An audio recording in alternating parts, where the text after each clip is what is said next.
we had a stream end, which sometimes happens. I warned people at the start. I mentioned we are going to deal with technical difficulties when you have a 24-hour marathon, basically, of streaming. That means there's a lot more time, and when there's a lot more time, there's a lot more time for things to go wrong. Hopefully, that was our one and exclusive snafu. Knowing my luck, and knowing my technological abilities, it will be one of many. But hey, that's okay. These things happen. We're still going to deal with it. We're going to do great. So, thank you everybody for being here as always. And let me know how your day is going and what you want to talk when it comes to Freemasonry. And don't forget to mark your calendars for 9:30 tonight. I've got a special link up on my stream, up on my channel. We're going to be streaming the fireworks, which is going to be incredible. We are going to be go for launch. I hope you guys love the fireworks as much as I do. We should be cheerleaders for our community. I truly believe that. So, for the time being, let's wait to see who joins and who finds us. I hope everybody, as always, is doing well. I hope you've been enjoying all the different things I've been posting across my platforms as well. Interesting. I asked people in 50 years, do you think Freemasonry in North America will no longer exist? Is at 9% of 11 votes. Exist in a stronger position, more members than present, is at 36%. Exist in a weaker position, less members than present, is at 55%. So basically, if you want to take it as a bit of optimism, the over 50% of the people who responded to that poll question think that Freemasonry will at least continue to exist in 50 years from now in North America, but it will exist in a weaker position than it does now, fewer members. The problem is, I mean, how many members can we afford to lose?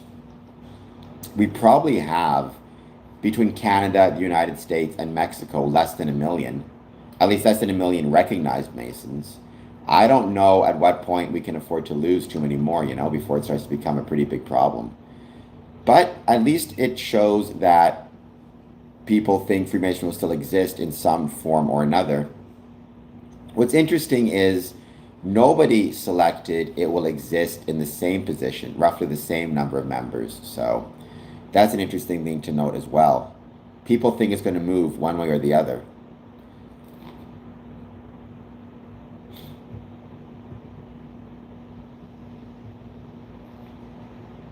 And most people think it's going to move down. And a small percentage think it will cease to exist altogether.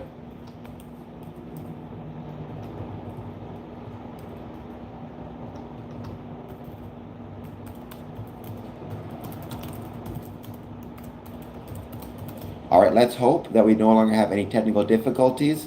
Mark your calendars, mark your watches, set your alarms for tonight at 9:30, where we'll be doing the Ford Fireworks live stream, which always gets good views, and people always seem to love it. I do as well because I want to be supportive of the community in which I live and the community in which I love to visit, Windsor and Detroit.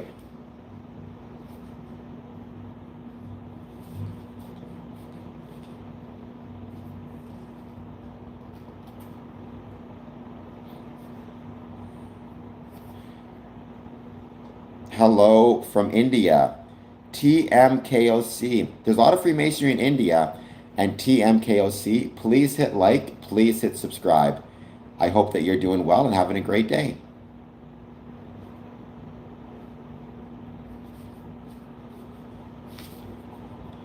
And any thoughts you have on Freemasonry or anything else you want to talk about is cool.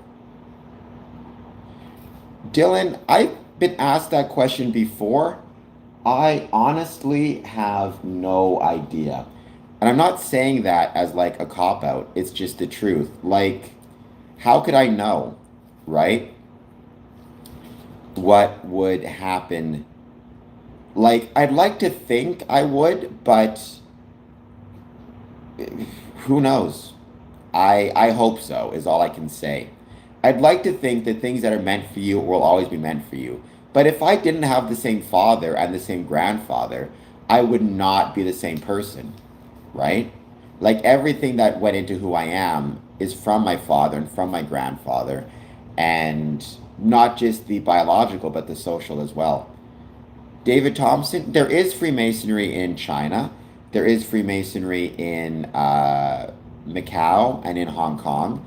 There's also Freemasonry, I mean, some Freemasonry in, there's like Chinese Freemasonry, which is actually located in British Columbia primarily. There is not Freemasonry in mainland China, however.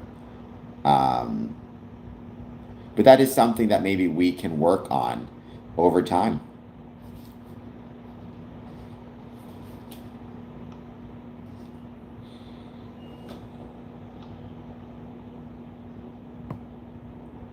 Hello, Rahul. How's it going? Thank you for being here. Please take a moment, hit that like and subscribe button. I'd be truly appreciative. How is your day treating you? I mean, I think you already subscribed. I'm talking about Freemasonry. We had a bit of a technical snafu, but now I'm back. Let me know what your thoughts are. I'm trying to turn, in a more general sense, trying to turn my passion for Freemasonry into profession by promoting the ways Freemasonry was and is relevant to the communities in which it's located. Zippity doo. First of all, no one should be afraid of me or my brethren, especially not me. I'm a wuss. Um, so why people would be afraid of me, I have no idea. But I promise you, reconsider that fear. Um, why do you think people are afraid of me and my brethren, and what can I do to perhaps dissuade you from that fear?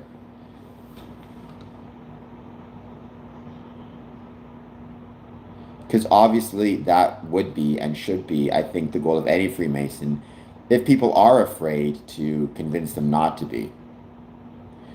So, not independently, Saran, but yes, if you are a member of a Masonic lodge, you're in good standing, etc., and you want to start your own lodge, there is a process that you can go through.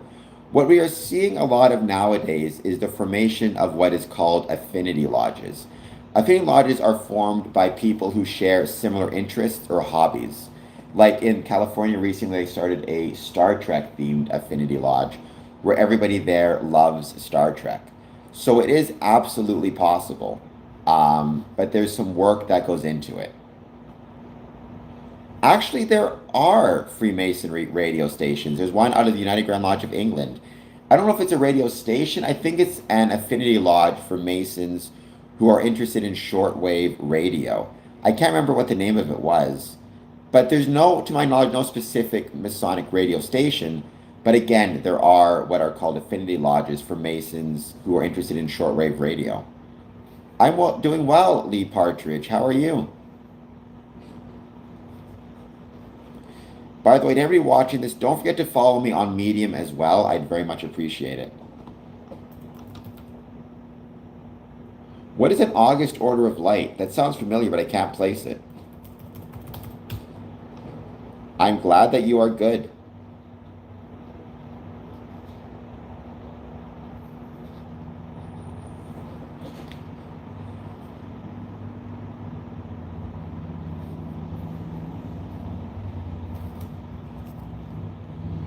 We got hearts. That might be Smokey the Clown.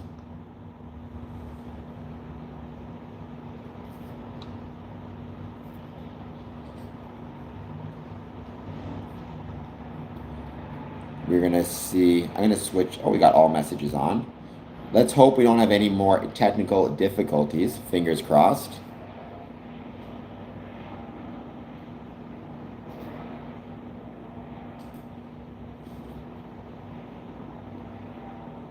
One Kings 1840, two Kings 10. I'm not a biblical expert. What does one Kings and two Kings say? Zane Tunes, hello, how's it going? Thank you for being here as always.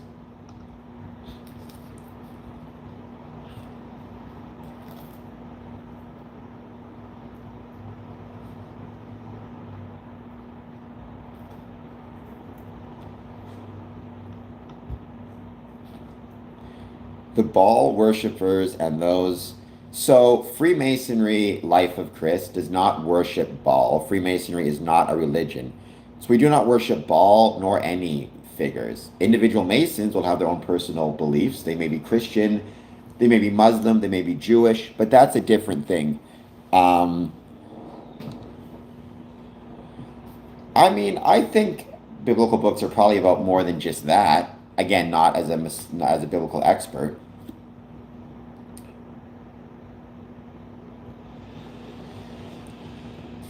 Well, I mean, Israel, what you're talking about is a combination of political and religious questions. Keep in mind, Freemasonry is not a religion, nor is it a political organization. We're, in fact, not allowed to discuss those things in lodge. Some Masons may support Israel, some Masons will not. Um, it just depends on the Masons themselves and what their own personal views are.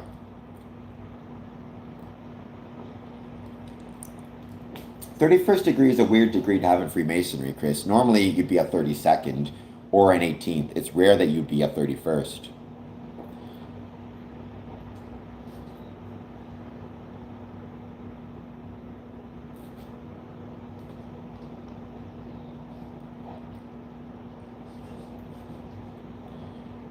We are still hanging out. We have done a basically a 24-hour stream. It's been crazy. We're still going with it. There's still more to do, but it's been a lot of fun. So 31 FS on York Rite Knights Templar.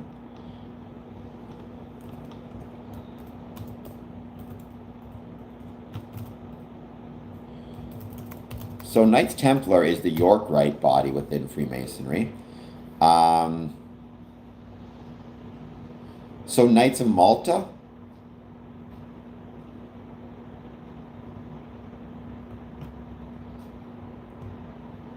It's interesting. Normally, when I think of 31st degree, I think of Scottish Rite. So he was a York Rite member. Okay, cool. I mean, we do have York Rite here in Ontario, here in Windsor as well. I'm still going. I am Watkins.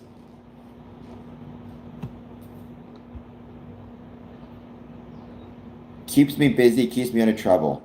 And don't forget, at 9:30 tonight, we are going to be having the live stream of the Windsor, Detroit slash Michigan, Ontario slash Canada, US fireworks. We will be go for launch at 9:30 Eastern, and it's going to be awesome to see. I can't wait. Um,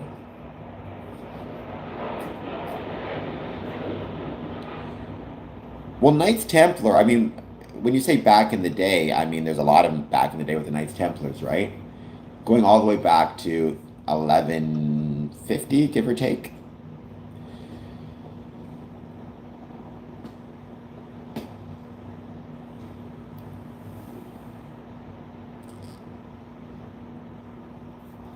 That is awesome.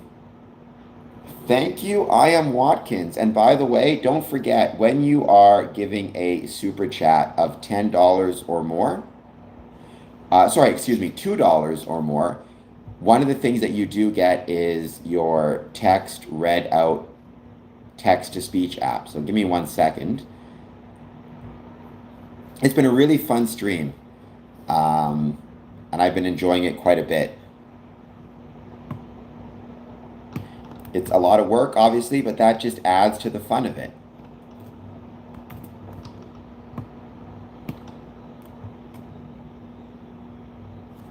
At IAM Watkins number 110 United States dollars, hats off to you, brother.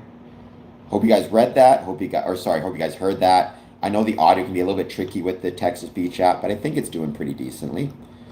Um, yes, Square comes promotion on Instagram. It's the same logo. Don't forget also on Medium, I'm trying to make sure my written content gets a little bit of love as well. That's very important also. Thank you, I am Watkins. I'm grateful for all of the support. I could not have this love dedication were it not for the support I receive from the people around me. Um, I read the Bible ages ago. Like, I could not quote you a verse or a chapter at this point. It's been so long. Um, and I certainly I didn't read it necessarily out of like I wasn't searching for faith per se. I was just kind of curious. Um, so it's been so long. I've heard of the Order of Buffaloes. I believe they are from The Simpsons. Never heard the Order of the Roundhouse. Well, the Book of Enoch, I mean, it's not like a conspiracy. I forget the historical meeting, but everybody knows about the meetings where the church decided which books they were going to allow to be included in the Bible or not. And I think they even describe how they came about that, right? Synthetic clandestine. That's an interesting name for a uh, chat about Freemasonry. Please hit like and subscribe, Synthetic Clandestine, and thank you for being here. I hope that your day is going well. Pretty soon, downtown is going to start to fill up with people um, getting ready for the fireworks. It's going to be so cool to see. It's something definitely worth sharing when we get the chance on the channel.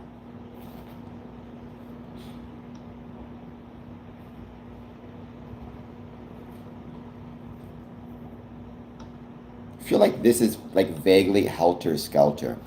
I gotta get a better stand. There we go. I think that looks way more straight. I think. Looks like something out of like the back rooms. Every angle is slightly off kilter. What is the order of roundhouse on the dance floor?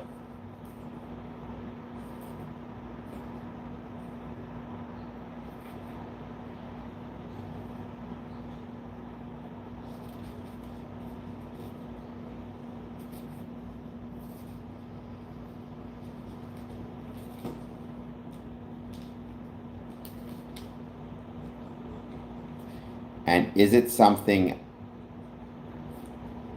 Rothschild's a part of it? Oh, the Rothschilds.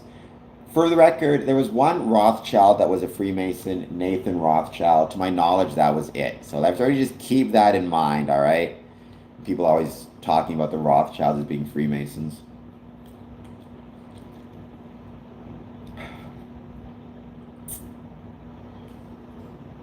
Never heard of August Order of Light before. Is it? I don't think it's in Ontario anywhere. August Order of Light. Learn something new every day.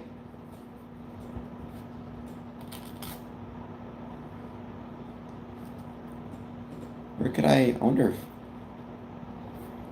candidates must submit an academic or esoteric paper of their choosing.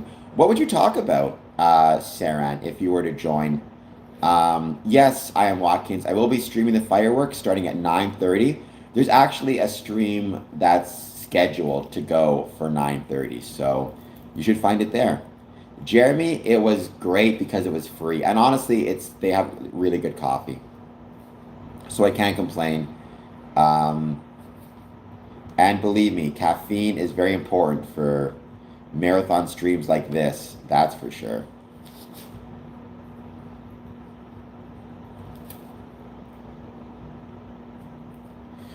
It depends on like how they're acting.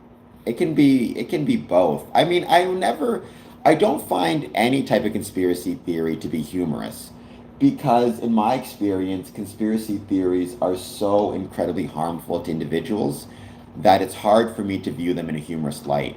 Because once you start thinking in a conspiratorial mindset, usually you will ultimately, it leads to bad things for yourself as an individual. Like it really does. I've never seen anybody have a better life because they believe in conspiracy theories. I've only seen it harm people. So I never find it funny. Sometimes I find it irritating, sometimes I find it infuriating. It just depends on the circumstance. If they start to push, against other people in the chat or start to spam the chat, that's when I will ultimately hit the either timeout button or in some cases even a full removal and a full ban.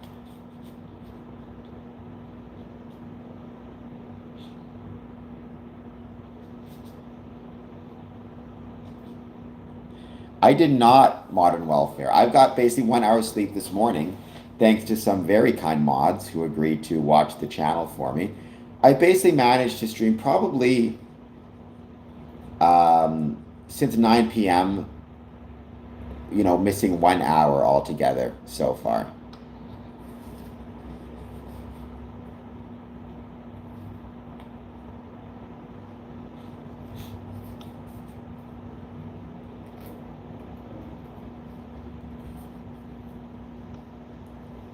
Keeps me out of trouble, modern welfare. And, there's two ways to grow there's skill, and then there's just brute force.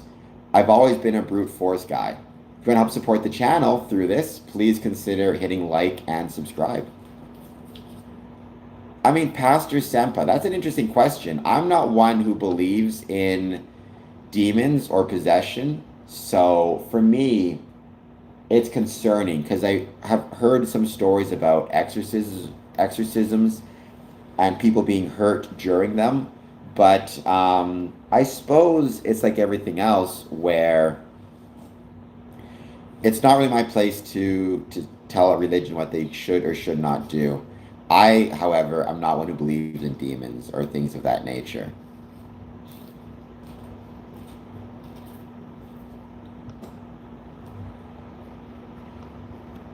Their aim is to restore. I mean, if that is somebody's comedicism, I think I've heard of comedicism before, to be honest. If that's somebody's goal and that is something that they feel will bring them a level of, I don't know what the word is even, peace, or that is their religious beliefs, then I guess it's not really something I would knock. I would just say it's not necessarily something that, I mean, I'm happy with my supreme being, put it that way. I don't think we need to add. I don't think we need to add anything else to it, right?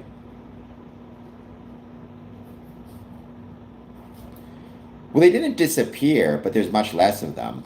I think ultimately there is always going to be people struggling psychologically, and I think in some cases they will turn to a belief in demon worship to deal with the psychological struggles they have.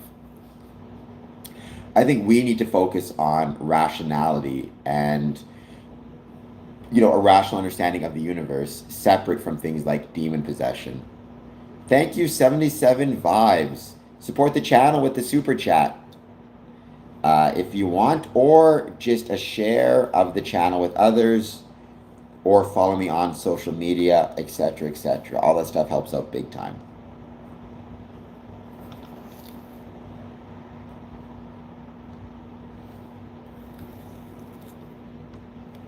Keeps me out of trouble, Stephanie. I mean, again, obviously, I have stopped and paused for a variety of things. Me, I don't believe in demons. I believe that the Vatican, I mean, somebody asked me what I think about the Vatican training exorcists. I guess my response would be the Vatican can do whatever it wants. I would be very concerned, though, about people with psychological impairments. Because, being, for lack of a better term, tricked into believing they have a demon.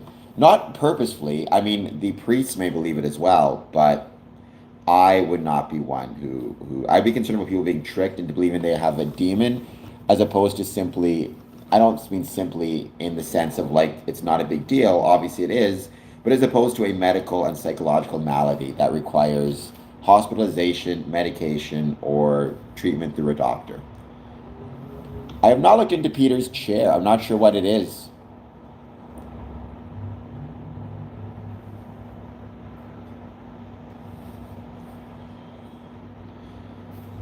I mean, the idea of vibrations, again, I mean, it's certainly every living creature, everything we have, like we know that atoms have a vibrational frequency. I suppose we're made up of atoms. The idea that these vibrational frequencies, however, can be, I don't know, understood, recognized, sensed, I don't buy that. Look up Chair of St. Peter. All right, let's check this out. I'm curious now. Chair of St. Peter. The chair of St. Peter is both a sacred physical relic and a powerful symbol of papal authority. Housed in St. Peter's Basilica in Vatican City, the wooden relic is enclosed with spectacular gilt bronze sculpture designed by Gian Lorenzo Bernini between 1647 and 1653.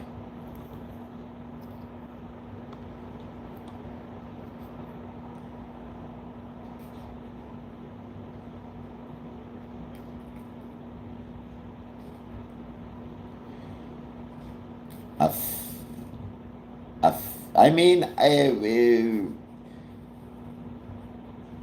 it's not, I mean, I will say, like, I've heard friends of mine say the same thing as Stephanie, that it's all, frequency and vibration. I think, again, to me, it's always going to come down to what is the most rational explanation for human behavior. What is most, not that humans are rational, but what is the most rational explanation for any action or for any situation we find ourselves in. I think it's very dangerous to start to look beyond the most rational. And so when you talk about vibration, certainly we know our atoms are vibrating, and we know that the components of the atoms are vibrating.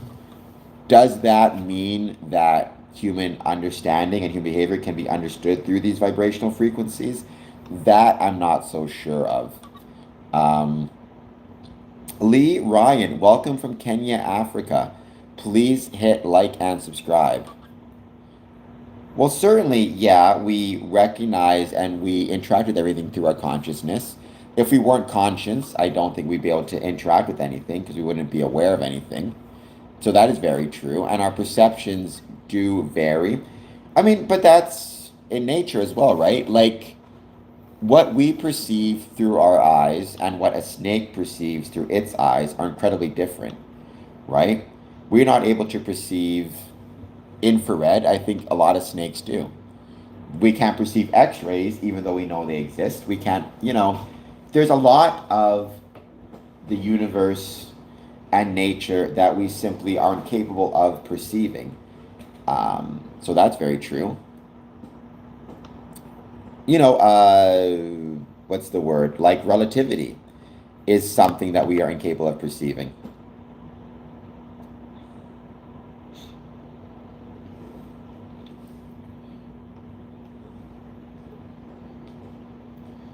Aber, I don't know what that is, but that sounds not good.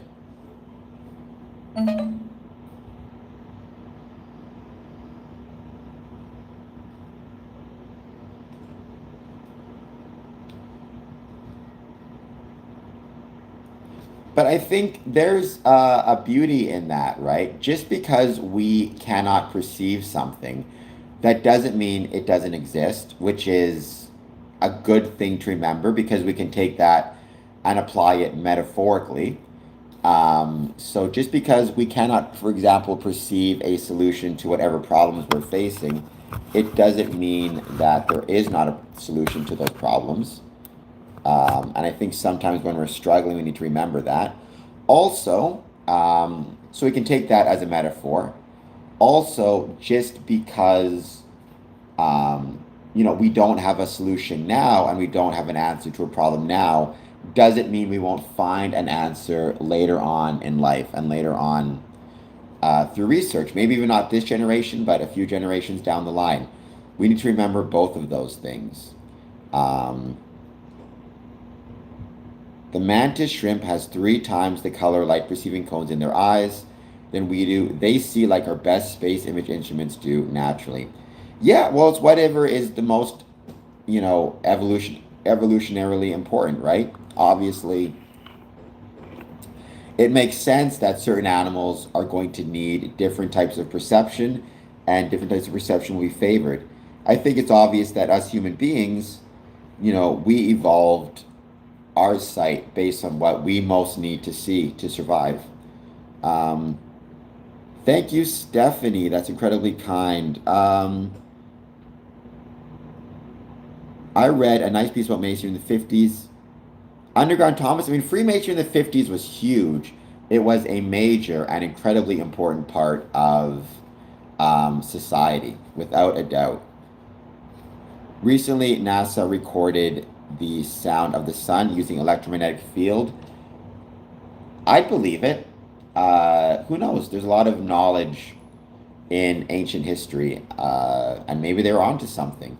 Do you believe we are all one and everything is universal? So, Stephanie, like literally, I don't believe we're all one. In this, like, if you're asking me literally, I'd say no. Obviously, we're separate entities, separate beings. But in a metaphorical sense, sure. I mean, in a Masonic terminology, we would say we are all brothers of Adam or sons of the dust, is a Masonic term you'll hear sometime, which I think is very accurate and a very good way to think about these things.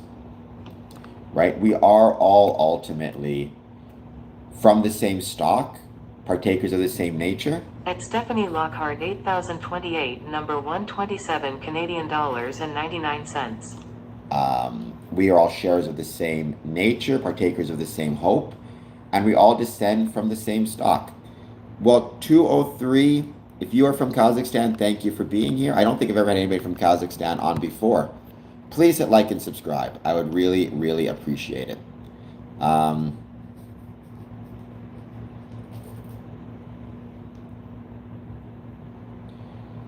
well, you definitely shouldn't hate anybody because of their religious beliefs, whatever they are, or their ethnicity, whatever it might be. I mean, I suppose you could argue hating people in general for anything is not the healthiest approach to take in life, but certainly something outside of their control is particularly unhealthy. Borat movie. I don't think I ever saw the full Borat movie. Or maybe I did. I think when it came out, I was in living in Ottawa at the time, and I vaguely recall I think I went to the movie theaters and actually did see it with some friends of mine. I'm nearly positive. Oh my gosh, it's been so long. I'd have to double check.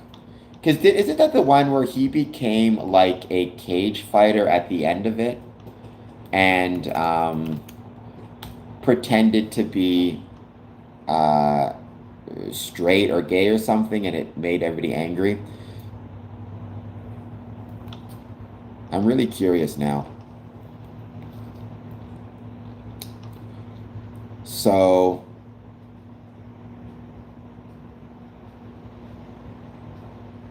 Maple is so funny. Did I see the Borat movie? This is driving me crazy.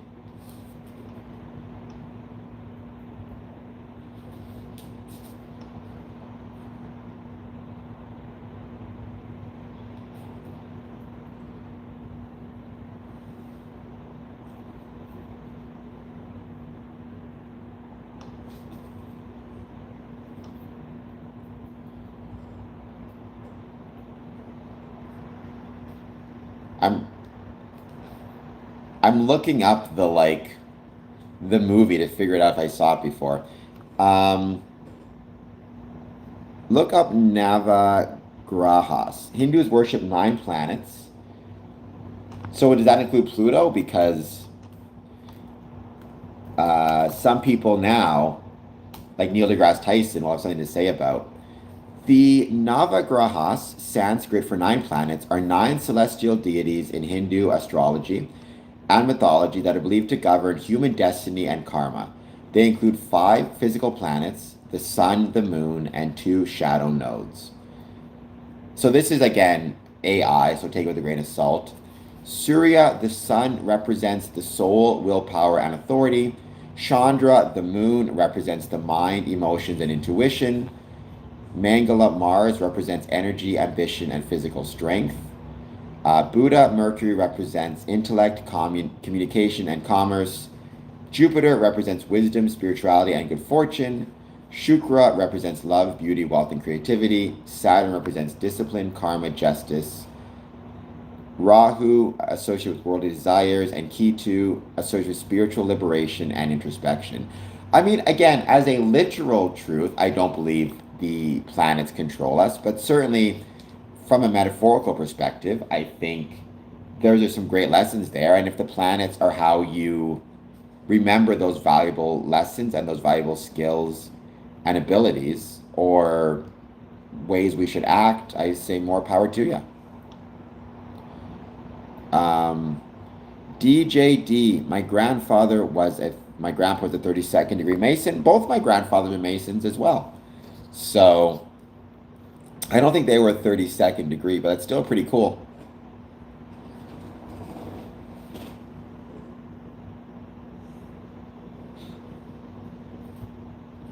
I mean, Freemasonry, again, one of the liberal arts and sciences that we are encouraged to study is astronomy. I have had interviews with several NASA scientists on here also, both on the channel for interviews as well as in general through the podcast and through Medium also.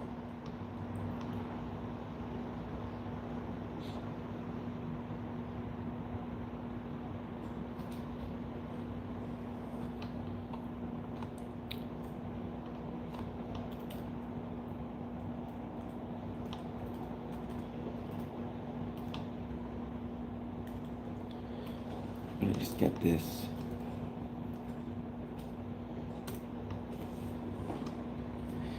Sublime Prince. That's a Masonic term sometimes. It depends on the context. Or it can be a Masonic term, anyways, I should say. Welcome, everybody. If you're just joining us, please take a moment, hit that like button, hit that subscribe button. Any thoughts you have on Freemasonry, positive, negative, or neutral, let me know. And we're just hanging out chatting. If you want to talk about scary movies or anything else, that's cool too. Right? We're at the point now where we're just kind of hanging out and chatting. But I hope you guys enjoyed my discussion earlier today when I was talking about Freemasonry in 50 years and where I think it will be, and particularly the problems and the dangers I think it faces.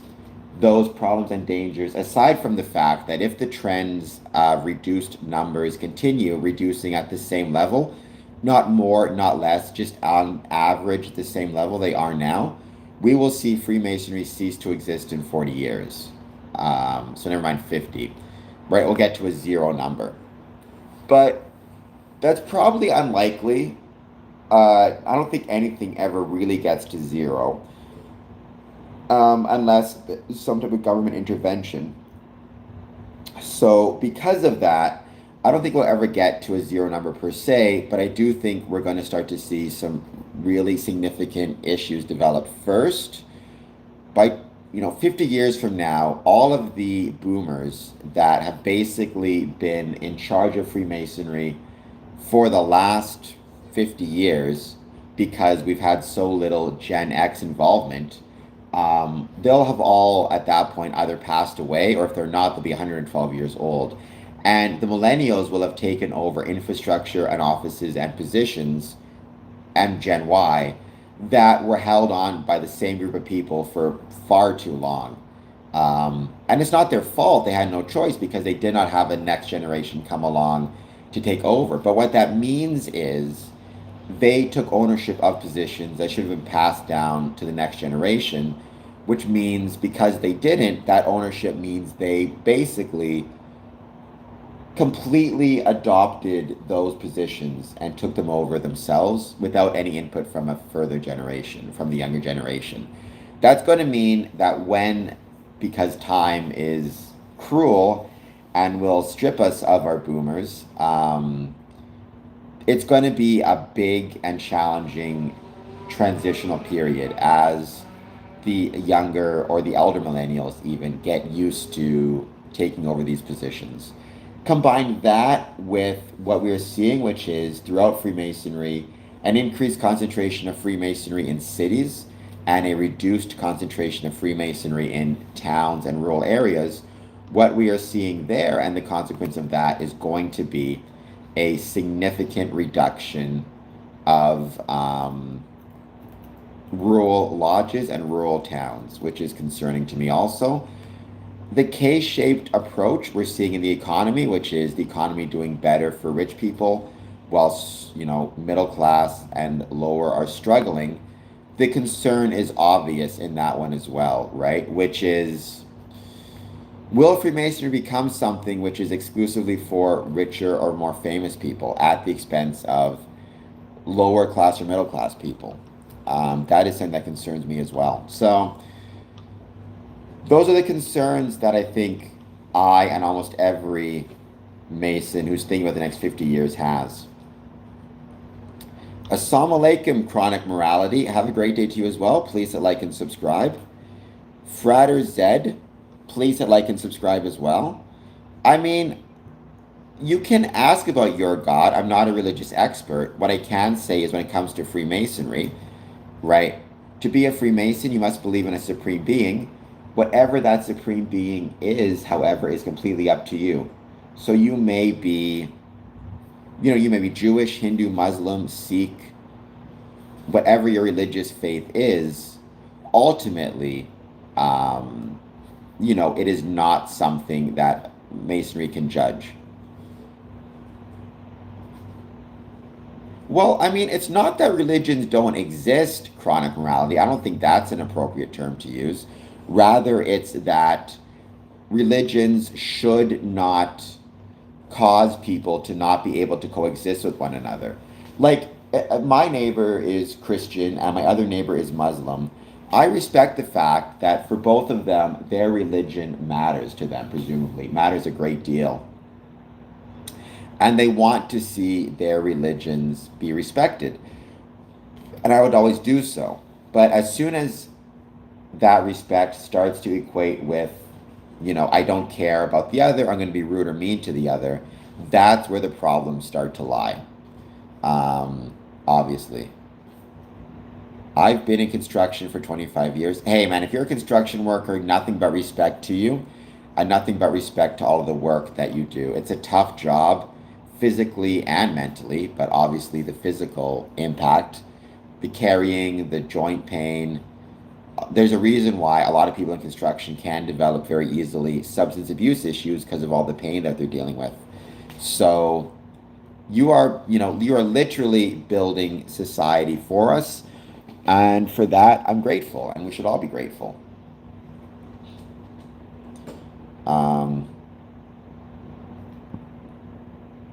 God incarnated in different religions, different forms as needed. I mean, I think the most core and basic message of all religions is love, or maybe the golden rule, do unto others as you would have others do unto you. Seems like a pretty straightforward and strong and logical type of argument and type of rule through which to follow.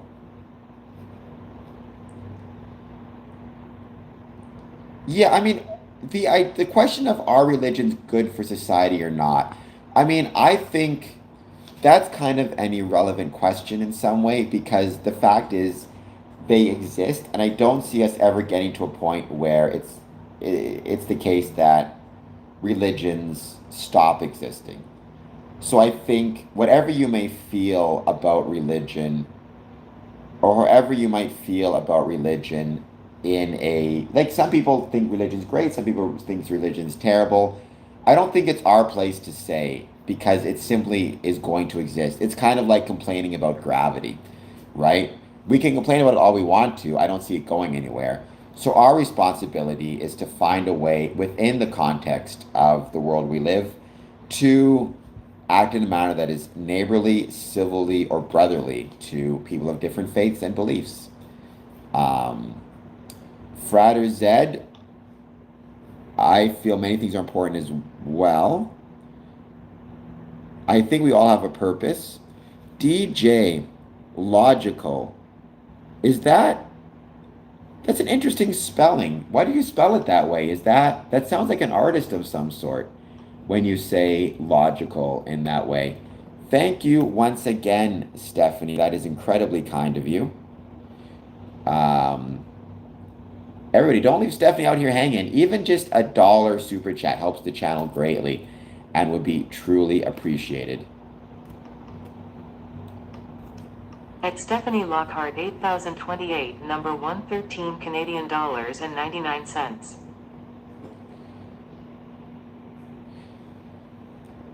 What's up, Sanova? I don't know if you're new to the stream or not. I think that name's familiar, but I could be mistaken. Please hit like, please hit subscribe if you are new to the stream. If you're not, welcome back.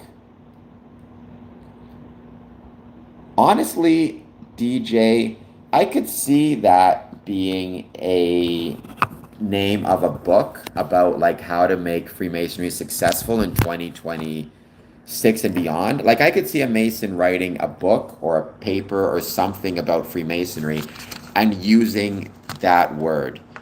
It's something to the effect of like it's only logical, but logical is spelled LODJGE apostrophe ICAL. I would do it, to be honest. I may actually steal that and use it in one of my YouTube titles and thumbnails if it's okay, because it's very clever. And I think it's awesome.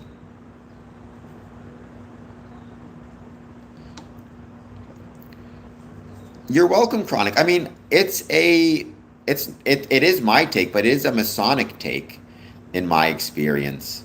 Um, I think that's what Freemasonry, if not through saying it directly, at least through actions, indicates.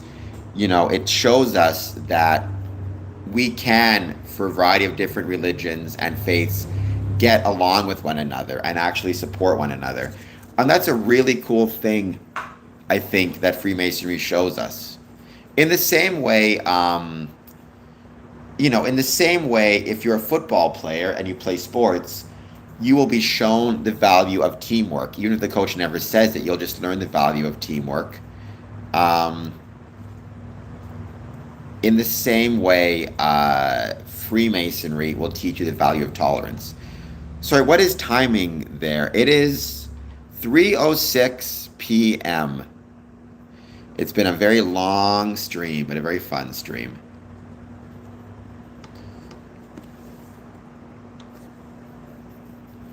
Allegories are important. Freemasonry teaches through allegories. So do a lot of things.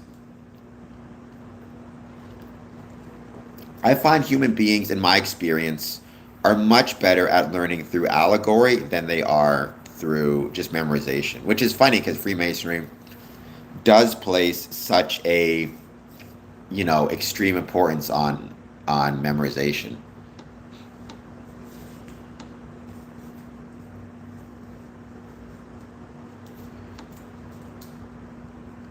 Rosicrucianism, I mean, Freemason and Rosicrucianism are obviously connected. Most people, will talk about those connections and how they connect to one another. It's a really interesting idea and a really cool thing worth exploring, right? How does Freemasonry connect to Rosicrucianism? I actually had a Rosicrucian on my channel in the past. It'd be cool to get him back on, maybe do another stream, another episode at some point.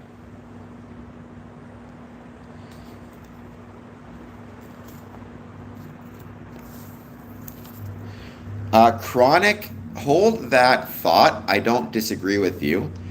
I do have to, at some point, run to the washroom.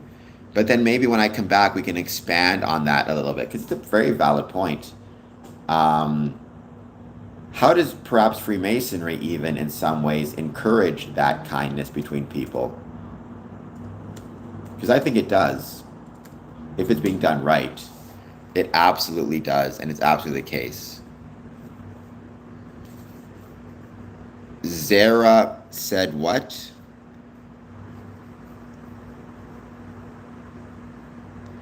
What's that experiment? Actually, hold on, because I'm going to look that up when I get back. Give me 2 seconds to run to the washroom.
Okay, very sorry.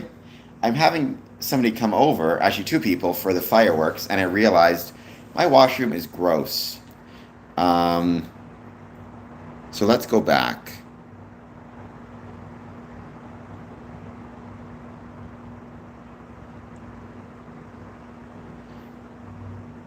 Wow, there's a lot of stuff on here I missed.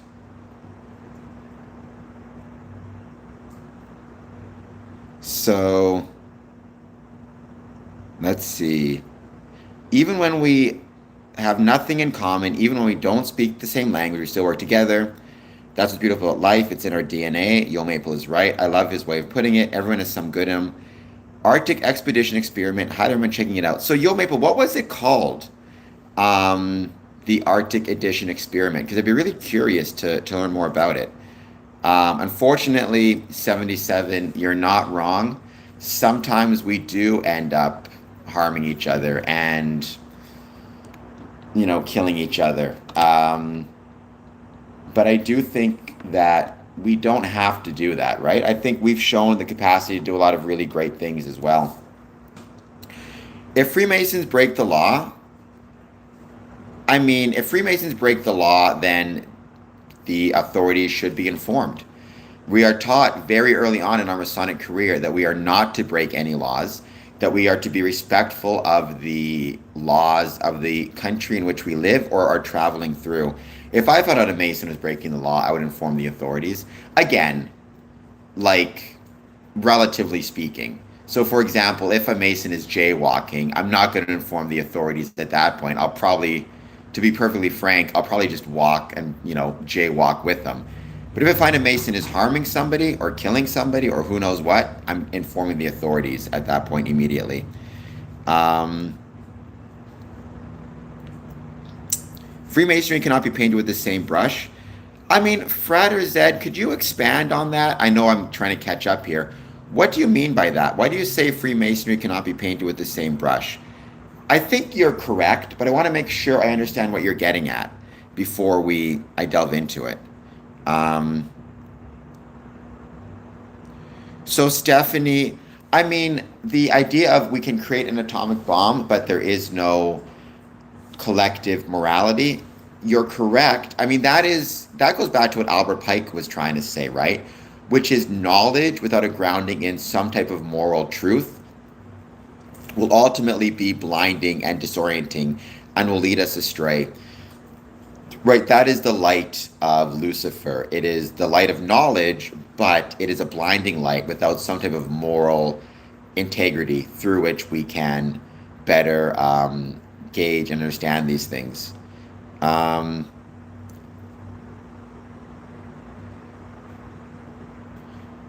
our current condition is brutal. It can feel that way, Stephanie. I don't think it's always brutal.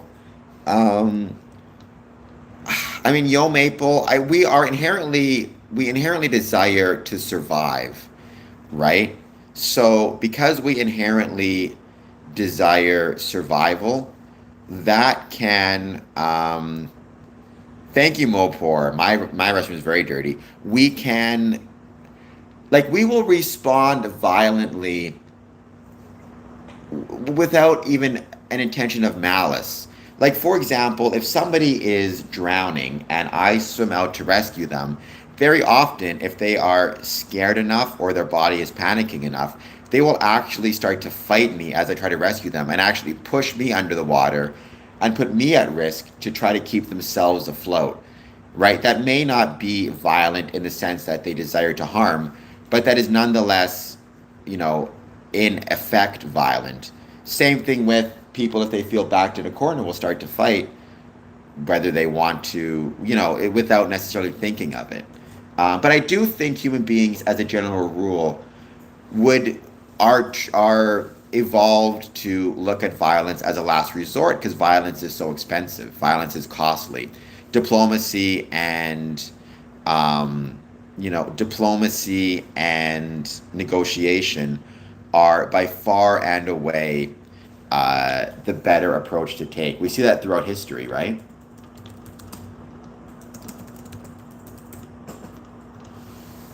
Um, a world without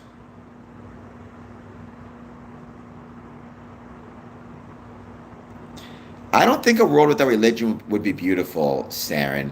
I think human nature is such that religion will be a part of the world. And I think if we didn't have religion in a supernatural sense, we would just develop a different type of religion that worshipped individuals, which I think is just as dangerous.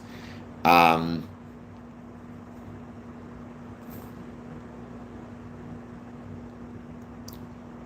I wish I could live like a good Christian, says Michael Lund, but I am neither good nor Christian. I mean, honestly, Michael, in my experience, the best Christians tend to view themselves as not good and not good Christians. Maybe it's because they want to put more pressure on themselves to be good because they feel like they're not measuring up. Maybe you're doing better than you think. Um, Purpose, a man has a goal and purpose and then searches for meaning. Goals and purposes are very important within the world and within our ability to grow, prosper, develop. Sure.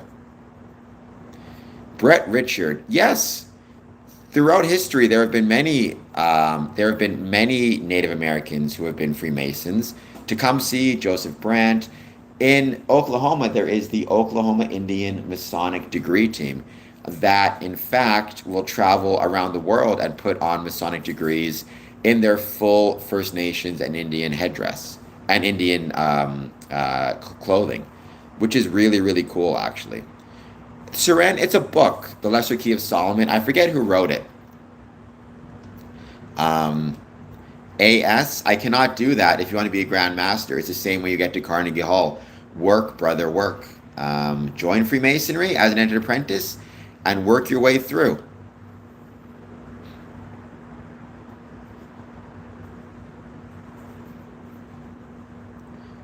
I do not know what a Mockle miser is. So maybe, for all I know, I could be one. But, I hope not.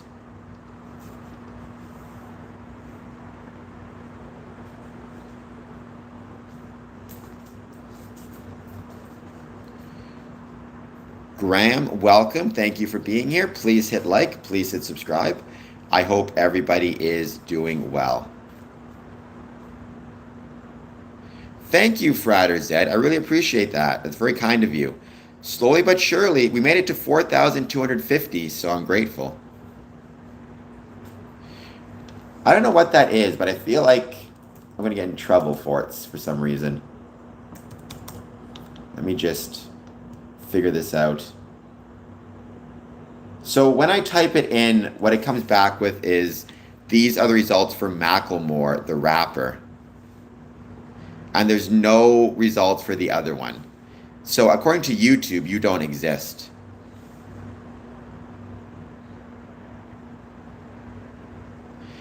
No, Brett Richard, Freemasonry and the Illuminati are not the same thing. They are different entities completely. Illuminati doesn't exist. It really hasn't existed for at least 100 years or longer. I mean, you can push it back as far as 1785 for its disillusionment, but no, they're not the same thing.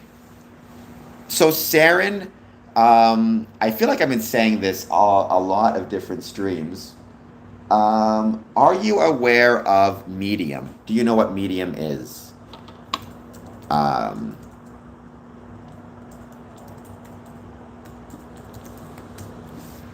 I was going to wait for you to answer that.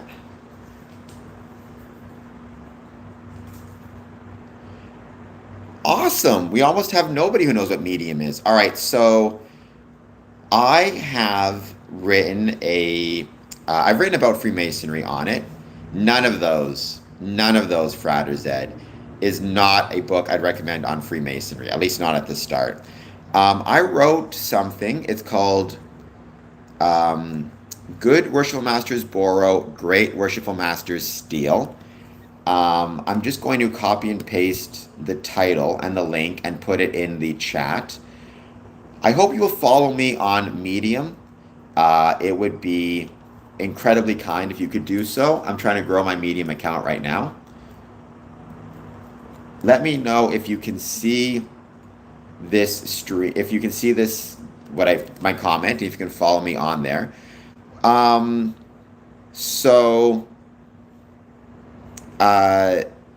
check that out because there's a lot of really great books and really great work that are really great books that you can check out. Or they're actually newsletters, they're email blasts. They come to you completely free in your inbox. They're a great place to start. Otherwise, though, the best book I always recommend for people to start with when they want to learn more about Freemasonry is Freemasonry for Dummies by Chris Hodap. It's a great starter book. It does a really great job of explaining Freemasonry, relatively straightforward. It doesn't have a lot of hullabaloo.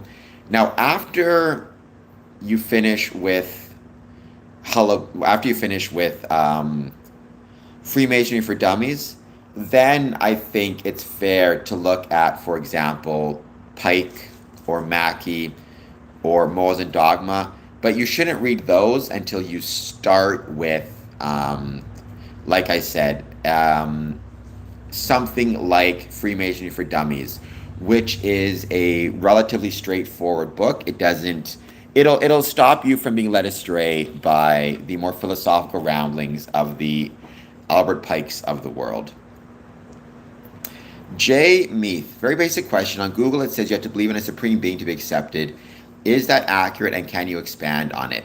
So yes, to be a Freemason, you must believe in a supreme being as a general rule. Now, certainly there are some orders, primarily in France, where that's not the case, but that is the exception, not the rule. The term supreme being is an Enlightenment era term, and it's meant to encompass a variety of different faiths, backgrounds, and beliefs.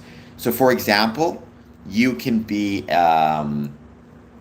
you can be a Freemason and you can be Muslim, you can be Jewish, you can be Hindu, you can be Sikh, you can be like me and not of any particular faith, but you simply must believe in a supreme being.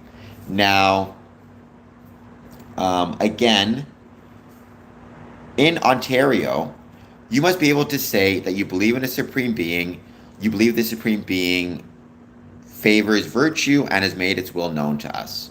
That's what you have to believe. And however you can make those questions say yes within your beliefs, you can join. A lot of people don't want to talk about Freemason, don't think they're eligible because they say, I'm an atheist.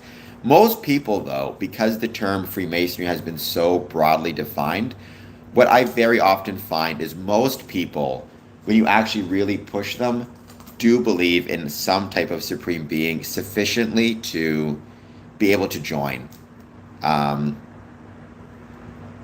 don't know any Masons from Serbia. Very, very sorry, Mitaskaled. I think there might be a Grand Lodge of Serbia website.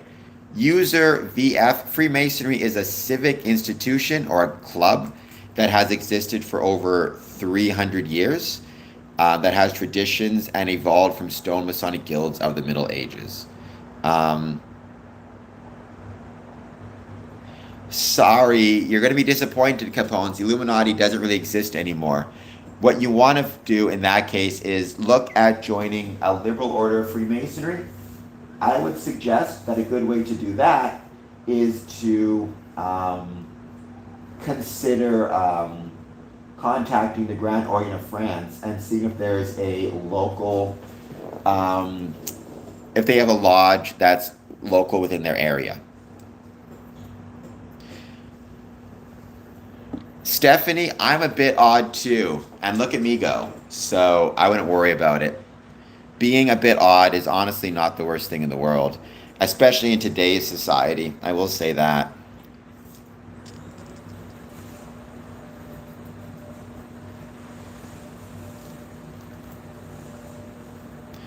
Is it okay if I was asked my own God can do things?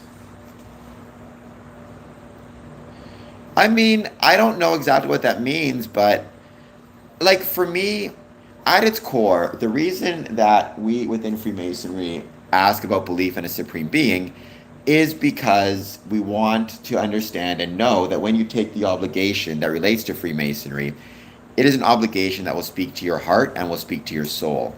So if the idea of your self-consciousness of matter is such that it would be considered binding to you, like you would feel bad if you broke an obligation to it, that is what would be sufficient to me. Um, if that makes any sense.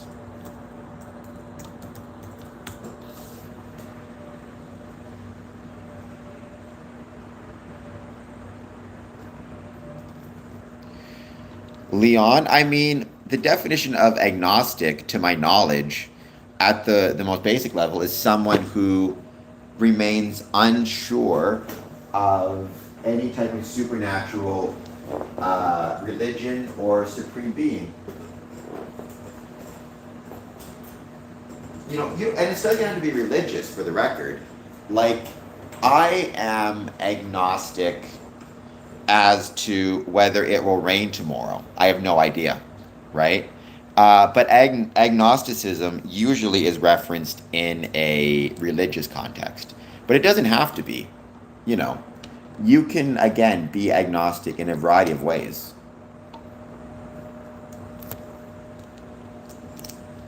It can, but it's one of those things where it absolutely has, for whatever reason, in some ways almost been co opted, I think, by religious belief. Who knows why? Maybe it's just because a lot of people were being accused of being atheists and they kept on saying they didn't know, and so agnosticism ended up kind of taking over, for lack of a better term, that idea.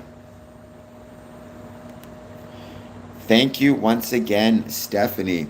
And thank you for following me on Medium. I'm really hoping, like I said, I will get to grow myself, not just on this channel, but on Medium as well. So, Freemasonry is not a religion, Shadow Trace.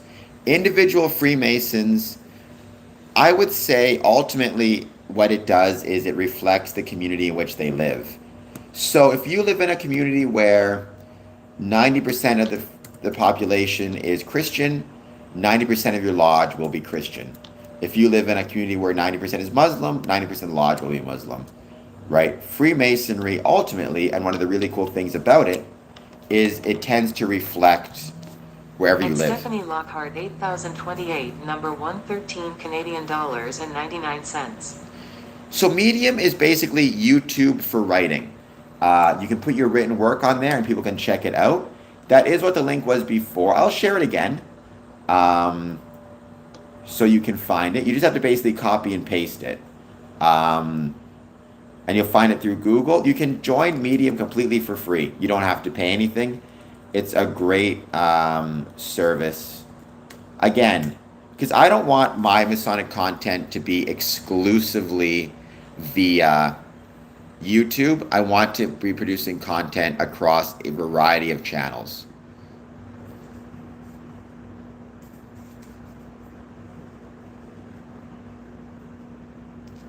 So medium.com, that's just one of several stories I wrote. It's very easy to sign up and you can sign up for free. Well, Leon, I mean, keep in mind, Freemasonry is not a religion. So why people are leaving a church or any church, I'm probably not the best person to talk about that. People are leaving Freemasonry for a variety of reasons. Primarily, it's because, and I know people are going to disagree with this, it's because no matter what Freemasonry does, it's almost impossible to compete with the outside forces that are pushing people away from Freemasonry. That includes a 4.2% inflation, which means people need to spend more time working and less time going to lodge, or people are going to be unwilling to spend money on gas to get to and from a Masonic lodge meeting.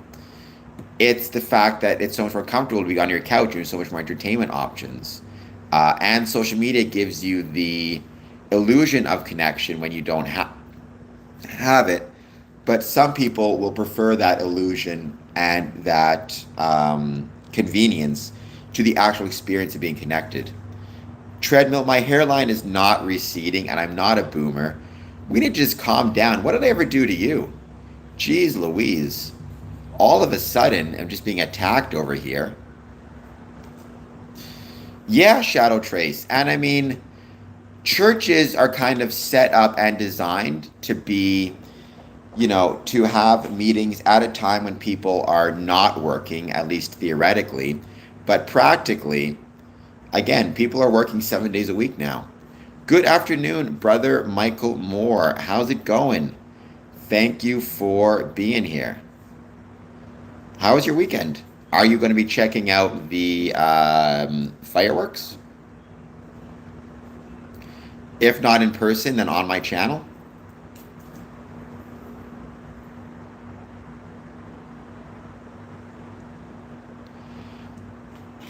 Attack? What attack? Was there an attack?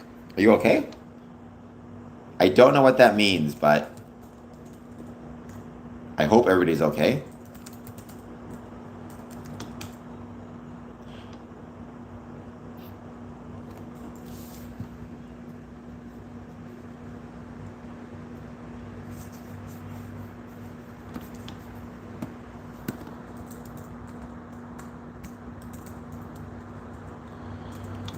I stream all the time. We were attending the fireworks at a birthday party downtown.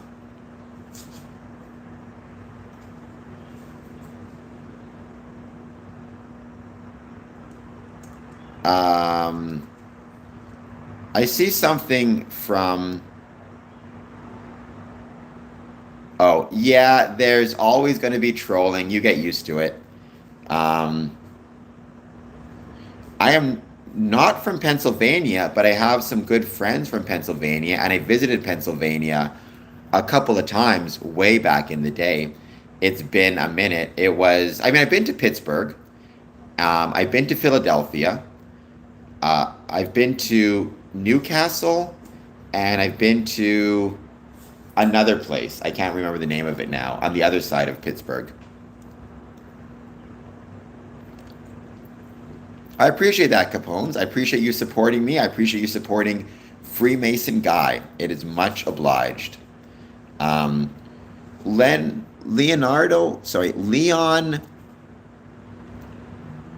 A. Karani 2223. I wouldn't mind if I call you Leon. That's an interesting, actually, way to ask that question. I don't think anybody's ever asked me in that particular way, like what inspired me to be a Freemason. I like that as a question. I like that wording. I was, I grew up with my dad being a Freemason, and also I grew up with my dad was a Freemason, and both of my grandfathers were Freemasons.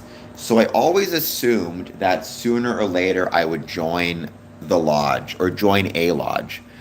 And when I realized I'd be staying in Windsor for a long enough time, I decided it made sense to join.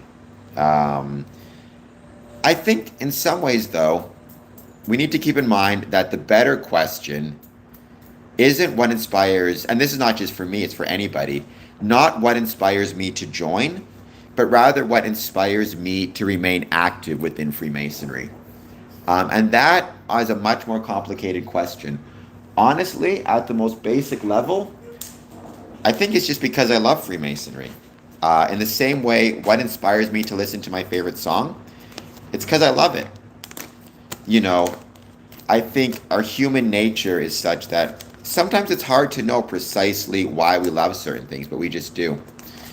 And I think Freemasonry is the same way. Like, can you ever really explain why you love something? You know?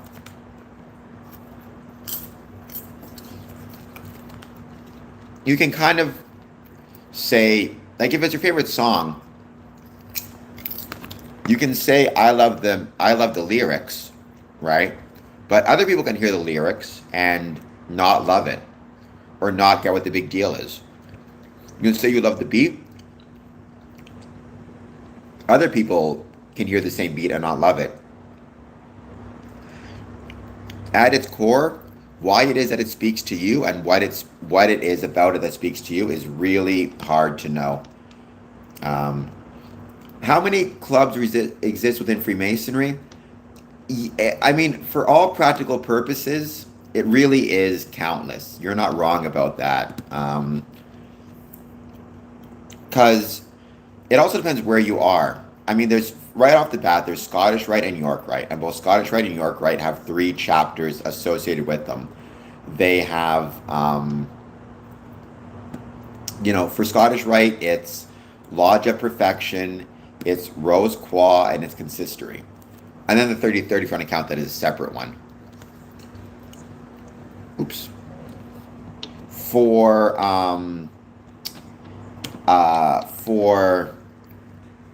York Rite, there's three chapters ending in the Knights Templars. Then you have Allied Masonic degrees. At Stephanie Lockhart 8028, number 113 Canadian dollars and 99 cents. Then you have the Shrine. Then you have De Molay. Then you have College of Freemasonry. Then you have, I'm missing a bunch. You have some invitational orders. Like, there are so many orders within Freemasonry. Ultimately, though, what I always say is at its core, there is three degrees: the first, the second, and the third. That's what matters. That's what's most important. That is the thing on which Freemasonry rests.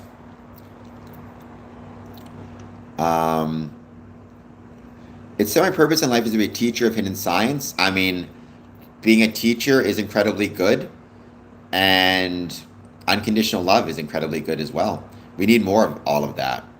Scottish Rite has northern jurisdiction and southern jurisdiction, and Supreme Council of Canada on top of that, which is true.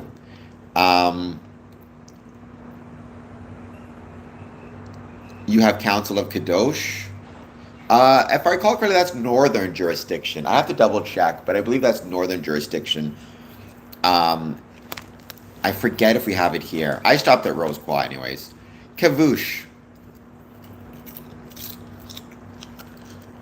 Who is at the top of global Freemasonry? Nobody. Right? There is no top of global Freemasonry. Despite what some people like to think, Freemasonry is ultimately decentralized. What that means is, I'm a member of Freemasonry in Ontario. My Grand Master is the Grand Lodge of Canada in the province of Ontario. He is responsible for Freemasonry in Ontario, and no one can outrank him. At Stephanie Lockhart 8028, number 113 Canadian dollars and 99 cents. Or tell him what to do, or anything to that extent, right? Now, if he travels to Manitoba, however, he does not have any more power or control in Manitoba. That belongs to the Grand Master in Manitoba. And if he travels to England, same thing. If he travels to France, same thing. There is no single Mason in charge of Freemasonry globally, right? That's one of the biggest misconceptions about Freemasonry. I am not a mafia member. I don't know if that's a compliment or not, KW, but I'm going to take it as a compliment. Please hit like and subscribe. Belinda Dora, please hit like and subscribe. So, well, they are all in charge within their particular jurisdiction, but not beyond it. And there is no single governing body that controls Freemasonry in a global way. So many different things, EPA 0076. Because there's not even a single lecture. There's emulation, there's Preston Webb, there's York, there's Scottish. I always say, at its core, the lectures of Freemasonry are based on stone masonry and stone Masonic principles. And from there, they expand outwards to very often using King Solomon as a guide, architecture as a guide, Stoic philosophy as a guide.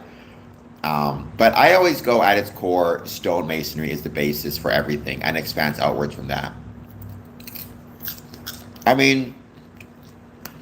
Brother Michael Moore is not incorrect either, though. Another way we could look at it is allegorical or moral morality plays and philosophy. I mean, Freemasonry is not a religion, so I would not necessarily use the term theology to describe its rituals or its lectures. Of course, I think it's fair to argue, if you so desire, that you're bored from theological, works.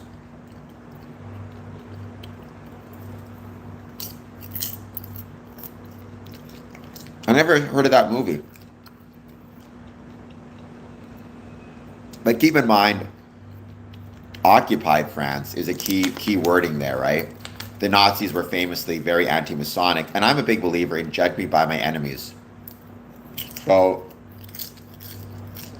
if the Nazis don't like Freemasonry, in my view, that means Freemasonry is doing something right.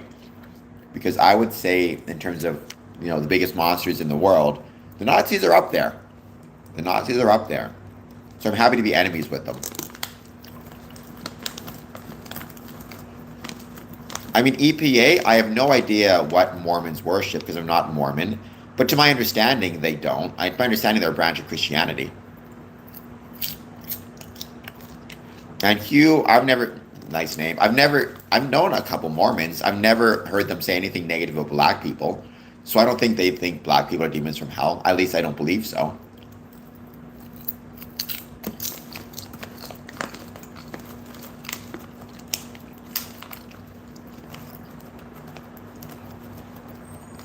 I mean, when you say they got the death penalty for making the movie, I mean, did they get the death penalty for making the movie, or did they get the death penalty? I'd have to look into the details of it for conspiring with the enemy if it was in occupied France, right? I feel like that term occupied France is doing a lot of heavy lifting, or occupied. Cavouche, I mean, I hope so. I unfortunately don't think they are gone and done. I think it seems like they're making a comeback, which does scare me quite a bit because I'd rather not have them return. Thank you very much. Well, I hope that organizations like Freemasonry, in some way, shape, or form, can demonstrate a better way for the world, a future way for the world that does not involve hatred and division and judgments against people and all the things that made the Nazi ideology so rank and horrible.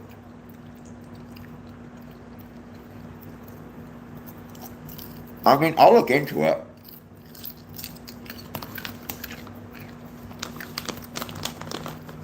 I hope they enjoyed the brownies.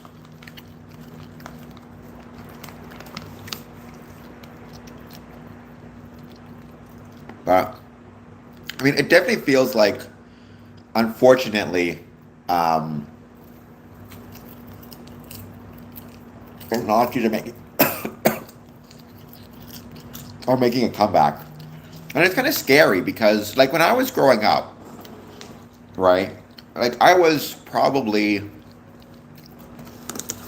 13, 14, maybe, when American History X came out, starring Edward Norton, which was a great movie, by the way. And you always understood that there existed, like, Nazis and white supremacists, but you kind of always got the sense that they were just an unfortunate group of sad, angry people who had no real power or influence or control and couldn't do anything. And the fact that lately we are seeing what seems like an increase of those ideologies outside of a few cranks is very scary. Tony Montana. Which God do I pray to? So, my supreme being is the rational nature of the universe as expressed through science and expressed through geometry. So when I'm talking about supreme being, that's what I'm thinking of.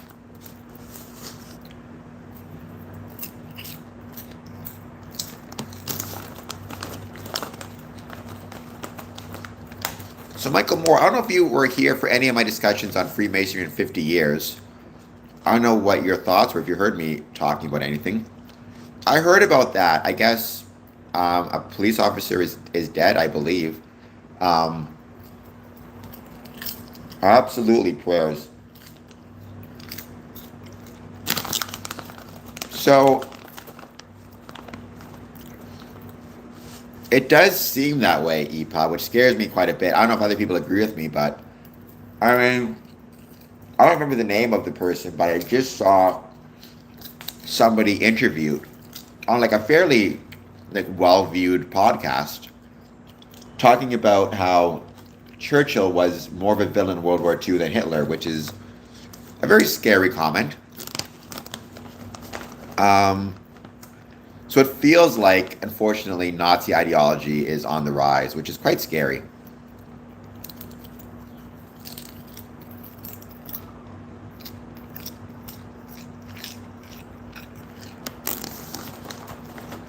Which is very good popcorn. And I was hungry. So, Oddfellows are awesome. So, APA, I'm a Freemason. I've been a Freemason for just about 20 years. Let's hope you're right, Modern Welfare. Let's hope you're right.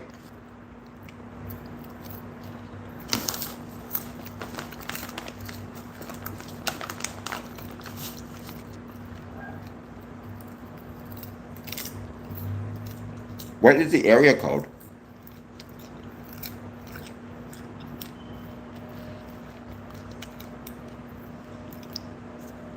of which you speak? I'm going to get to the idea of Freemasonry in 50 years in a second, but right now I'm very hungry, so I'm enjoying this popcorn very much.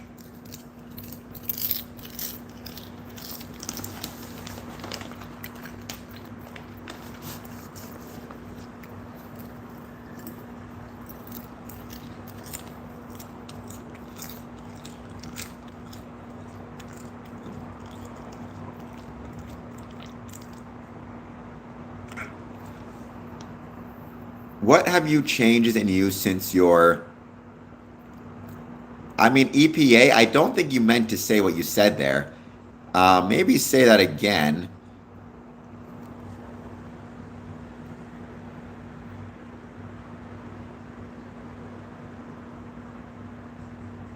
I agree. I think woke is the least of our problems. So, my the ranking, what we talked about with the idea of Freemasonry in 50 years, a couple different points.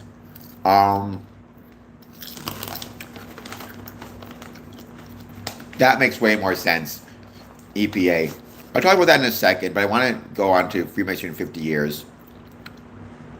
So, amongst other things, one of the main problems that we're going to see in 50 years is, I'm sure you see this in your Masonic lodges, Michael Moore, same thing I'm seeing in mine.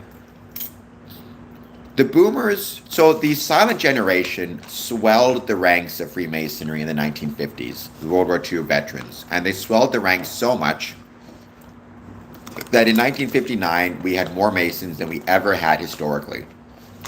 Subsequent generation, the boomers, the kids of the greatest generation, they did join Freemasonry, not at the same extent or degree to which their parents and the silent generation joined. So there was a slight decrease, but they mostly maintained the numbers relatively historically accurate. But then after the boomers, Gen X decided that they did not want to join lodges.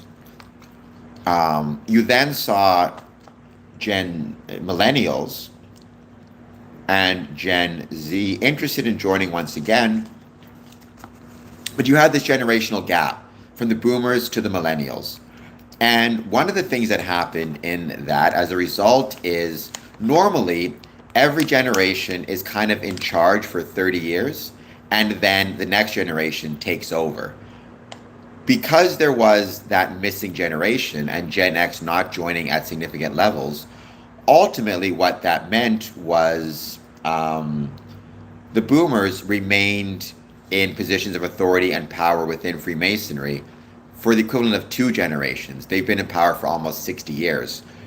What's that meant has also been that generation millennials and Gen Y have felt very many cases and reported feeling kicked out or not allowed to be involved in positions of authority or power, especially at the Grand Lodge level.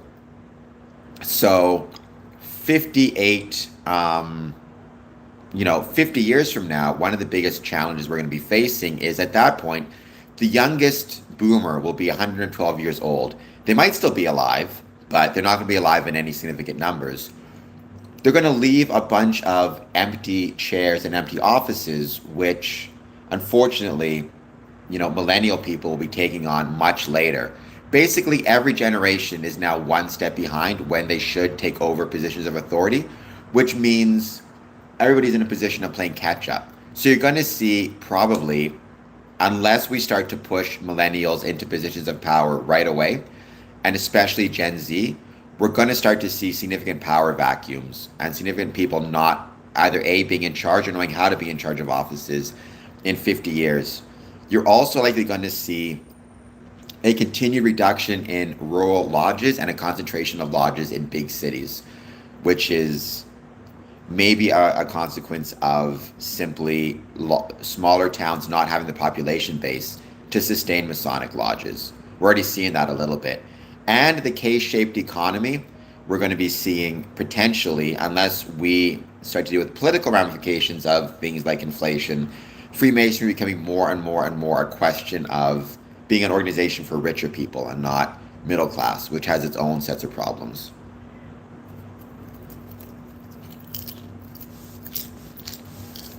Well, I'm not really seeing what 8H is saying.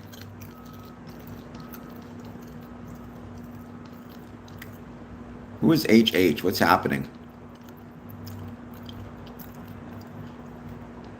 Oh. Yeah, well, you know, we bring up neo-Nazis and we point out, thank you for joining as a member. We, it's funny, we bring up the neo-Nazis and all of a sudden they just show up on the stream. I mean, at a certain point, they're going to be on there, right?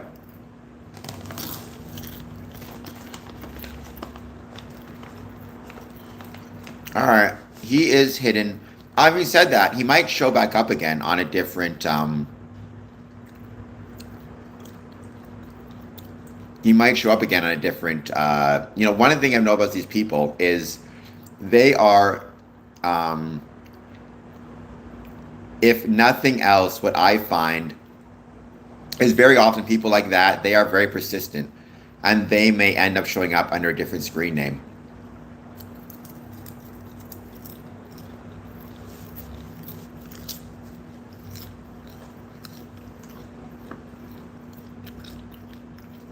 That must have been what happened, Modern Welfare. I mean, yeah, it's unfortunate. I mean, I guess, who knows? I mean,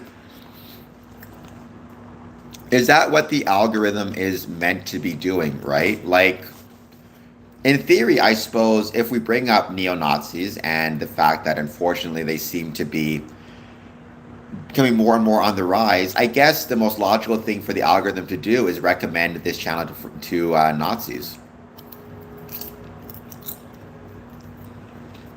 And then becomes one of those questions of, do we engage? How do we engage with them? We're probably not going to convince him he was wrong, but...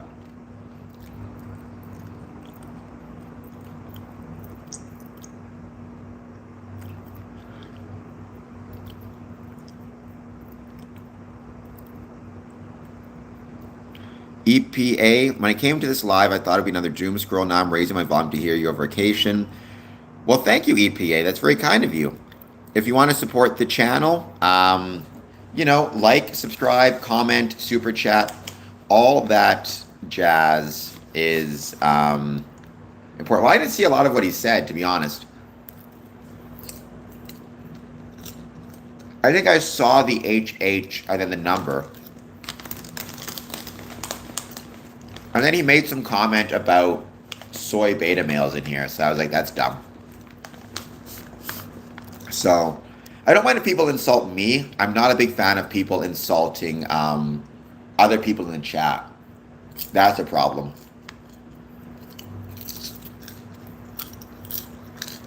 Again, it goes to show the YouTube algorithm. I mean, again, in theory, like that is in some ways, is that the purpose of the YouTube algorithm? To connect us with people who, um, you know, believe dumb, stupid things. In theory, so we can convince them otherwise. It probably won't work. My suspicion is if you are so foolish as to be a Nazi, you probably are not the type of person who will listen to reason or intelligence very well. But I don't know. It's tough. I don't think anybody knows the answer to deal with this problem, right? I'd like to think that within Freemasonry, we can demonstrate the proper way to live life, which is through kindness, through tolerance, through respect for different religions and different races. But, you know, and in doing so, maybe we can be a bulwark and a push against Nazis and Nazism. Try to change the fire. If you can, Brother Michael Moore, it would be awesome to have you join. It'd be great to see you. Unless you go to the fireworks. If you go to them live, Brother Michael Moore, that'd be even better. Because I'm sure they're really beautiful to see live. I know they're beautiful to see live on the Windsor side.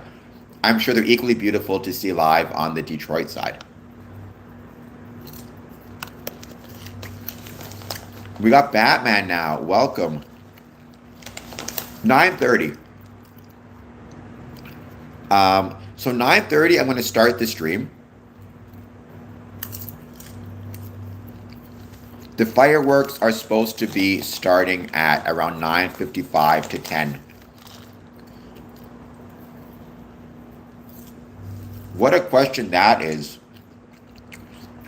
Well, it's meant to celebrate Independence Day and Canada Day, right? Canada Day is July 1st. Independence Day, obviously, is July 4th. And, you know, the reason it's meant to celebrate kind of both at the same time. Because obviously, Windsor and Detroit are right next to one another. So, Windsor and Detroit have an incredible relationship. Michigan and Ontario have incredible relationships. And amongst other things, you know, Canada and the United States have an incredible relationship. So supporting those things through fireworks displays and having Masons support those things with a live stream is really helpful.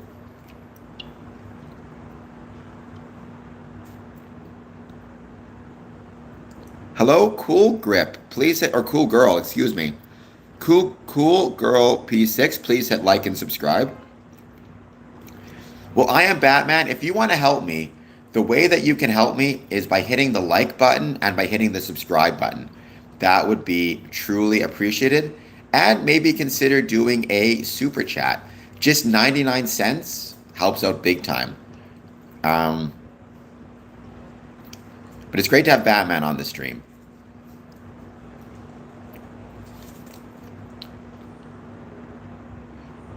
Okay, we're going to put Lying Fish Pond in a bit of a timeout for a second.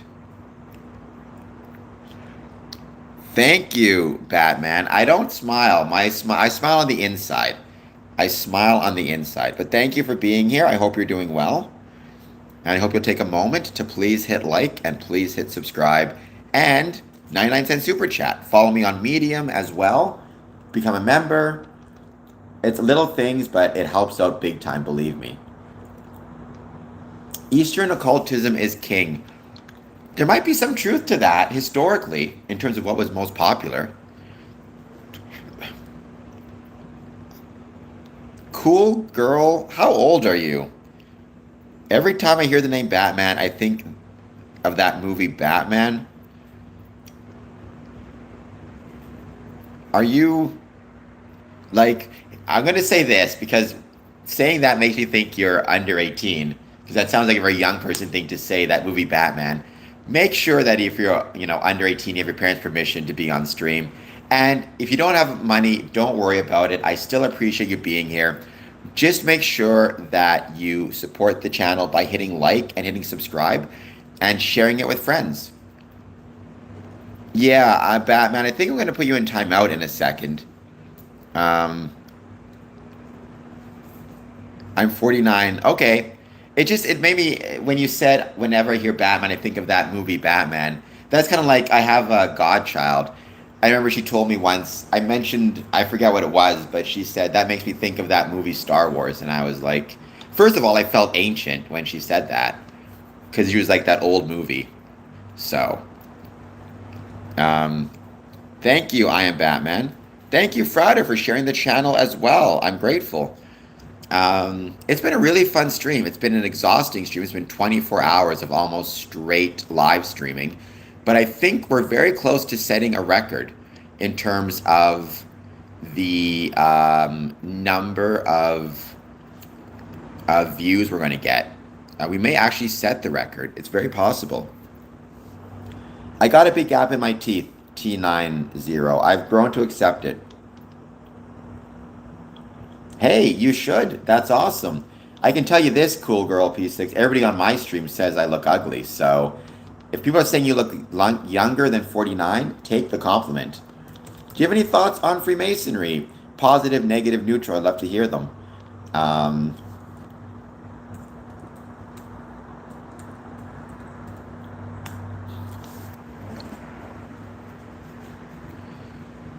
but I'm sure, I can't really see your avatar, but I'm sure you do look younger than 49, so good for you. Thank you, EPA, and I really appreciate you being here. I hope you enjoyed. I'm glad that you enjoyed this chat and this stream. I'm glad you found it not just a doom scroll, which is, I'm grateful to hear. Obviously, you guys are being kind enough to spend your time with me. I'm truly grateful for that. And if through that, um, you enjoy yourself and enjoy your time, what more can you want, right? What more can you ask for? Because your time is precious. We're really at the stage now where it's just a lot of taking questions and general comments. So we're just going to see who hangs out and who wants to chat.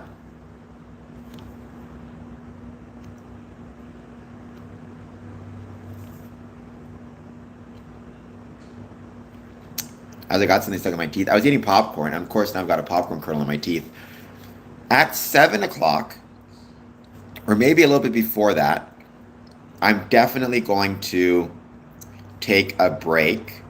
I'm going to put my camera back on my window so you guys can see the carnival and clean up my place, because I'm having some people here tonight, and get ready for my stream at 7. My stream at 9:30 p.m. for the fireworks. Congratulations, cool Grip. That's awesome. Have a very happy birthday. Freemasons versus UFC. I mean, the UFC. I'd like to say Freemasons, but obviously we as Freemasons are not professional fighters, so there's no way we're winning. It's going to be the UFC. I can't believe it's summer either.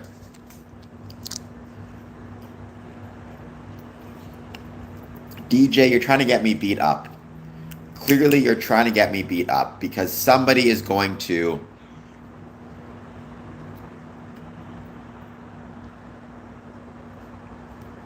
Somebody's going to see that in the UFC and say, oh, the Freemasons think they can take us in a fight. And next thing you know, I have to fight Dustin Poirier or something. And I will lose. I got a big forehead. What can I say? Where am I from? I am from Canada. Born and raised in Winnipeg. Currently live in Windsor, Ontario.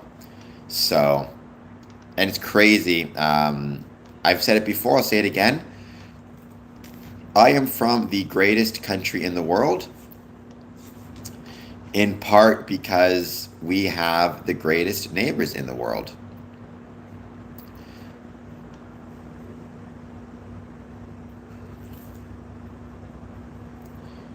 Well, Toronto is in Ontario. I mean, you'd have to, for that one, pick Ontario Maverick because Toronto is part of Ontario, right? Toronto is the capital city in Ontario. So Ontario encompasses the entire province from northern Ontario to Toronto itself to southern Ontario and everywhere in between. Um, why are you taking your life back, Chief? Um, you can't take your life back. It's too late. No worries. I mean, maybe you meant like Toronto or another city. I mean, I've never been a huge fan of cities, right? I like small towns. I will say my favorite city in the world though is Chicago. I think it's incredible. Oh, you're missing out, cool grip, or cool girl. I always call you cool grip because I see the P there. I mean, I love Canada. I hope one day you can come visit. There's so much to see from Vancouver to Nova Scotia to everything in between. It's genuinely an absolutely beautiful and incredible country. In my opinion, the most beautiful country in the world. Just me, you see? I mean, this channel is about Freemasonry, which has nothing to do with septum piercings, but all right. I'm from England. My dad is from England. Born and raised in. So he was born and raised in Haltwhistle, which is Northumberland, not too far from the wall, from Hadrian's Wall. He does feather in our cap in Canada, that's for sure.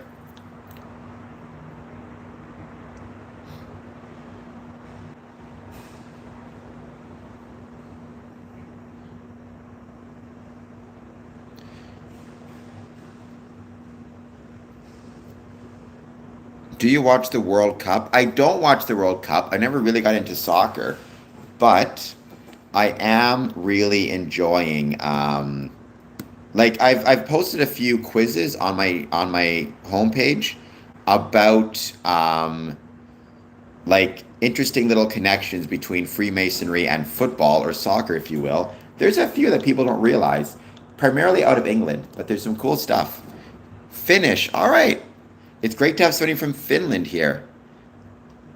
According to Google, Ryan, Jimmo, and Cruz, Pilno Cruz, both related to UFC, are Freemasons. I mean, that's awesome. It's also terrifying because if we do have to fight, I'm sure they could destroy me. So let's not have anybody fighting anybody. Let's all just get along. Um, have you seen my mom? Hello, brother. I'm Gnostic. I don't belong to the fraternity, but I mean, I'm grateful for that. When you say that, have you seen my mom? Do you mean like your work as in my channel and my work? Or do you mean like Freemasonry in general? Because obviously Freemasonry does incredible work. So I don't think I'm going to take another nap before the fireworks, Dylan. I think what I'm going to do is at 7 o'clock, I'm going to put my phone back on the window. Once again, show you guys that river view, but you also get to see the carnival and potentially people coming and going. I'm going to clean up my place to get ready for the fireworks because I do have a Masonic brother coming to visit to watch the fireworks. Then run out and grab some coffee, and then come back and we'll do the fireworks at 9:30. Okay. Well, I mean, the purpose of this channel, as you know, based on, you're here, is to promote the ways Freemasonry was and is relevant to the communities in which it's located, as well as to talk about stories of Masonic interest and just talk, turn my passion for Freemasonry into a profession. So, since you're brand new here, have you seen my mom? I really hope you'll hit like and hit subscribe. And thank you for joining.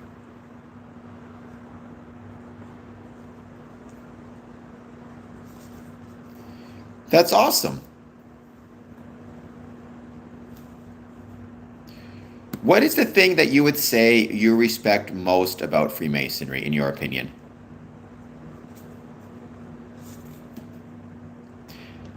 Thank you, DJ. I very appreciate that very much.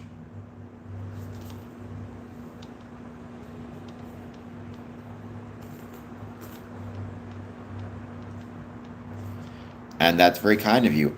I don't. I like to think my perspectives have been heavily influenced by Freemasonry. Obviously, not exclusively, but in many ways. Ritual practice, dedication, and growth. Those are all really good things. Um, and those are all some of the best things that Freemasonry does offer to people. So, yeah. When you're streaming, and not streaming, when you're like on YouTube, are you usually looking for content related to Freemasonry? Or what type of content do you normally look for?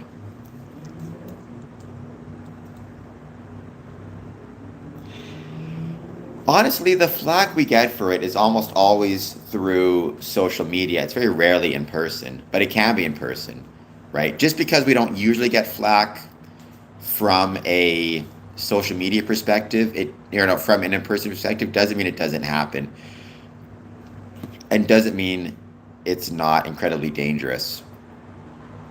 Um, we need to keep in mind.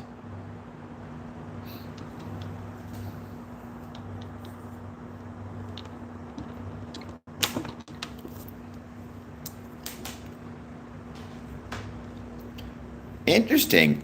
Do you stream on YouTube as well, or do you produce content on YouTube? You say animator, so it makes me think maybe are you in animation?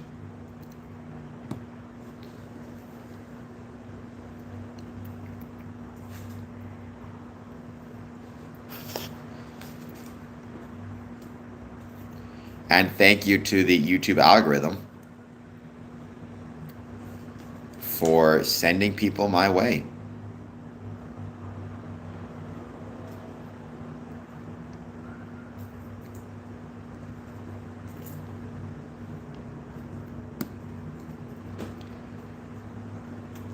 Well, it depends what you're doing, right? I'm not going to automatically be opposed to censorship. It just depends on what you've got going on. Having said that, I hope you'll maybe reconsider if you enjoyed it, maybe find other platforms.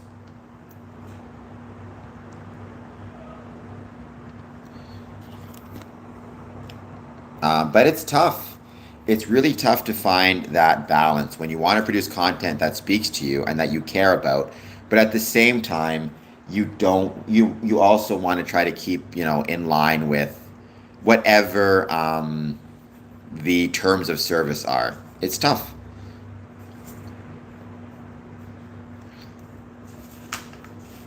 COVID, I mean, COVID was a tough time for everybody. I think that's very true. Regardless of what side of the fence you're on, I think everybody struggled with COVID quite a bit. So it's kind of an interesting time period too, because it feels like it's like lost time in some ways. Like it wasn't that long ago, and yet it feels like it was a million years ago, both in terms of like Freemasonry and everything else. Like I remember not being able to meet in lodges in person for 2 years. I'm not saying everything was wrong with that by any means. I appreciate that they had to keep people safe and stop, the spread of disease. But it's just such a crazy time to look back on and think about. But I mean, honestly, that's probably been true for history. Like in 1949, right? No, 1949 or 1950. How many people were like still thinking about and talking about World War II, even though it was probably the most consequential event anybody had lived through, right? By 1938, how many people were talking about the Great Depression? I think it's just an interesting idea, an interesting question. Whereas, um, how quickly we as humanity and humans tend to forget about some of the most influential and biggest moments in our lives. Well, it's so Scottish Rite is Freemason, right? To be Scottish Rite, you must first be a Freemason. I am a third degree Master Mason, which is the highest degree within Freemasonry. I am also 18th degree Scottish Rite. I decided not to join the York Rite, but maybe one day I will. There's still time.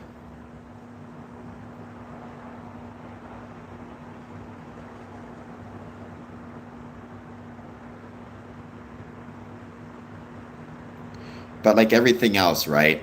I think for me, I really want my focus to be more so than anything else on the first 3 degrees of Freemasonry and to focus on the Craft Lodge. Because I think Craft Lodge is the most important. M stands for mooch. Who be mooching? What be mooching? And when you say nope, are you referring to Freemasonry or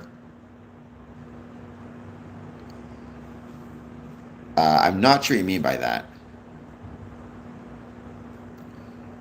Applied knowledge is powerful.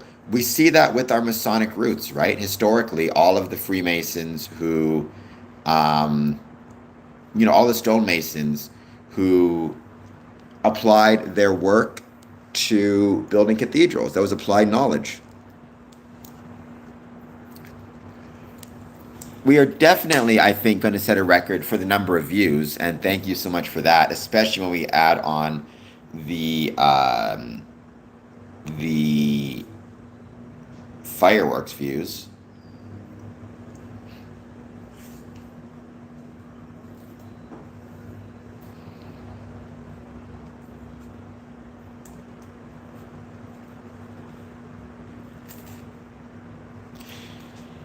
It's growing. I mean, we're at 4,253, which is incredible. So, hopefully, we can maybe get, I'm hoping to get to over 5,000 soon. We're definitely seeing an uptick in a variety of different things. We're seeing an uptick in the number of views we have, as well as the number of subscribers we have, as well as our comments.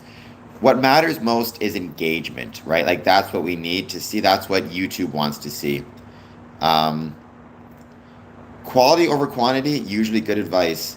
I don't think I'm quite at the Mr. Beast level yet, whatever you say.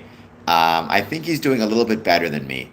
Having said that, the fact that Mr. Beast just got over 500 million subscribers and is ultimately on his way to, a billion, it goes to show where the locus of, for lack of a better term, where the locus of entertainment is. Thank you for the poutine, right? It's no longer television, it's YouTube, it's social media, it's TikTok, it's anything, it's all these different platforms, more so than the traditional media. And because of that, I think we in Freemasonry need to remember where ultimately our audience is going to be, where the biggest audience is going to be. That's kind of what we need to focus on.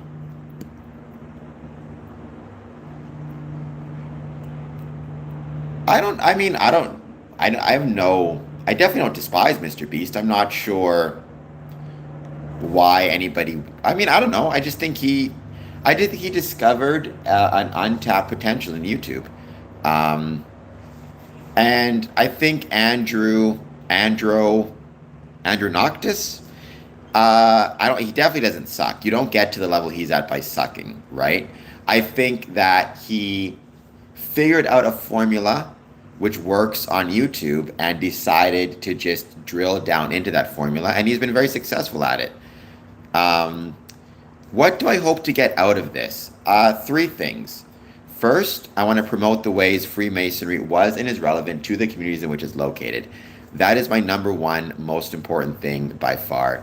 Second, I want to share stories of Masonic interest and answer questions about about Freemasonry. And third, and maybe the most important, I want to turn my passion for Freemasonry into a profession through content creation. And if I can do all 3 of those, or even 2 out of the 3, then I will have been a success. Um, so that's the goal. Who is Andy? Don't know who that is. Jimmy Cooper, I believe that is the order that Fred Flintstone belonged to. Most people would not use the term reasonable to describe me, so I'm grateful that you do.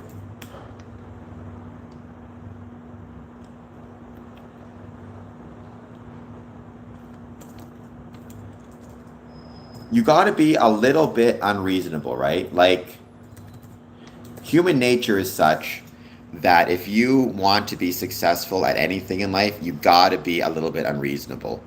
At least it's something big and different. No one's ever been able to be a quote unquote professional Freemason or turn their passion for Freemasonry into a profession. And so the fact that I'm able to do it, or at least try to do it, really is something for which I'm incredibly grateful.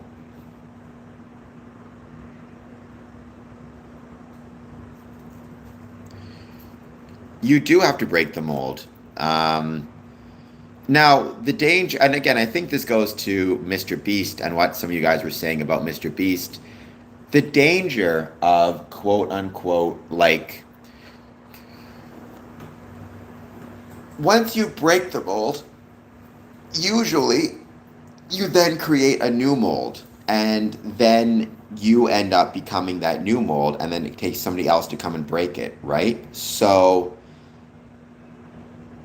I think what happened with Mr. Beast is he recognized and he saw an opportunity in the YouTube space. He figured out the mold or the pattern through which and by which he would be able to maximize his views and thereby maximize his revenues. But by doing so, he then put himself in a mold where now every video is I do feel like kind of the same thing, the same format. The thumbnails are all kind of the same because he's got it down to a science of exactly what needs to happen when.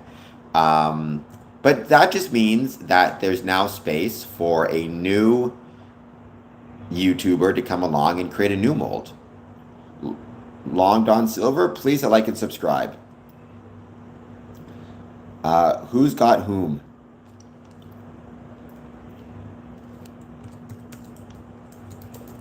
And to everybody who's here, thank you so much for joining. Please take a moment. If you're new, hit like and subscribe. I appreciate everybody who's been here so far. It's been a very long stream, but it's going very well.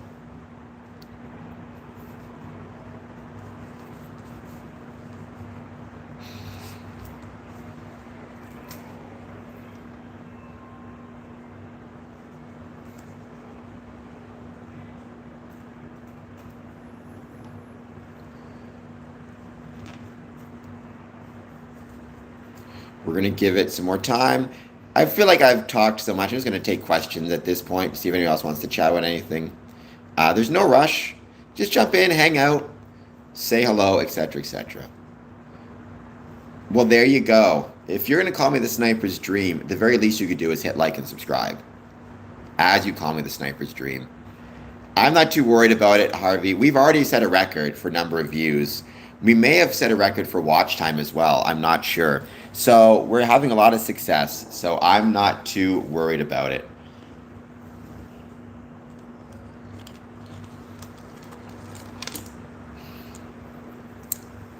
But any questions you guys pop up, just let me know.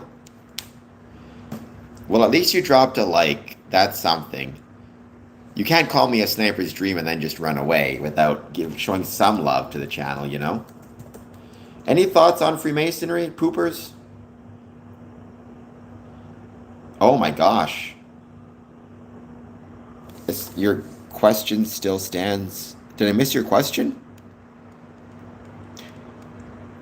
What's my advice for individuals turning lead into gold? I have no advice. I don't believe in alchemy.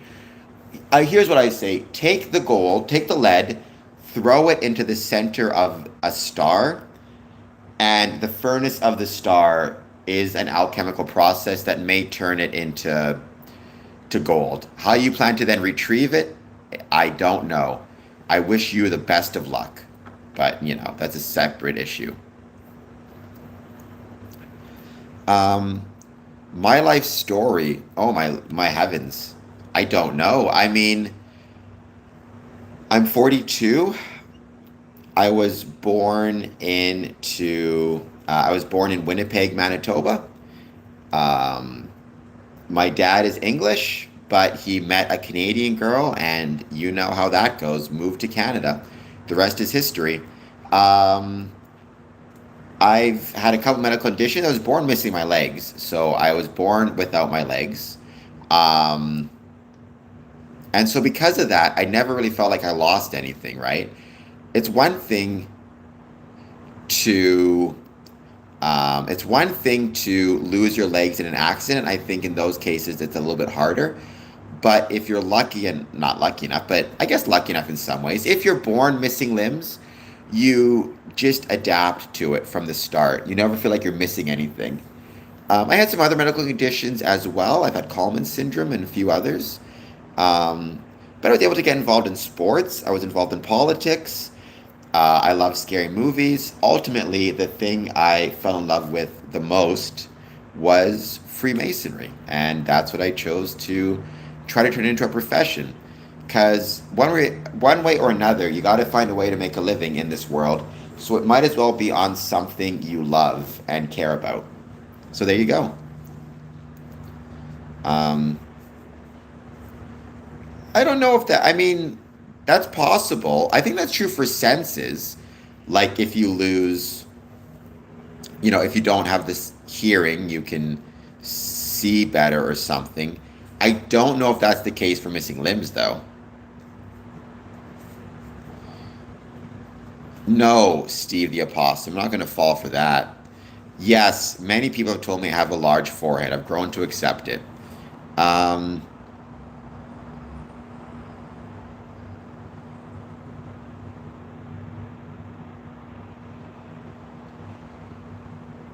well, I mean, if you're saying literally, like we are lead, and how do we turn ourselves from lead into gold? An equivalent to that would be, in Masonic terms, the idea of the rough ashlar to the perfect ashlar, right? That is the idea of like we start out as rough ashlars, meaning we start out as um, imperfect creatures, and our goal is to try to, work on ourselves and improve ourselves. Now, ultimately, we will never get to a state of perfection. In a religious sense, what they will say is, because of that, you need to use religion or spiritually to get you through that distance. Freemasonry will say, for your day to day life, your goal is to work on yourself and improve yourself through your habits. But ultimately, in terms of the final state of perfection, that's a religious question. Yes, I've been a Freemason for 20 years. I do believe in a supreme being. So this child's about Freemasonry. I do believe in a supreme being. Um, right? To be a Freemason, you must believe in a supreme being of some sort. My supreme being is the rational nature of the universe as expressed through science and geometry. Um, some hybrid. I'm a human being. I promise you, of all the things I could be, I am a human being. So there's three questions in a row. Okay, so what do Freemasons believe? Freemasonry is not a religion. Every Freemason will have his own set of religious beliefs as well his own set of political beliefs. He may believe, for example, he may be Christian, he may be Muslim, he may be Jewish, Hindu, Sikh, whatever it might be.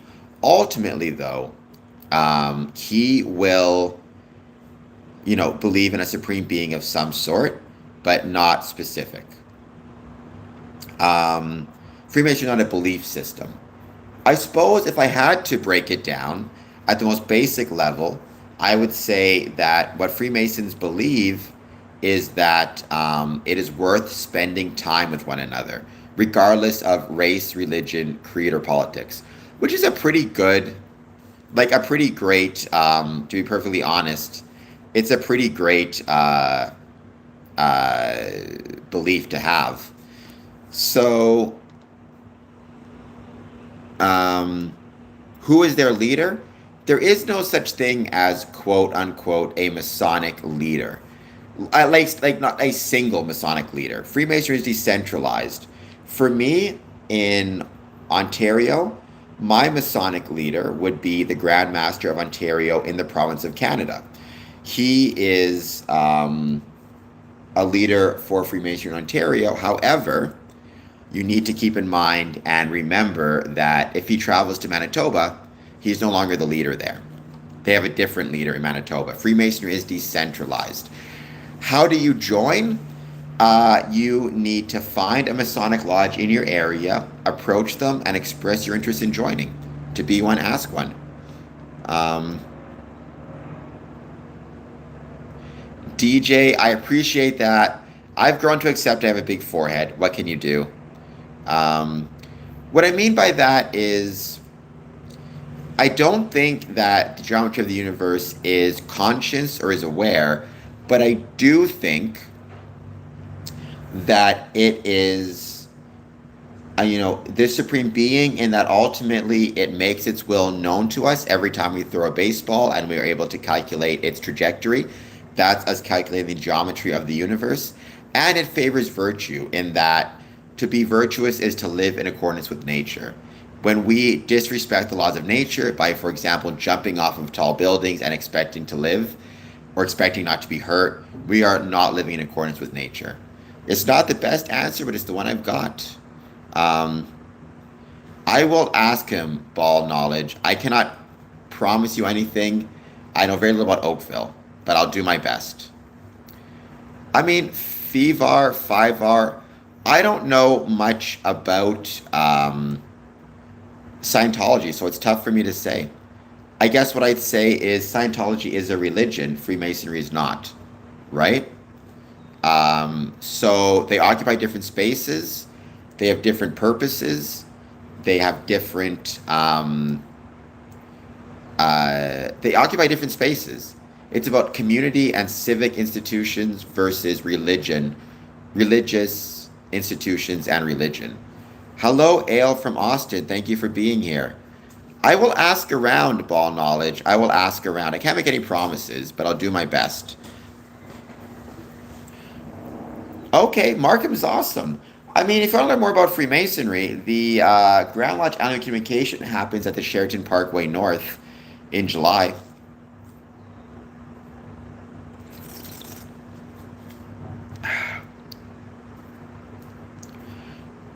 For a variety of reasons. First of all, if you are looking for a quick and an easy enemy as a politician, a private society is a pretty decent target, right? It becomes super easy to target Freemasons because of the nature of their privacy. Um, Also, like, monsters and fascists, like Hitler, let's say, Stalin as well, other groups, they are, by their nature, to the extent that they care about any relationship, they care about civil relationships and civil connections between individuals, right? Or not individuals, between the citizen and the state. Freemasonry is about civic institutions, which is the relationship between one another and between community members, right? And so, whenever you have relationships that get in the way of a civil relationship, I would say fascists and dictators tend not to be fans of that. Um, I don't see everybody's message, Hasborn. Um, this is my occupation. At least I'm trying to make this my occupation. I'm working on it. If you want to help me out with that, super chat, comment, share, etc., etc. I am familiar with the Odd Fellows, not overly familiar with the Odd Fellows. It's not something I know. By the way, karate team, hello from Amsterdam. Um, it's not something I know a ton about, but many Odd Fellows were Freemasons, and many Freemasons were Odd Fellows.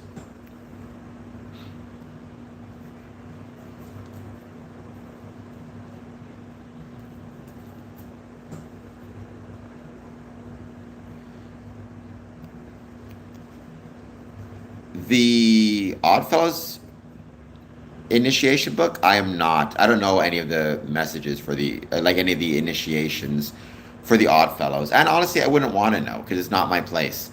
If I wanted to learn what the initiations were for the Oddfellows, I would just join the Oddfellows. I do support law enforcement. I was law enforcement. I guess not really, but I worked in a jail and I worked as a probation officer for about 10 years altogether. So I certainly worked closely with law enforcement, if nothing else. And it's a really tough job. So nothing but respect to them and for all of their work.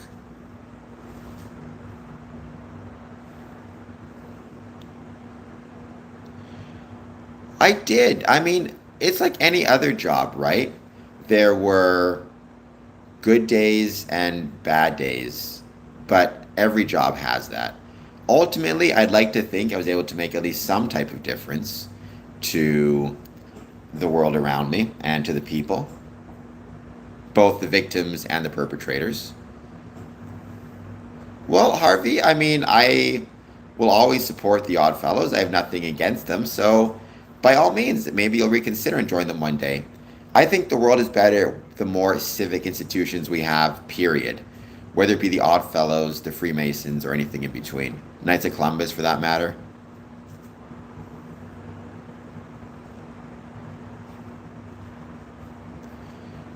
I mean, you don't ever really know. It's always going to be a bit of a leap of faith, Hasborn.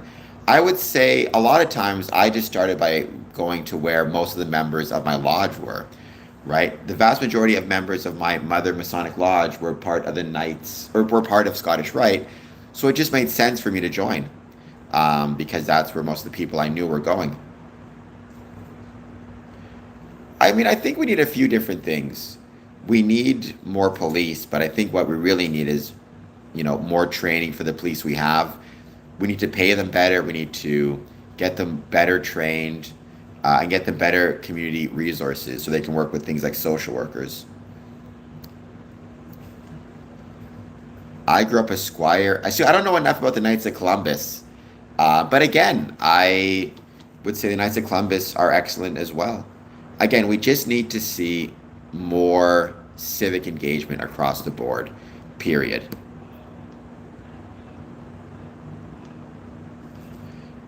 But I've known like several Knights of Columbus historically, and they absolutely are doing incredible parts of what it means to be a civically engaged.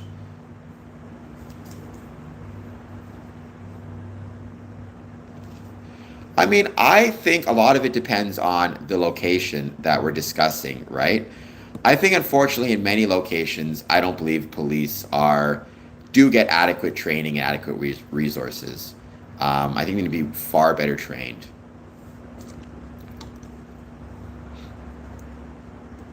Drew 7905. What are we waiting a damn minute for?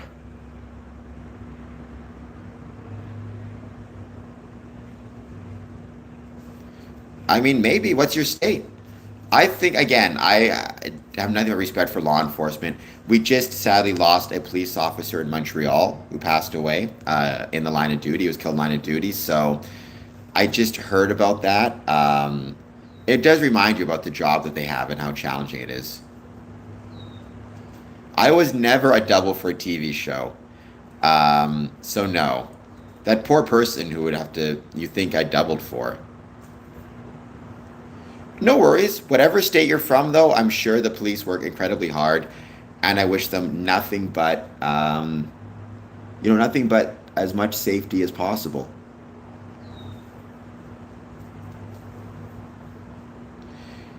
Yeah, I mean, the world is made better through civic engagement. I think there's no question about that. And I think we just need to see more of it.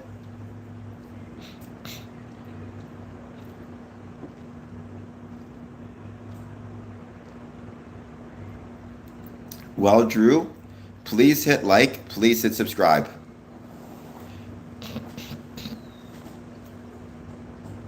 And I hope they're doing well. Any thoughts you have on Freemasonry? Positive, negative, or neutral, let me know. I mean, I have been streaming for 24 hours. I need water, I need coffee, I need posture.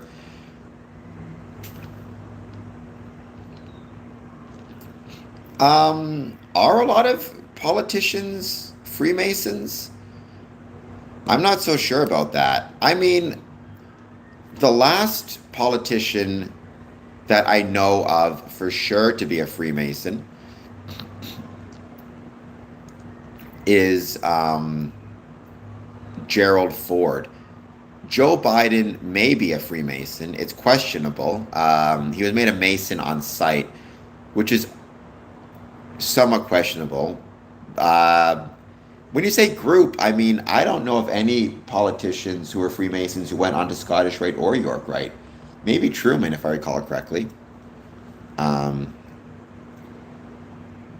I don't know. I mean, that was probably true of plumbers too, though.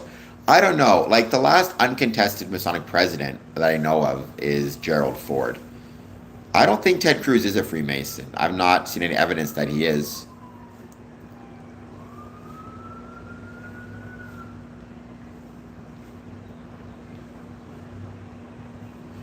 No, Drew. I am not going to do that. Let's just calm down there.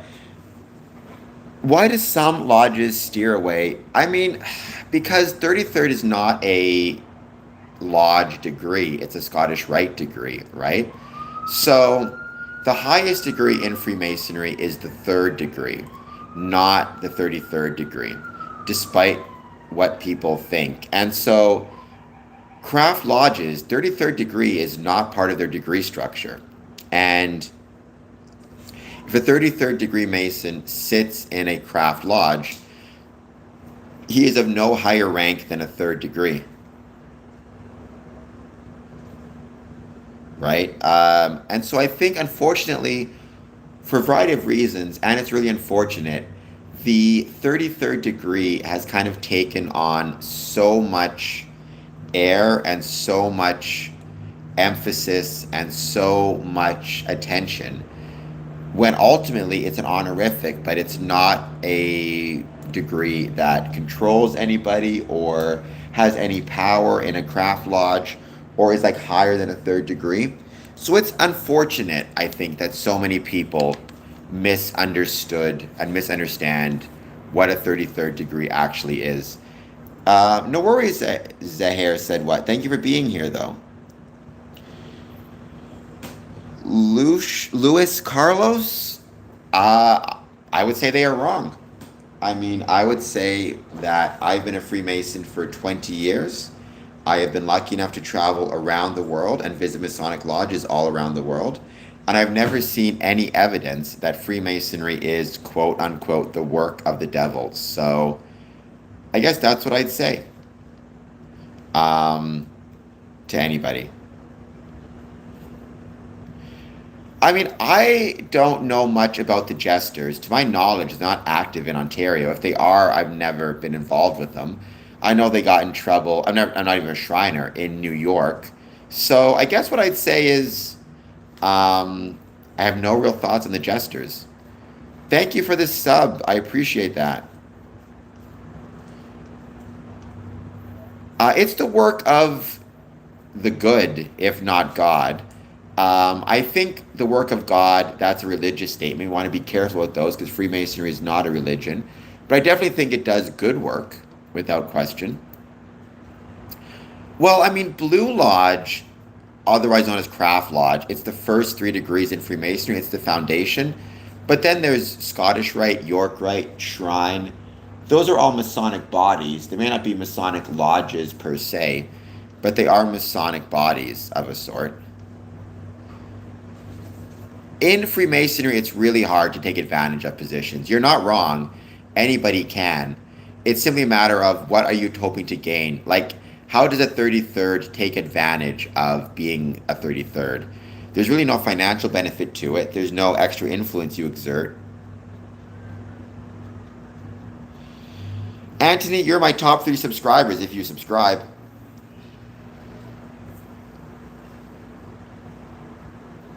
If you want to be cool and hit the like and subscribe button. there are good and there are bad people in every walk of life. You're right, and Freemasonry is no different. I mean, hopefully, what we try to do within Freemasonry is the term is called guarding the West Gate. Tell them all I say hello, right? Ultimately, we want to make sure that when people are coming into Freemasonry, we're selecting for good people who will enjoy Freemasonry. Having said that, whenever anybody joins Freemasonry, ultimately it's a leap of faith. We can't know for sure what they're going to be. We simply have to do our best, make our best judgments, and you kind of go from there. But I'd like to think, in general, Freemasons are pretty good at selecting, if nothing else, good people. And that's true, by the way, the other direction as well. Joining Freemasonry is a leap of faith. I don't care how much time you spend reading stuff on the internet. I don't care how many meetings you have with the lodge or how many questions you ask. You can never truly know if Freemasonry is right for you until you actually join and are a part of it. But, that doesn't mean you don't talk to your sponsors. That doesn't mean you don't talk to the lodge. That doesn't mean you don't ask questions. That doesn't mean you don't get to know the guys. But you do have to accept the fact that you joining Freemasonry is a leap of faith. And by the same token, the lodge agreeing to allow you in, it's a leap of faith on their part as well. So it works both directions. Um, I suppose you could argue, though, life is a leap of faith. Just living is very often an act of faith, I think, especially when life seems very challenging.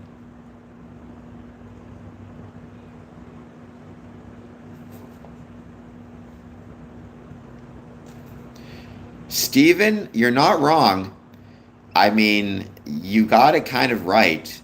It's a club of dudes. They cut stones and they were a little bit nerdy with it. They created weird rankings because it sounded fun to them. I mean, I could quibble here and there around the ages, obviously. The weird rankings are, not just fun to them. The rankings actually do provide a value. It allows for leadership in the lodge and the assignment of different roles and different responsibilities. So, I mean, there's that. But you're not completely wrong. But that doesn't mean, even within that context, that it's not possible to find love for the thing, right? It's like music. Some people will say, you know, Leonard Skinner is just a bunch of rednecks from Florida singing about, bar fights and chasing girls. And maybe that's true, but I still love it. And it's my favorite music in the world. Ultimately, Freemasonry is not special, but the relationship between the individual Mason and Freemasonry, that's what's special. That's what matters. Um, yeah, I mean, why call it worshipful master? Why call it warden? I mean, why call it stewards? There's just some reasons behind some of them that I used to know, but whatever the names are, the value of it is just from an organizational perspective. No, Adolf Hitler was not a Freemason, I'm thankful to say, because he was obviously a monster. He was actually very much opposed to Freemasonry. So much so that he actually banned Freemasonry from Germany and placed Freemasons in concentration camps.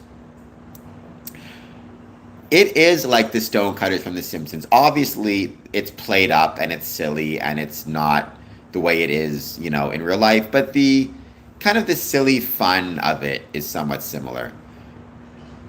Sure, of course they do, Mac. I've sat in lodge with gay Freemasons before. It's not an issue. I don't care whether you're gay or straight. If you're a good man and honorable and fair to others, then you're good and you're a Freemason to me. I don't care whether you're gay or you're straight. None of the Nazis were Freemasons. Freemasonry was outlawed in Nazi Germany.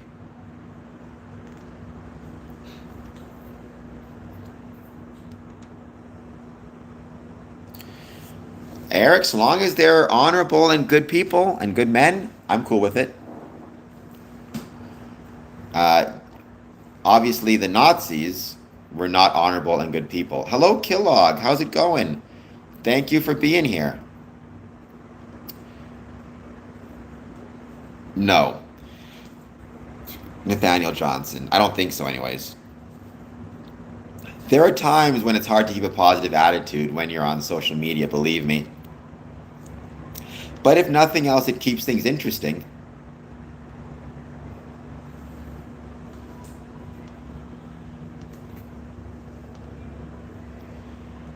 Yes, I'm going to be live streaming them at 9:30. It's going to be a blast. I can't wait. It's going to be a lot of fun. We as Freemasons, I as a Freemason should be celebrating my community, my city, the cities I've traveled to and visit. So that's both Detroit and Windsor, and it's going to be a blast. They do, and it's not their fault because there's so many of them. There's actually a derisive term for people who would join like a million different Masonic orders back in the day. They were called Barry the Joiner. Nothing goes on in level 33rd. It's fine. Um, Nathaniel, well, send me a super chat and I'll do that. I am $1.89 away from $100 in super chats. So let's help a brother out over here. Let's see what we can do.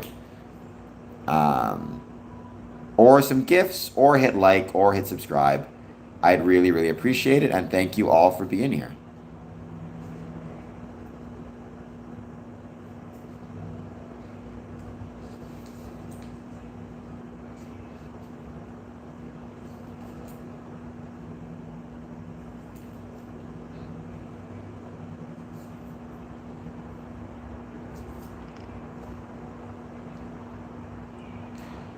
No, ball knowledge. I've always said that Freemasons, you can call us vegetarians because we don't want no beef with nobody.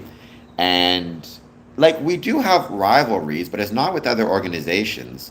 Ultimately, our rivalry is with, inflation being at 4.2% and thereby Masons not being comfortable spending money on going to lodge functions or special events, right? Or our rivalries are with how comfortable the couch is after a long day of work, or whatever else it might be. It's with society in 2026 and all the things within society that unfortunately push against fraternal orders and civic institutions.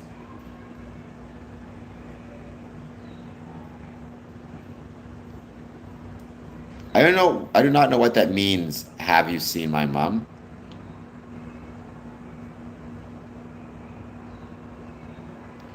What's my thoughts on Eastern Stars? I think Eastern Star is awesome. I'm not sure. Like it's great. It's been around for what 100 and I used to know the dates. I don't anymore. I forget them. It's been around for over 100 years. I'm pretty sure. Thank you. We made it to over 100. I, I think Eastern Star. I mean, it serves a very valuable purpose because I think for Freemasonry to survive, it needs to include and be engaged with the entire family. And that includes, mothers, daughters, wives, and sisters. And also, like, I know a few places where the Eastern Star Lodge is actually doing better than the Masonic Lodge. So maybe it's up to Freemasonry to take some lessons from Eastern Star as opposed to the other way around. Hold on just one second.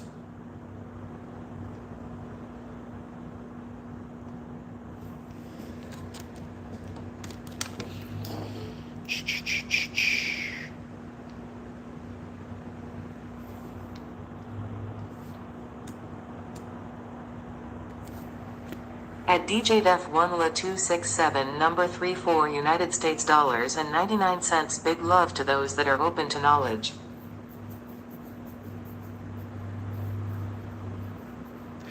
Look at that. Look at how quickly YouTube sends you back to me.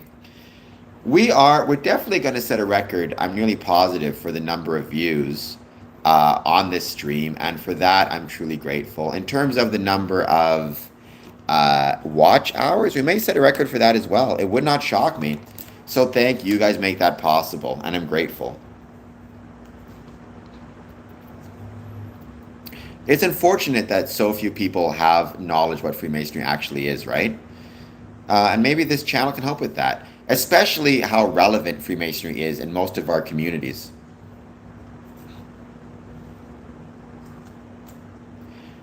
I mean, I would say Alex Jones's rivals with us. I don't think I'm a rival with Alex Jones. He's wrong about Freemasonry, but, c'est la vie.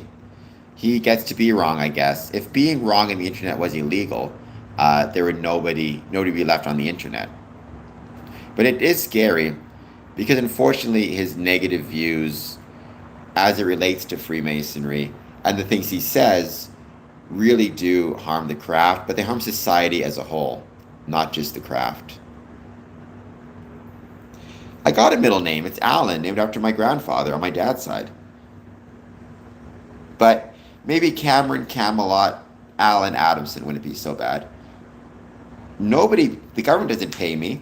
I'm asking you guys to pay me, F Shams. So give me a super chat. What do you think I'm shamming people about, F Shams?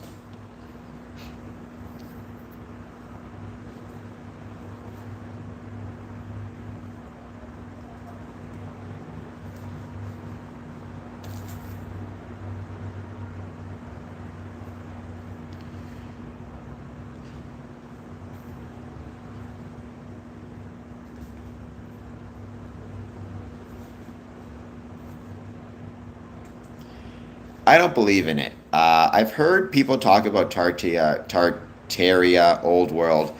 I mean, I'm pretty much believe in the standard, right? For lack of a better term, I'm pretty much a believer in the standard archaeological record of human development from about 200,000 years ago when modern humans first evolved to modern times. I know there's some Masons like Randall Carlson, I think, has some of those beliefs, but I'm not one who believes any of that stuff personally. Tartaria is this idea of some of ancient advanced civilization that existed before the Ice Age, I think. And some other people view it as some of like civilization that exists within a hollow earth.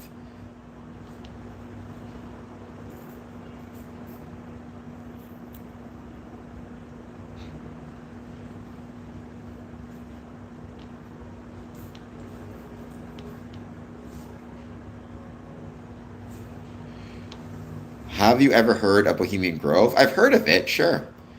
It had nothing to do with Freemasonry. It's some type of conspiracy theory around, like, I think Alex Jones talked about it. Again, Candace Owens may be a rival with us, but I'm not a rival with Candace Owens. She's just wrong. And it's unfortunate she's wrong because she harms not just Freemasonry, but through her harming of Freemasonry, she harms society. Um, I like Randall Carlson. I'm not trying to underestimate him. I think he's wrong about plenty of things, but I think he's correct about plenty of things as well. And I do appreciate the fact that he stands up for Freemasonry and talks about it in a positive way and with a positive light, which I think is awesome to see. I don't disagree with that. I'm no fan of Candace Owens, but it's unfortunate that she's so popular and has such a popular kind of group and such a popular audience, big audience and large audience, because unfortunately what it means is, the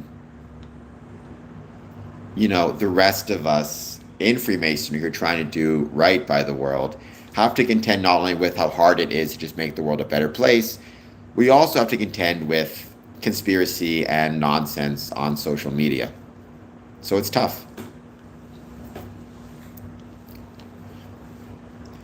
It does, but at least I mean, I can speak for myself, right? All I can do is try to live a good life, be kind, be generous to people around me.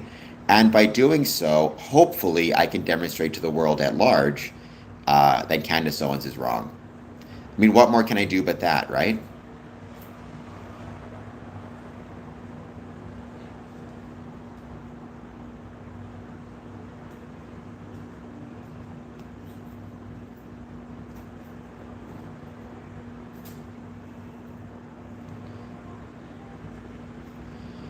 And that's true for anything. Like sometimes Freemasons will get in touch with me or through the chat, they'll talk to me and they'll ask me, like, all right, how do we combat conspiracy theories and conspiracism? And ultimately, the answer I always give is just try to be good people, try to treat people around us well and with respect, and you will maybe demonstrate as much as possible to the world at large that the conspiracy theories are baloney. That's really all you can do, for better or worse, right? None of the. Well, I mean, I, I've never heard that one before. I'm glad, ball knowledge, that you think modern Freemasonry sounds appealing. Its origins have nothing to do with preparing for the end of the world's population. Its origins were stone Masonic guilds of the Middle Ages. As someone above said correctly, nerdy dudes who cut stone and wanted to create a social club. Oh my gosh. I mean, I don't even want to go into it. She's just been basically accusing us of all sorts of criminal and horrible activities. I don't want to get into it. Nothing good and nothing correct. DJD. 1717, June 24th of 1717, so 2 days from now, is when the premier Grand Lodge of England formed. So yes, it was the first Grand Lodge. The first speculative Masons were probably created in 1634 in Scotland. Sorry, that's a legitimate story. But June 24th, 1717. It's interesting that that is 2 days away. Um, Maybe I should do something on that day. It'd be kind of fun.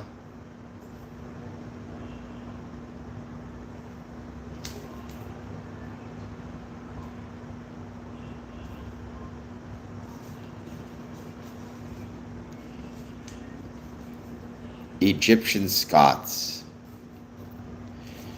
I mean, Mac, I don't know much about the Church of Scientology, so I don't like to speak about it because it's not something I know much about. To my understanding, it's a religion.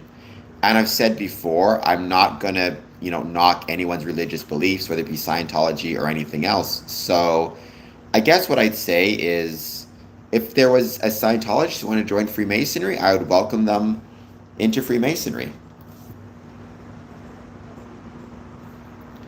I might still be sleeping on that day, depending on how I'm feeling.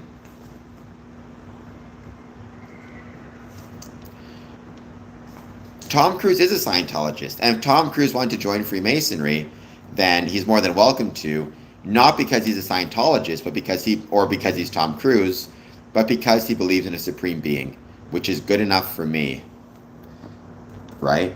Um, Although I suppose it'd be kind of fun having a celebrity of Tom Cruise's stature within Freemasonry. The thing you have to keep in mind, though, and remember is just because someone is famous, it doesn't mean that automatically they'll be a good Freemason or we should chase them. I don't think we should necessarily chase famous people to join or for clout, but if a famous person is interested, maybe all the better.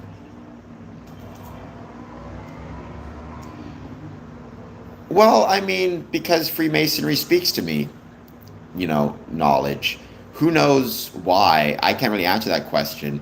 That's kind of like saying, why listen to Leonard Skinner when you can listen to Rolling Stones? It's because I like Leonard Skinner more, you know? For whatever reason, I've been part of different organizations, different clubs, different groups.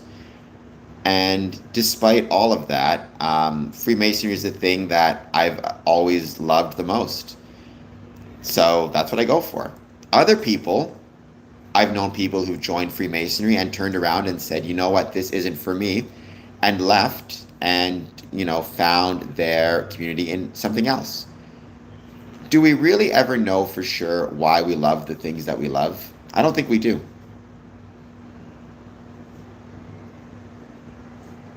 I've never been to Austin. I would love to shake hands with Shaquille O'Neal. I've heard he's a really cool dude and a good Mason. Never had the chance to meet him though. We do not have the Orange Order over here, at least not to my knowledge. I think that's primarily in Ireland. Pastor Sempa, I agree. Skinnerd is way better than the Stones.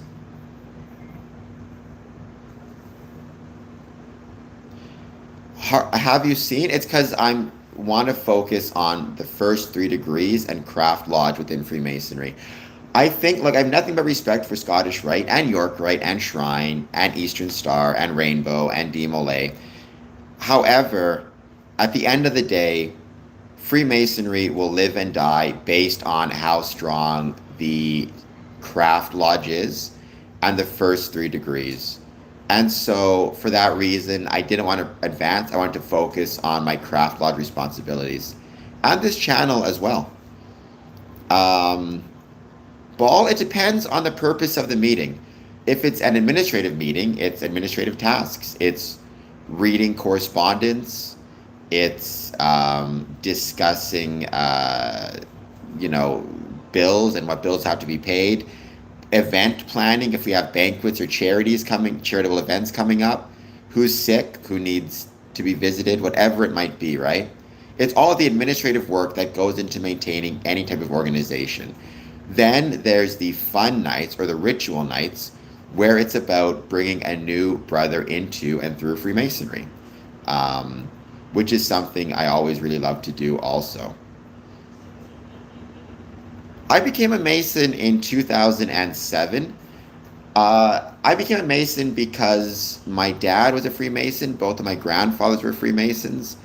I always ultimately assumed sooner or later I would join. I mean, I went to like Christmas parties for the lodges or whatever it is. I always really enjoyed it. I think the better question, though, isn't why did I join? It's why did I choose to remain active? And that's because, again, something about Freemasonry speaks to me more so than maybe to other people. The Shrine Circus is a big thing. I cannot, Ball. If you want to get a meeting with the Grand Master, you got to. It's the same way you get to Carnegie Hall. Practice, brother, practice. Join Freemasonry, become an entered apprentice, and you go from there.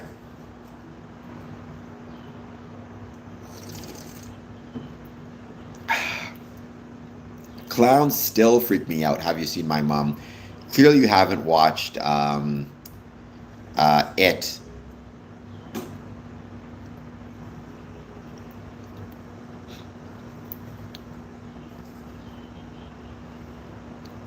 Nope, lemon slip. That's a name.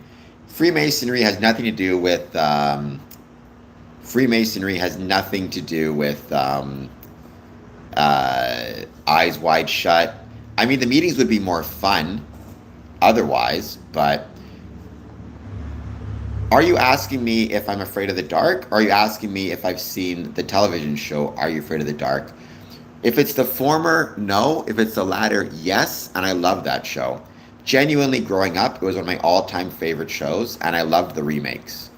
It is an absolutely incredible show. And one of the greatest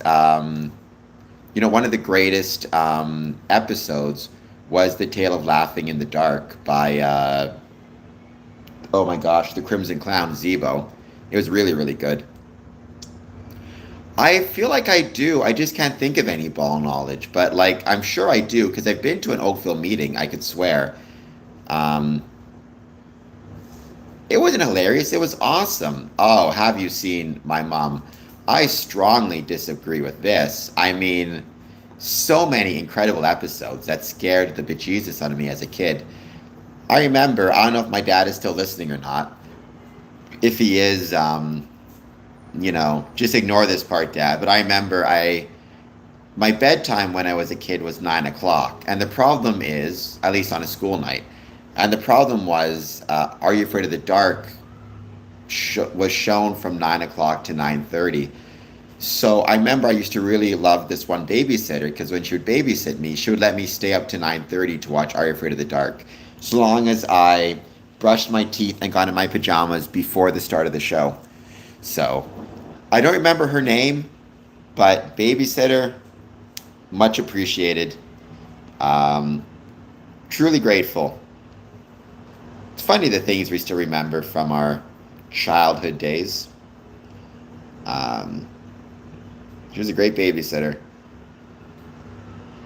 She was. Have you seen my mom? She was a real one. I remember, I think it was her. I remember too.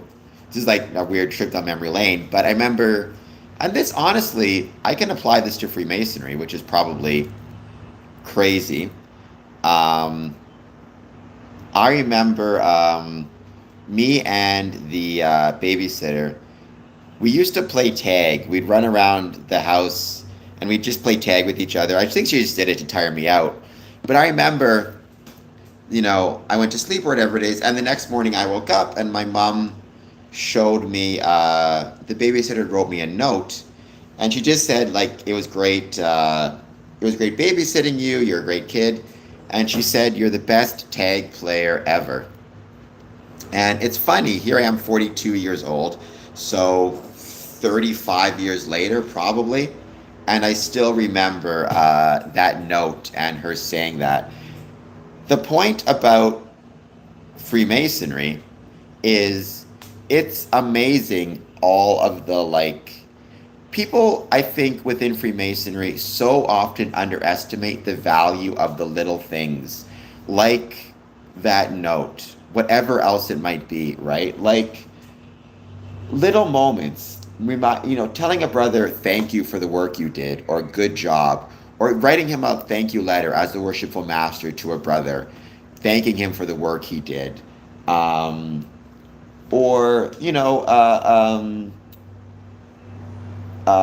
bringing a couple extra snacks, or who knows what else. Like I think we so often and so unfortunately um, underestimate the value of little things and little moments and how they can mean a big deal. Actually, a great book to read about that is called Unreasonable Hospitality. It's by a gentleman who ran the was ranked as the best restaurant in the world, and it was made up to be the best restaurant in the world because of their dedication to hospitality. So it's a really cool little note. Um, Nobody's buying. I don't want to smoke crack. Nobody should want to do that. I know you're being sarcastic, but nonetheless, get yourself some help if you're being serious. So check out my work on Medium. Follow me on Medium. Check out my discussion on unreasonable Freemasonry. Cubone. I'll try to remember that. Do I believe Candace and Alex Jones? Well, I believe Candace and Alex Jones are 100% faulty in their reasoning. I think sometimes they get it right by accident, which in some cases is even worse because then it gives them a false sense of security, right? Um, like if I just close my eyes and keep throwing darts at a dartboard, you give me enough darts, sooner or later I'll get a bullseye. That doesn't mean I have any talent or ability. It just means I was lucky.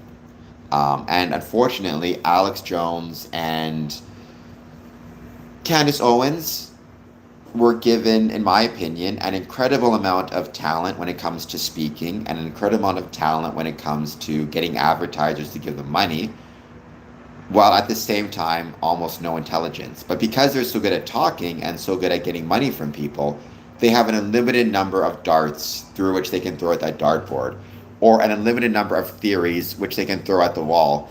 And some will stick just out of luck. Um, Lyman, I'm not jobless. I made $105 today, and that's just so far. So hit like, hit subscribe, and support me in my efforts. I would be much obliged. I'm nearly positive I set a record today for number of views. We'll see if it grows tomorrow as well. I'm probably going to have a very short stream tomorrow, that's for sure. Um,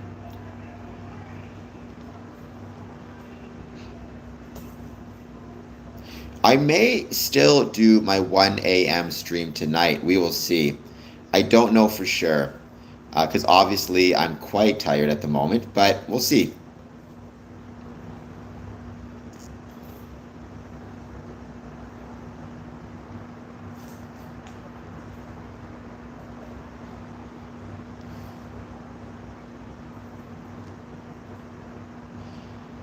Yeah, time travel is not possible other than the time traveling I'm doing right now. It is currently 17:19, so it's currently 5:19. If I sit here for 1 minute, I will have traveled 1 minute into the future. Um, it's not quite what Candace Owens meant, though, obviously.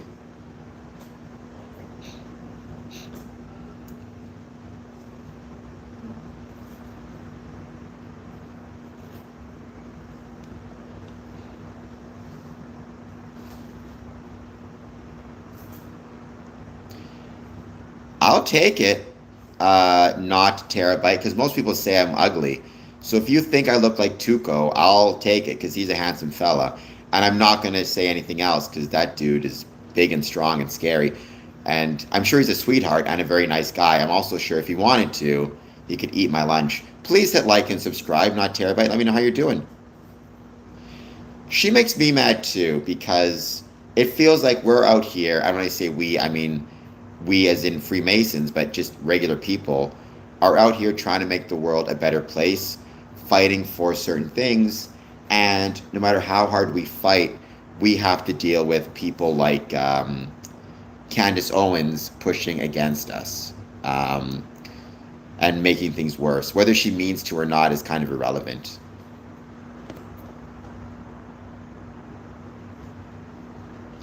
Wow, Brian with the mean statements.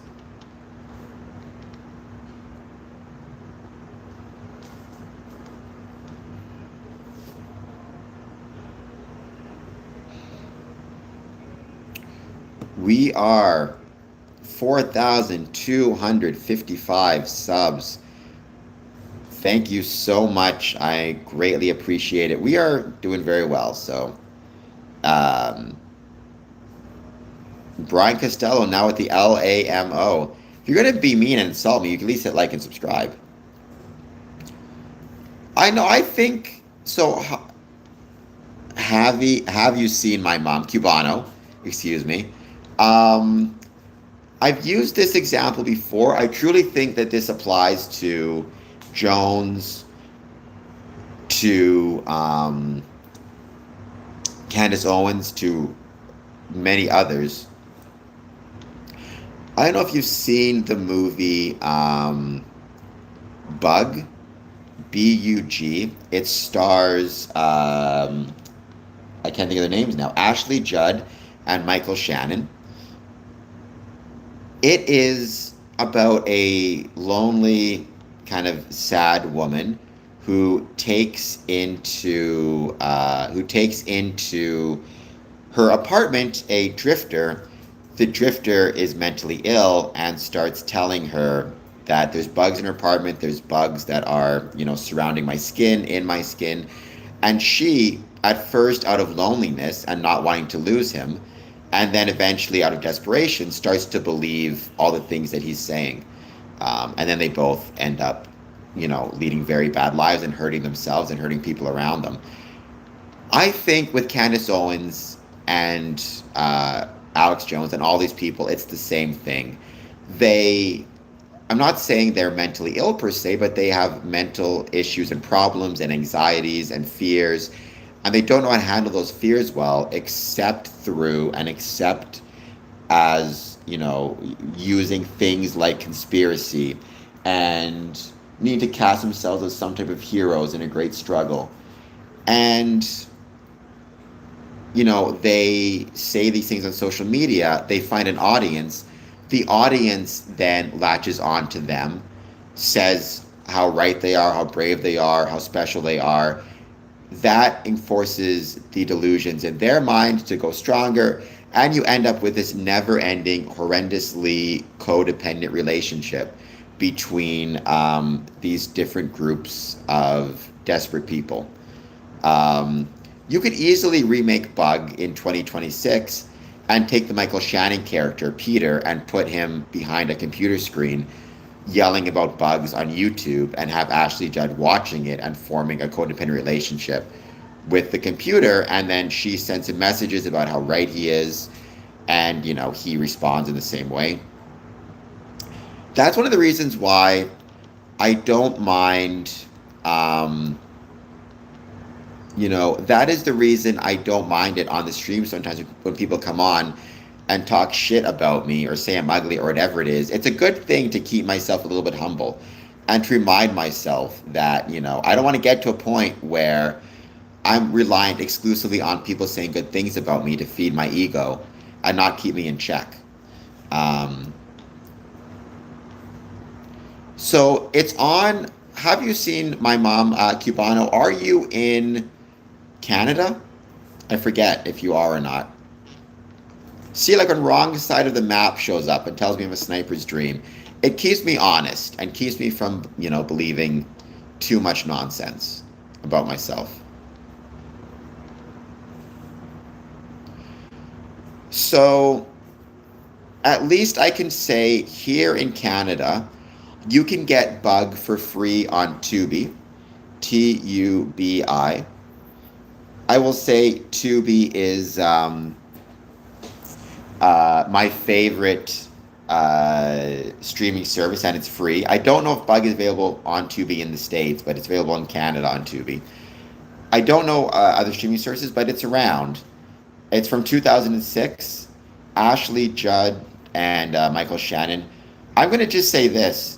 Tubi is by far and away the best streaming service, like bar none.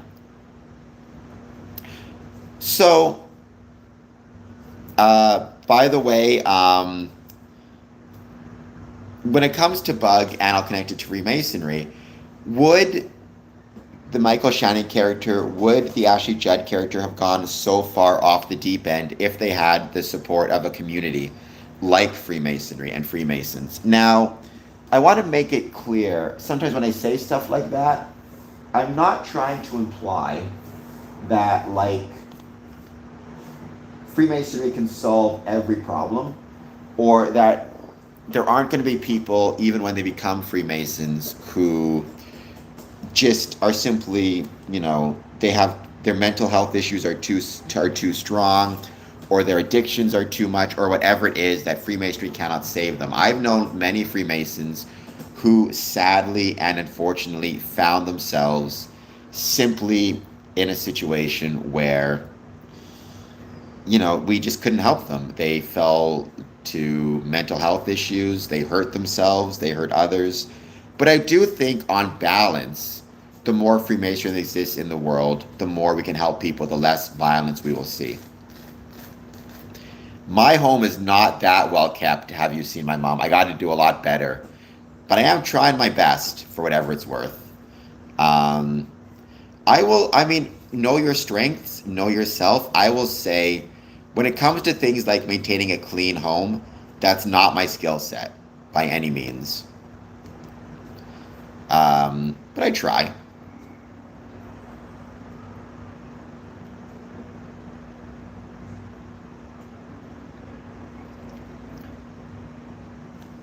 You can see my sink? I guess you can. Well, there you go. I got a decent sink. Again, so much of my focus is just on this channel. Maybe if I get enough super chats, I'll be able to hire a maid at some point to do cleaning, or a house cleaner. That would be quite nice.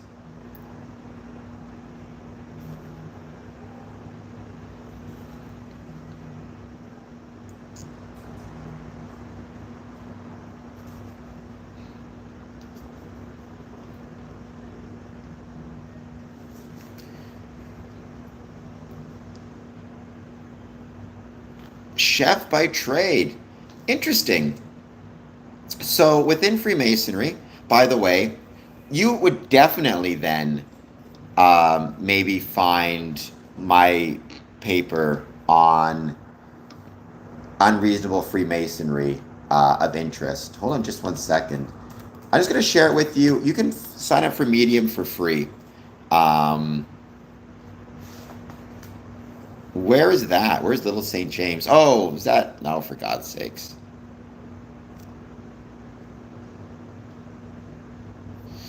Um, you're welcome. So let's see if I can pull it up. What do you think of The Bear? Have you seen My Mom? That is probably my favorite show of the last 10 years. I genuinely love it. And yeah, I really love that show, and I've written about how the bear applies to Freemasonry.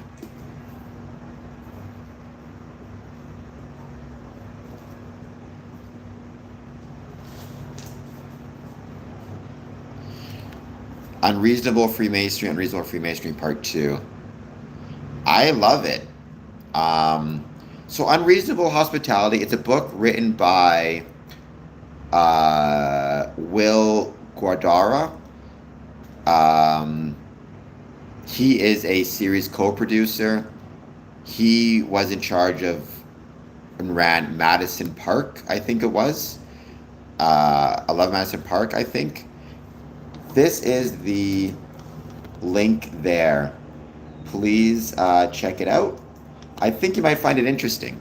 We have within Freemasonry junior wardens who are the chefs. Thank you, Stephanie. That is incredibly kind of you. Oops. Let me just get this correct.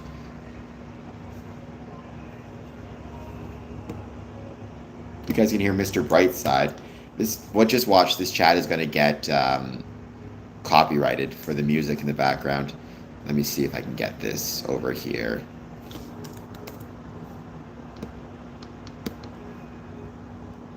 Oops.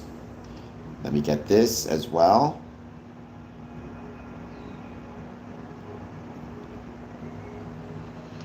But it's interesting, I've known a few chefs who are active in Masonic lodges as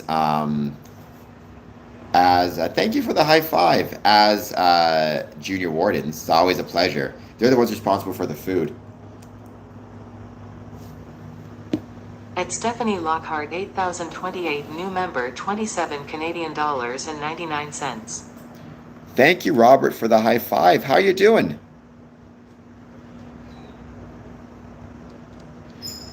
A Man Searching for Meaning, Viktor Frankl. I will look and see what I can find.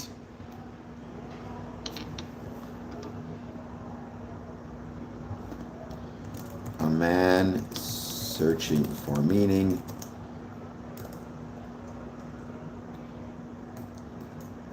Viktor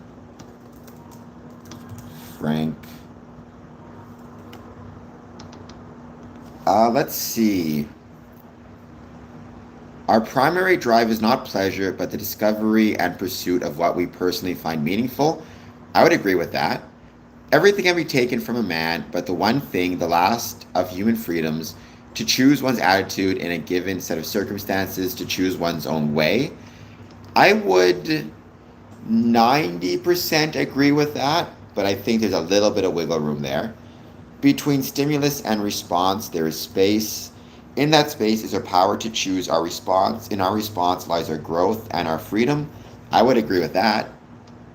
I'll have to read it. Thank you so much.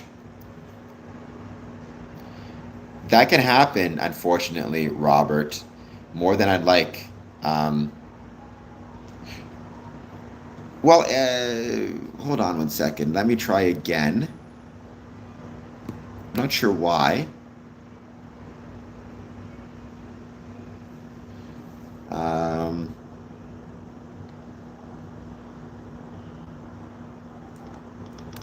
Oh, it's because there's no HTTPS in front of it. Do you see it there now? I don't know if it pops up for you. Now, I wrote 2 articles. That's one of them. Perfect. Have you seen? Please follow me on Medium. It's super easy to do, and it's free. There's actually 2 articles I wrote about unreasonable hospitality, so.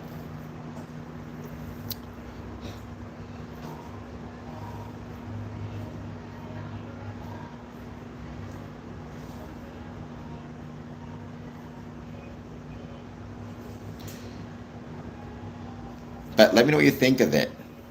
And it's unfortunate when that happens. Robert. I was junior warden many times. I can tell you it was a pain in the butt every time. And that also, I was second general in Rose Quad, but I stuck to it, and I'm grateful for the fact that I did so. Because at least I could say I did it. You may find, Robert, that link interesting as well, Roberto Devalia. I hope you'll consider clicking on that link as well. You may find it interesting in terms of being a junior warden. Um, Check it out.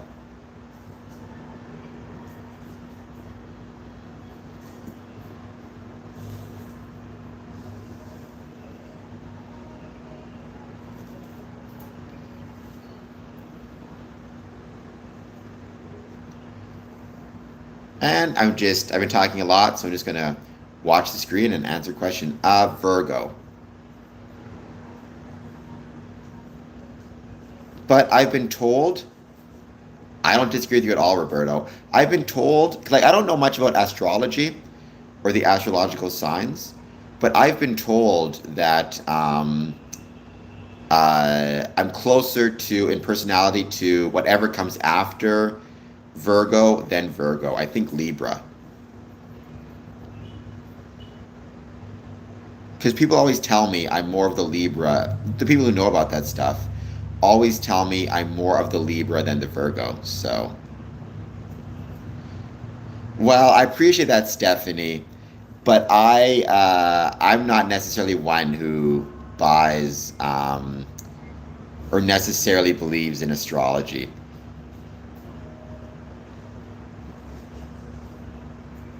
Have you seen my mom? Careful. I mean, I appreciate you guys chatting, but don't put like personal dates in the chat, even when it comes to just the month and the day, not the year. Let's still avoid that just to be extra careful on social media. John Pork says Christ is king. I mean, Freemasonry, many people would agree with you because many Freemasons are Christian. But you need to remember Freemasonry is not a religion. Stephanie, you're watching the fireworks tonight, right? Like in person? Because I'm sure that they'll be awesome. I forget if you are or not. But if you're not, then you're going to see them on my YouTube.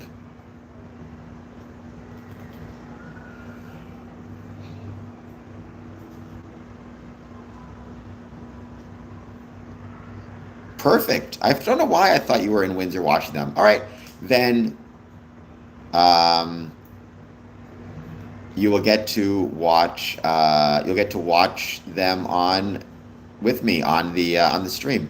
It'll be fun. I am a Freemason. I've been a Freemason for just about 20 years. It's crazy to think it's been that long.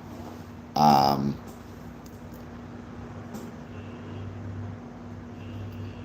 well, I mean, obviously,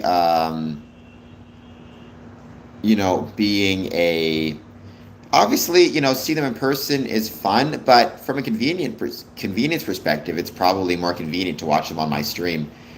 I'll give this the caveat I always give, which is I don't know for sure. There's always going to be the potential for technical difficulties and technical issues. So if during the fireworks the stream cuts out, whatever there might be, I'll just restart it and don't be alarmed. There was, but keep in mind, John, the term Freemason is so broadly defined, you have to be really careful what that means. Like those Masons, and I'm doing that quotation on purpose, in France, I could not have sat in lodge with them even before this criminal stuff. Nor could they have visited my Masonic lodge because because they were considered by most Masons clandestine. Right? It's the same way I can call myself a lawyer, but if I try to practice law, I will be in trouble because I'm not licensed. Or I can call myself a dentist, I guess, but if I take some dental instruments to a somebody's mouth, I'm going to get fired or I'm going to get fined and go to jail. Freemasonry, unfortunately, there are some people who will call themselves Masonic but will not be recognized. That's one of them. Um, Danny Scott, what don't you understand?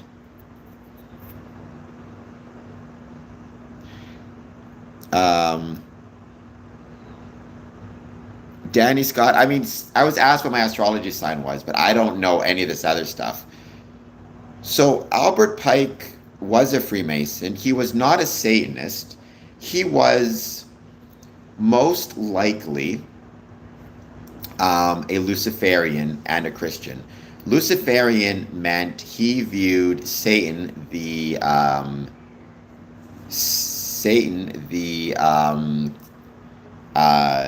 fallen angel, as a separate entity from Lucifer, the snake in the garden, or the light bringer. And in his opinion, whenever anybody was seeking knowledge, they were seeking Lucifer. However, not the fallen angel, but the serpent or the bringer of knowledge.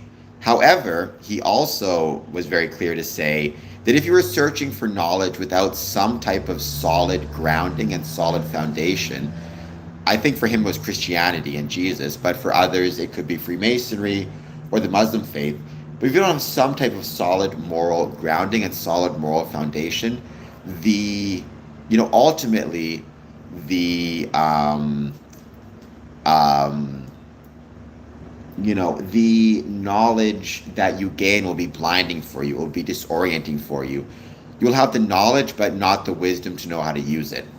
But Albert Pike was not a Satanist.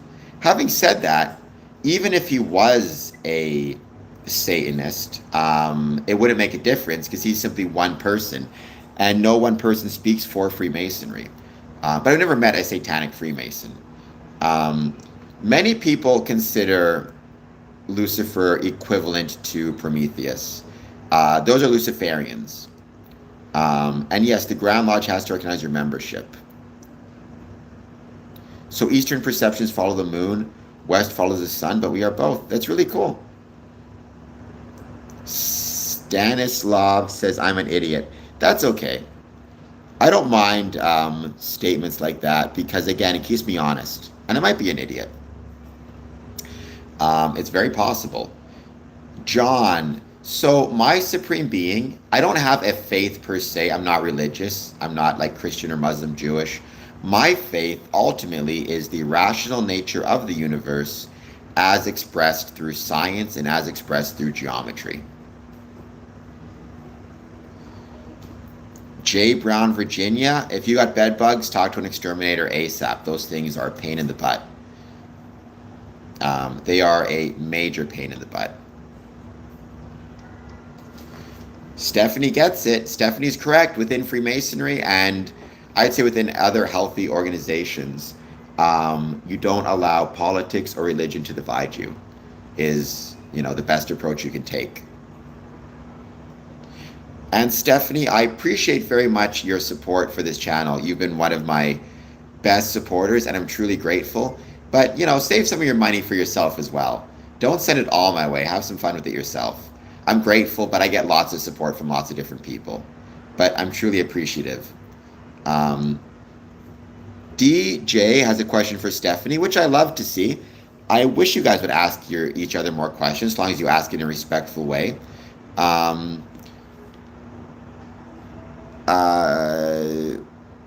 Where is it? Stephanie, can one follow both sun and the moon or both east and west?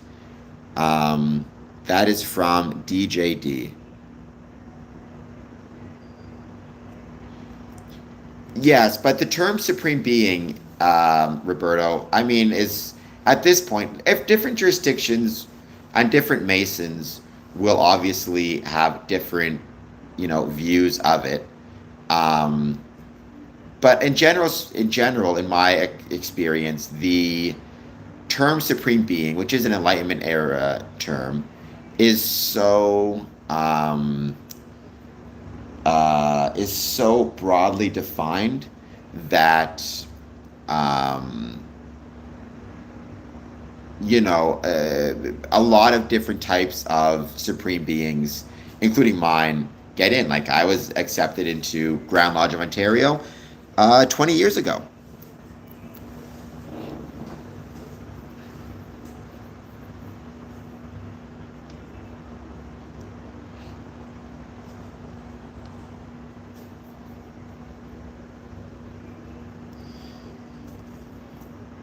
Don't forget, if you guys have found my stories on Medium, please take a few moments to follow me there.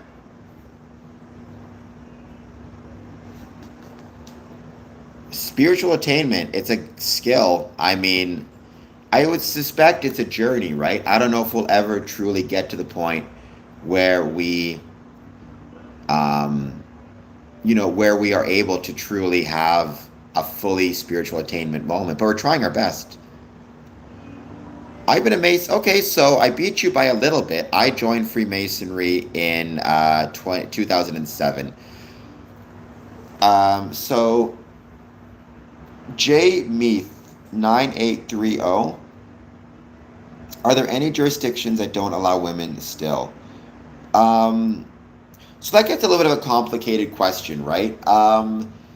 Like allowing women. So there's no jurisdiction I know of that does not have either within its jurisdiction the Order of Eastern Star, um, the Order of Women Freemasons, or both, as well as Rainbow or Job's Daughters. So women are a valuable part of the Masonic. Women are a valuable part of the Masonic order. Um, and they're, again, they can be Eastern Star, or they can be, and it's recognized in many places, including in England, they can join the Order of Women Freemasons. An Order of Eastern Star is an absolutely incredible organization. So is Women Freemasonry. I don't think we give either of them within Freemasonry their just due, to be perfectly honest. Us as Freemasons, I think we're very kind of lazy about it, unfortunately. We don't always show them the respect they deserve. I was raised in 2008. I joined in 2007, raised in 2008. It's crazy. When I think about that, like, let me tell you, it flew by. That old expression, like, there is no tomorrow, I can promise you, I'm starting to feel that way. Like, 2007 to 2026, you think you have all the time in the world? You don't.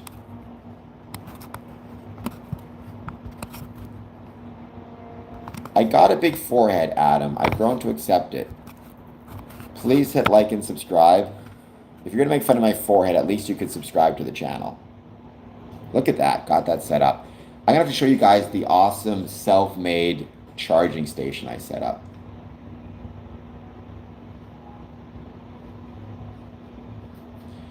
Sadly, I've never traveled to Massachusetts, but I really want to. No, Leap. Actually, you know what? I could do it. If you um, do a $20 super chat, you specifically, Leap, I will chug a gallon of milk. Now, I don't have milk on me. I will have to find a gallon of milk, but I'll do what I can. I mean, Stephanie, thank you again. You're being far too kind. I'm grateful. Um,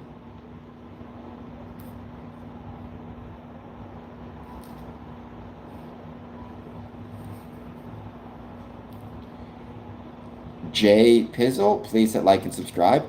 I am actually, I think I'm $3 away from a record. I think my last record was 150.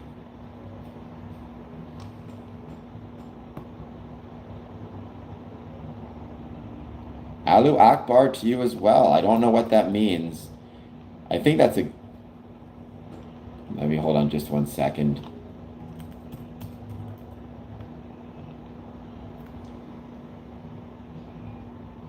Means God is great. Okay.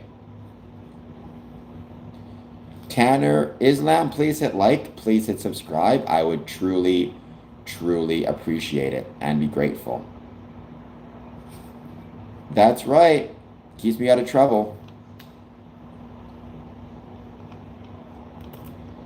That was General Akbar for the record.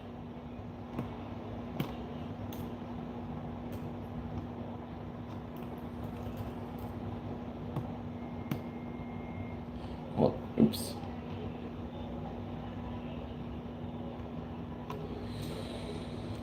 Tanner, many Freemasons would agree with you. We have many Muslim Freemasons and many Islamic Freemasons. Again, I've said I don't have a particular religious faith per se. Um, but I sit next At to, Stephanie Lockhart 8028 new member 13 Canadian dollars and 99 cents. I've sat next to many Muslim Freemasons. They're a valuable part of the craft. And I'm grateful for their brotherhood, especially in Dearborn, for example. It is crazily beautiful out there. I don't disagree with you at all.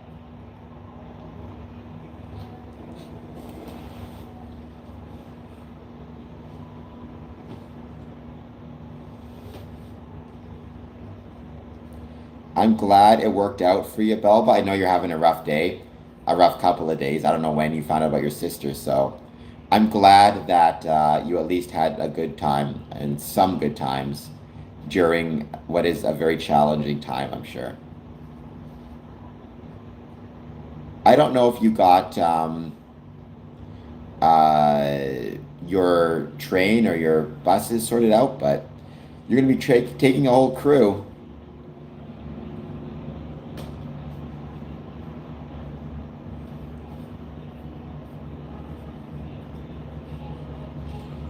Hello, Chronic Morality. Thank you for being here once again.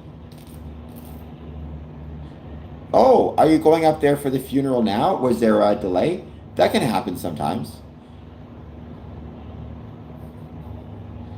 Tanner, if all you talk about is religion, then eventually you're going to find yourself given a time out.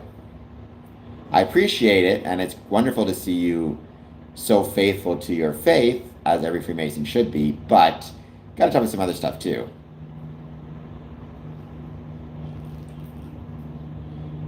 I mean,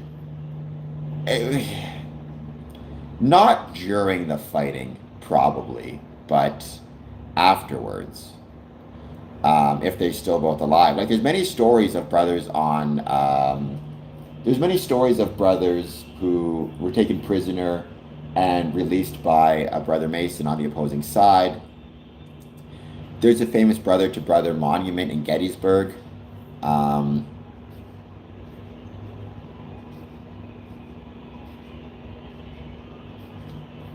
Tanner Islam, please take a moment, hit like, hit subscribe. Thank you for being here.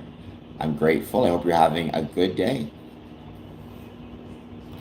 Let me know if you have any questions or thoughts on Freemasonry, positive, negative, or neutral. I'd love to hear it.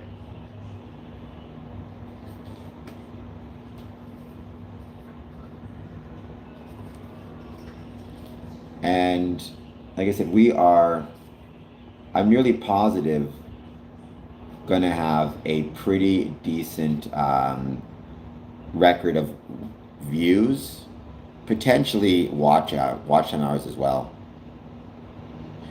My goal is threefold with this channel.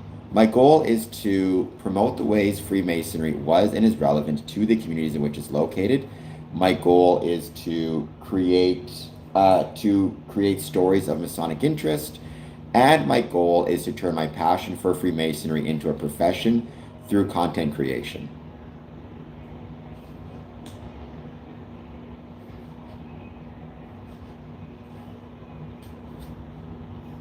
Hello, Tic Tac Head indeed. How's it going? I know who Rockhead from Art Attack is, but welcome also.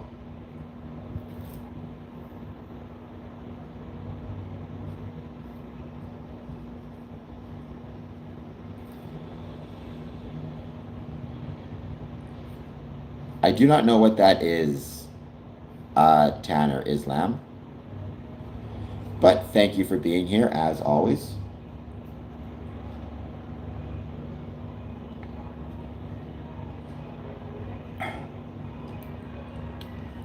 I mean,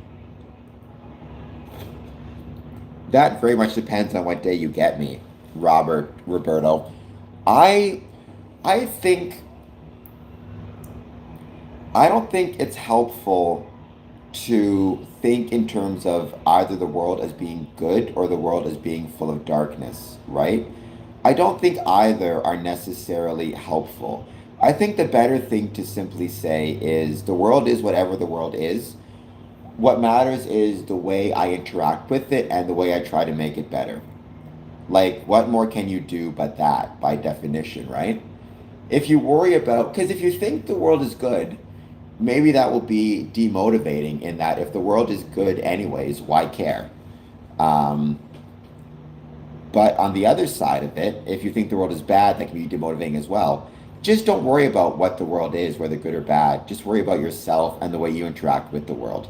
Lord Bra, welcome back. It's good to have you back once again. Um, Duality is good as well.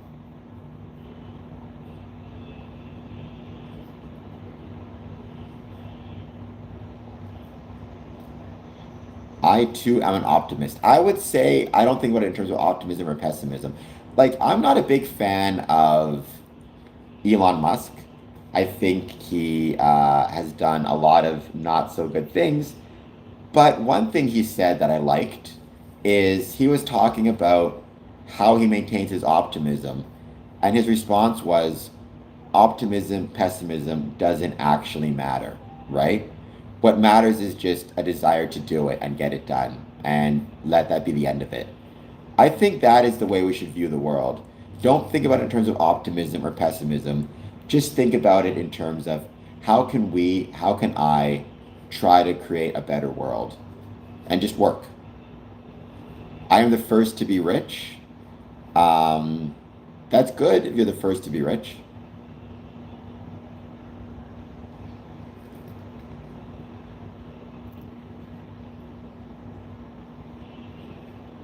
I mean, he definitely, I mean, being a trillionaire um, helps you with optimism, I'm sure.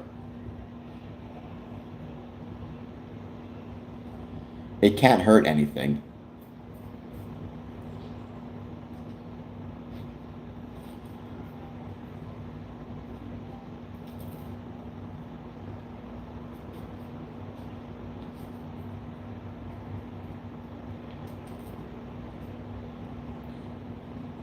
We are just going to keep hanging out, wait to just talk to people. Anything you guys want to talk about, let me know.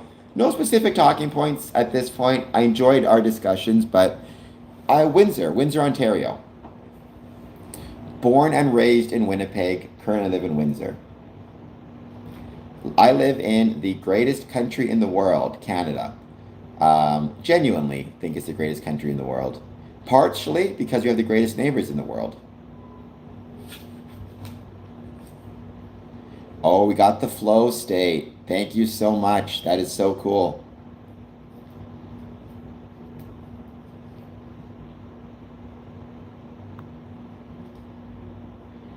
Canada. Again, my dad is British. Canada, born and raised in Winnipeg.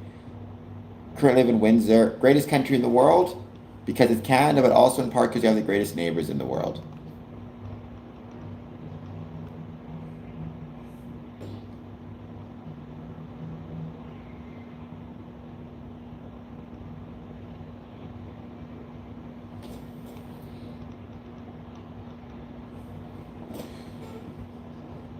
As you guys know, the current plan is I do travel to the US often. I've actually written about it a few times. I've been very lucky to get to travel throughout the world, including to the United States. I think it's an incredible country. I have some issues with the government at the moment, but that's a whole separate can of tuna. I mean, good for you, Tannerism. I speak English and bad English. So if you understand English and write in Turkish, that is amazing. I hope, Tanner, one thing I'd love to see is if you would consider leaving a comment on one of my videos in Turkish. I think that'd be really cool. Thank you, Marcus Villeneuve. Um, Maybe the fact that I'm so exhausted makes the eyes pop even more.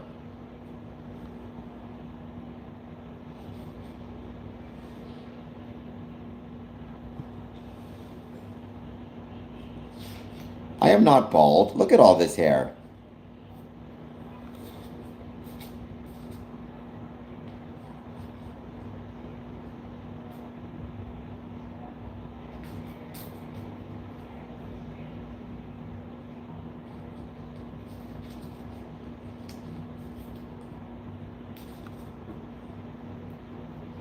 So Tanner, I'd love to see.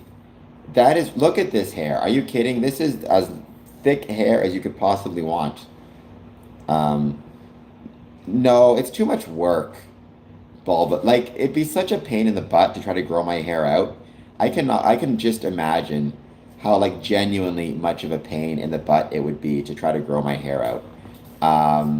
Because I can barely take care of myself as it is. And when you get long hair, you have to always wash it and take care of it. It's like I just want to spray Febreze in the air and roll through it instead of showering, for heaven's sakes. Um, if you translate what I say, I will reveal my true identity to you. There you go. Cope with what? I am rocking this out, sir. Coping. I got a record number of views, probably, possibly a record number of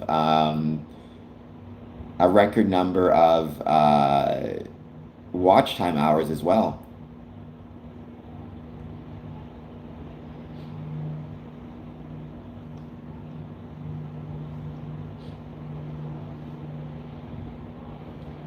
So Kapu feet trap. I don't know what that means.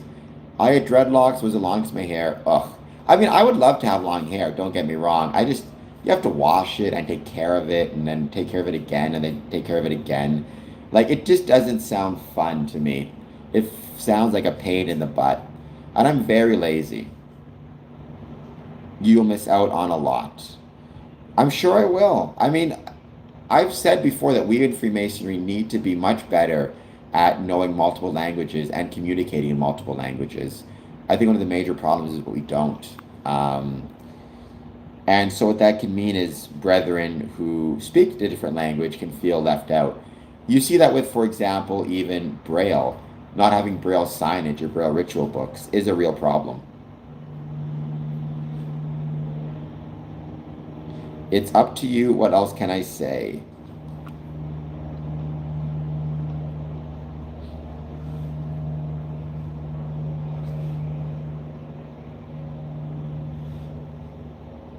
Again, I speak English and bad English, so you got me beat 3-1.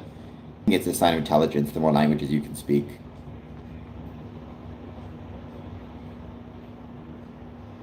Tanner, I think there's been some issues with the translation services, for the record. I'll put you in the camel clutch.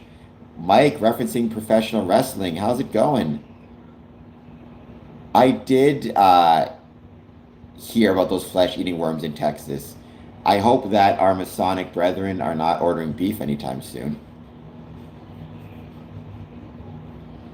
That even sounds like too much work, Marcus. You have no idea how lazy I am about certain things, right? You have no idea when it comes to personal care how lazy I am. Um, Fireworks are 9:30 is what I'm starting, so 3.5 hours.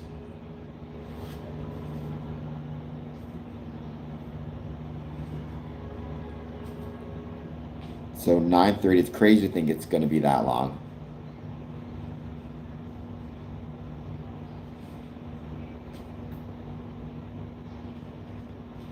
You need to understand me. I don't think so. I think translation services were pretty good. You might be depressed without knowing it. Sure, that's very possible.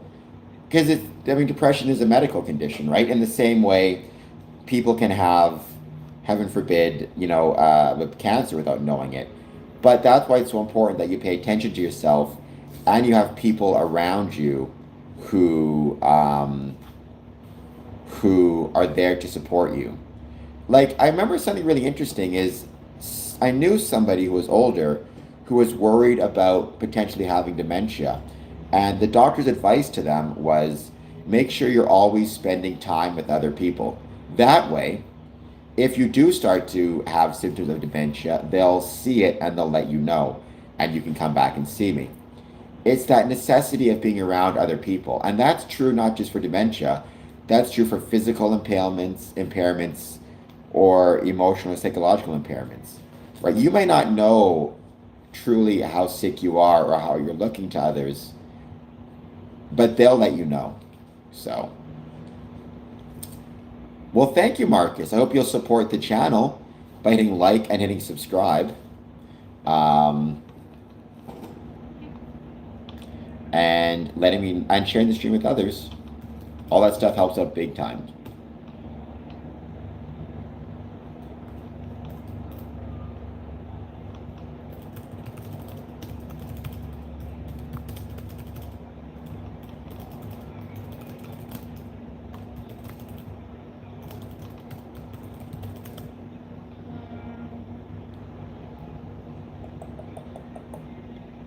Okay.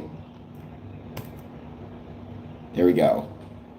50. We got a lot of likes. We've got. Oops. Did that go through in Turkish? I think it did.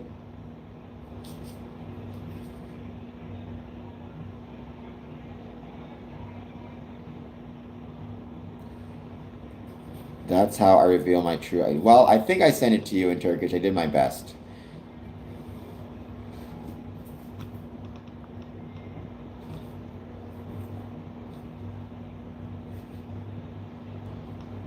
I mean, yeah, it can be like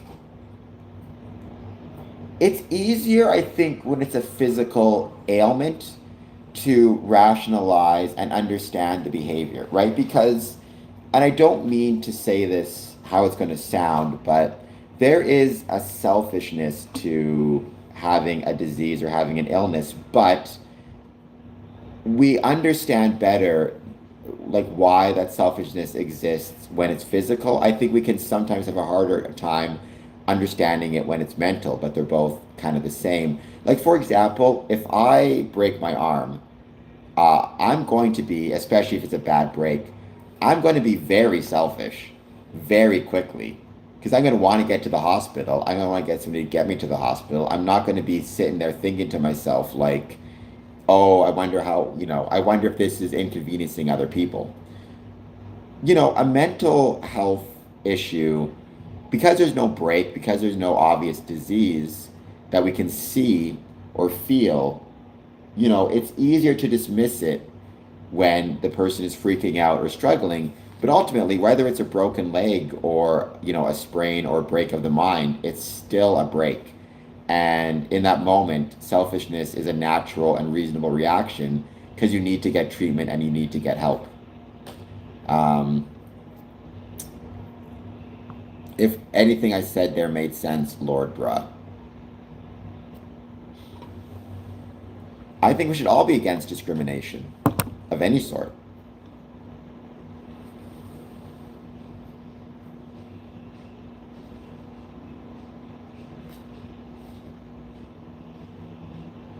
So yeah, it's just about recognizing and finding and understanding that balance, which is a hard balance to find. Don't get me wrong. I completely understand how and why it can be so challenging. We do, Dylan. I mean, and Freemasonry can help a little bit with that, right? Bringing into our lodge meetings doctors and psychiatrists and psychologists and talking to us about what to look out for with a brother if we think that they are struggling. I think that stuff is probably incredibly valuable.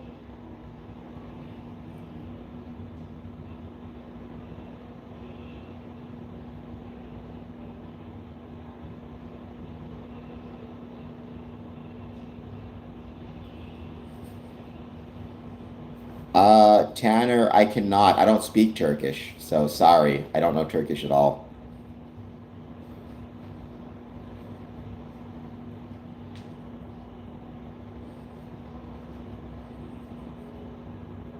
I mean, you're absolutely correct.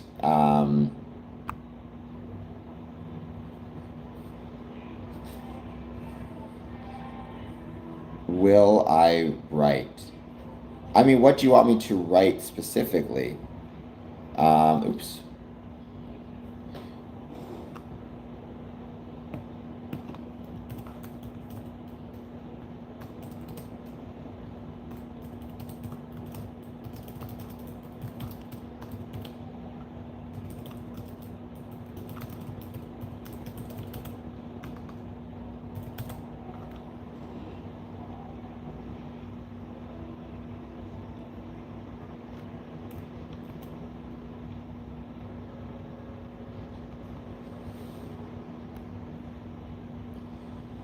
I'm using Google Translate, Lord, because I cannot. I mean, I wish I knew more languages than I do. And I'm sorry, who was it, Lord Bra, that you went to somebody who had to go through a psych hold. I've seen that myself, both in my professional and personal lives. And yeah, it absolutely sucks. I mean, the mind is. I think Stephen King wrote The Mind is a Monkey, and he was right. It's a hard thing to understand necessarily. Because again, you don't see it in the same way you see a broken bone.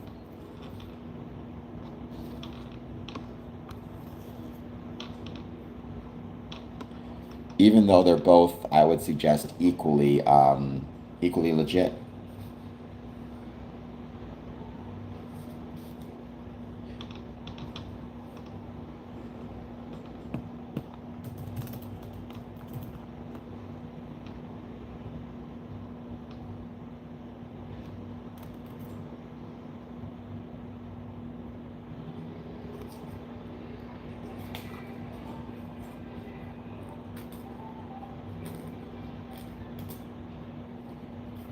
I'm pretty sure.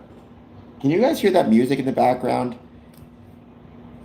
Because unfortunately, YouTube is going to copyright me. I'll be back in a moment. I'm just going to close my window for just 1 second.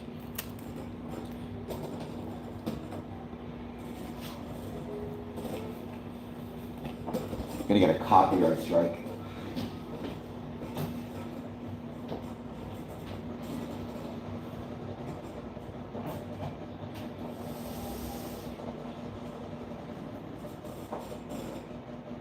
Oh. You can see the barges getting into position, by the way. Um, Commander Bin Laden.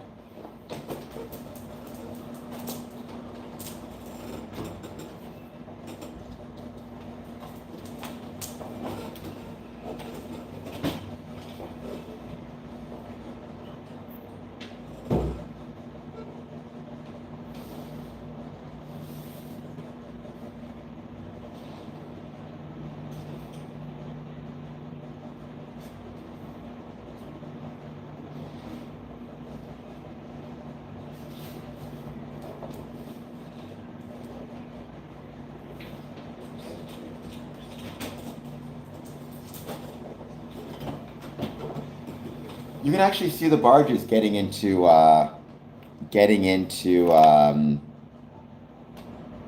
position. I may take the camera over there early just because it's so beautiful to see them getting ready to get in position and start what will be the fireworks show. Oh, that sucks. My cat vomits sometimes. I'm looking at you right now, Bandit, with the throwing up.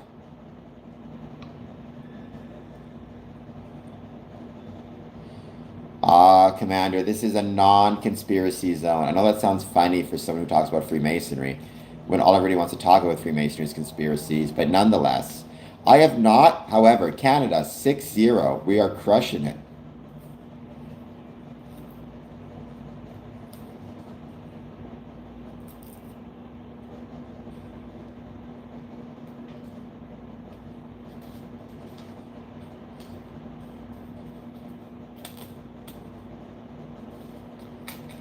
I am not a conspiracies guy. I hate conspiracies.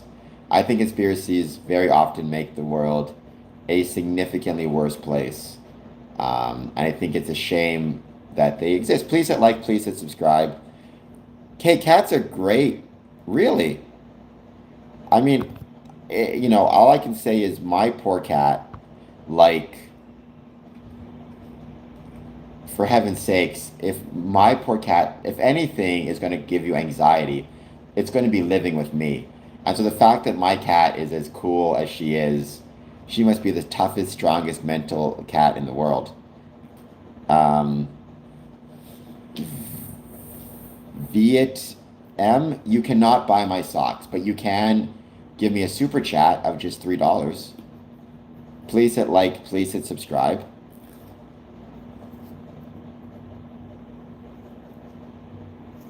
Oh, for God's sakes, we got one of these people. You're just a dumb person.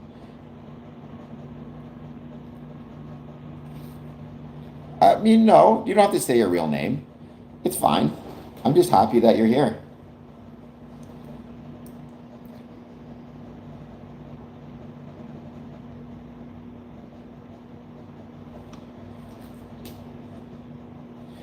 That's what I read too. If you send me 3587, I will send you my socks. I don't know what you want to do with them, but I'm not going to ask that question. Um, that's awesome, Tanner. That's very cool.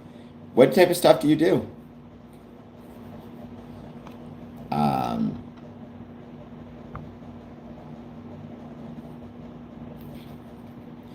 and thank you again, Ari, for being here. We definitely have set some records. This has been a very long stream, that's for sure.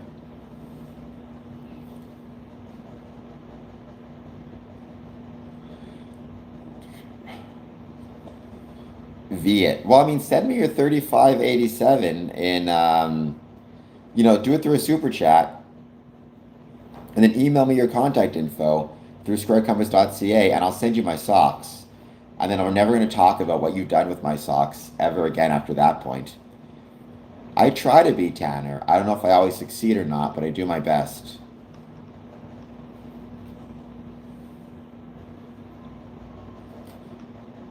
Tanner, you're getting kind of weird with this whole thing.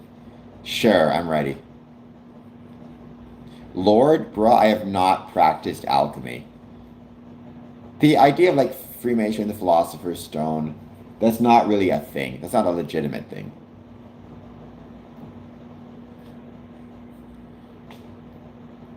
(9:30). So fireworks are 9:30 p.m. Eastern. So they are about 3 hours and 50 minutes away. Now, when we start, we're just going to go with we're just going to start looking at me because technically the fireworks start 9:55, but I was going to start streaming at 9:30. Okay, I don't know what's happening here, but it's getting a bit much.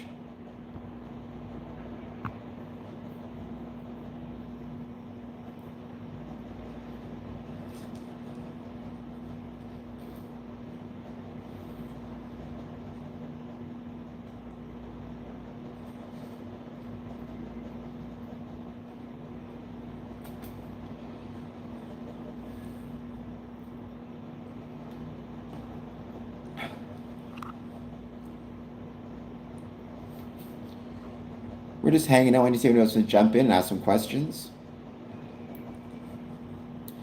I've been doing this stream for a very long time, and now we're just chatting and relaxing. Fave things to do in Windsor. Obviously, first and foremost, it's go and visit the Masonic Temple. That has to be number one by a mile. After that, I love going to the library. I love the riverside and the riverfront. I love wrestling or refereeing for Border City Wrestling and Maple Leaf Pro Wrestling. I love visiting I love visiting the county. I love visiting my Masonic brethren in the county. Okay, so it's 6:17 a.m. for you there. That means for you it'll be 9:30 a.m. So you're ahead of us by about 12 hours.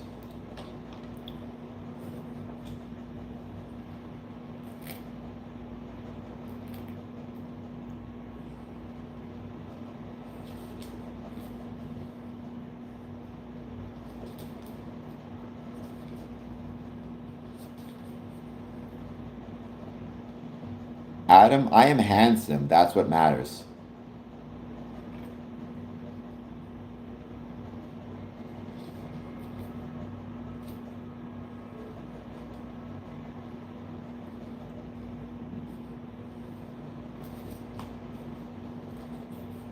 We are just going to keep hanging out, wait to see who jumps on. So I'm home. I am home right now. And once we hit to closer to 7, I'm going to take my camera, put it at the window because I want you guys to be able to see the very cool and the very beautiful river and the festival and all that good jazz as I get ready for tonight.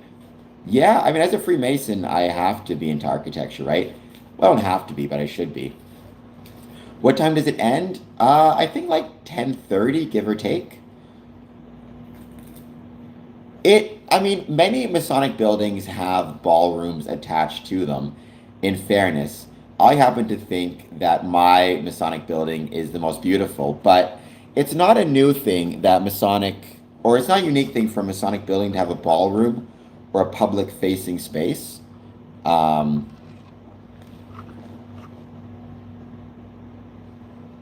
because it was a way to make additional money for the buildings. Like Detroit is a great example of that. They don't have a ballroom, they have a concert venue, which is pretty incredible.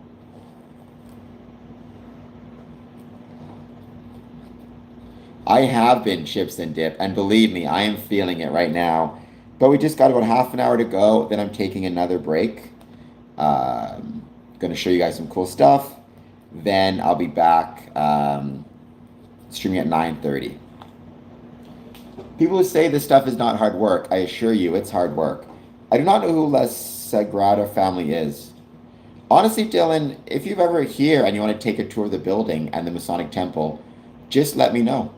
And I will, we can hang out or we can go to Coffee Club, which is Monday, Wednesday, Friday, 8:30 to 10:30. And it'll be really, really cool and really, really fun. $2 for bottomless cup of coffee. What more could you want? Ships want to support my stream for hours. Super chat, like, subscribe, comment, etc., etc.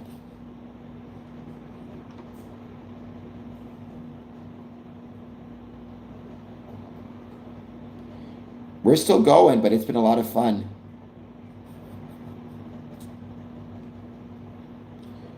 I'll look into it. I mean, I don't really pay attention to a lot of architectural stuff as much as I'd like to. I've been just so focused and so busy on, this channel and everything that comes with it. But it's still a lot of fun.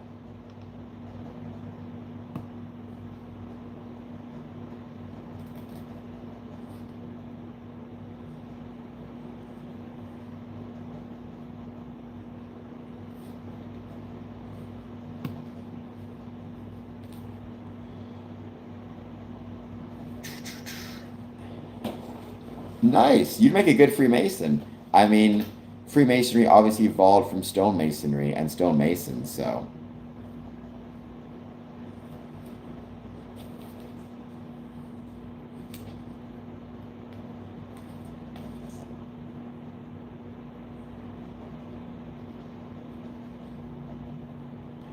What's your favorite architectural era and what's your favorite architectural genre?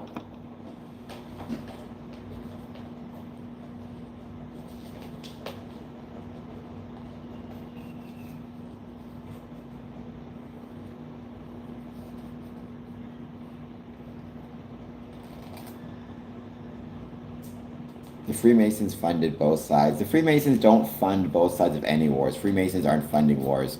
Freemasons can fight in wars, George Washington, but that doesn't mean they're funding both sides of the wars.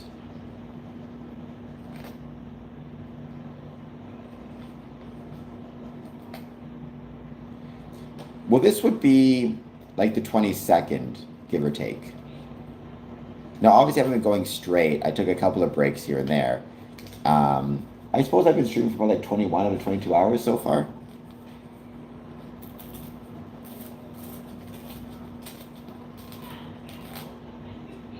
It was a combination of my religious upbringing, seeing cathedrals, and then seeing Empire State Buildings in middle school. Those are some really good things. It makes sense.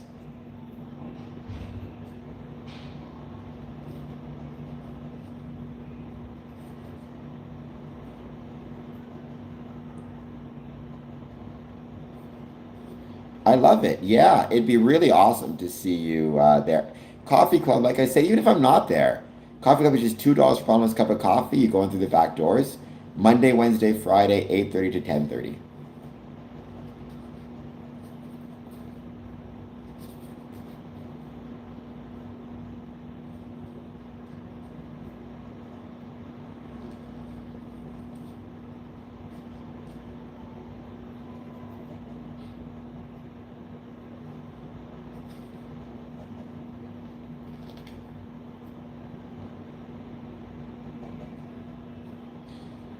It is a very cool and beautiful building. I'm grateful to call it my Masonic home.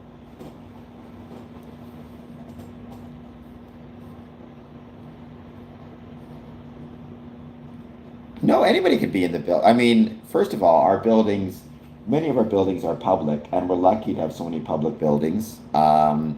But yeah, we have many public events, celebrations, banquets, plays, dinners, graduations. It's one of the coolest things about our Masonic buildings is the fact that they're open to the public. So consider yourself, if you're ever in Windsor and you want to check out the coffee club, same thing.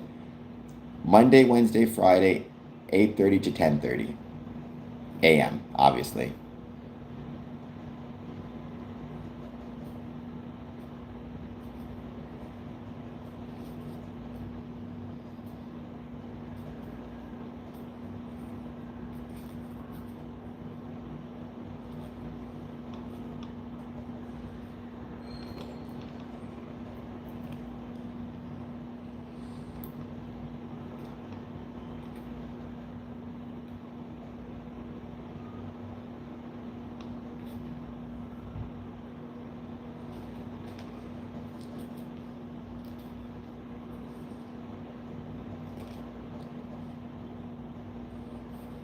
I wouldn't doubt it.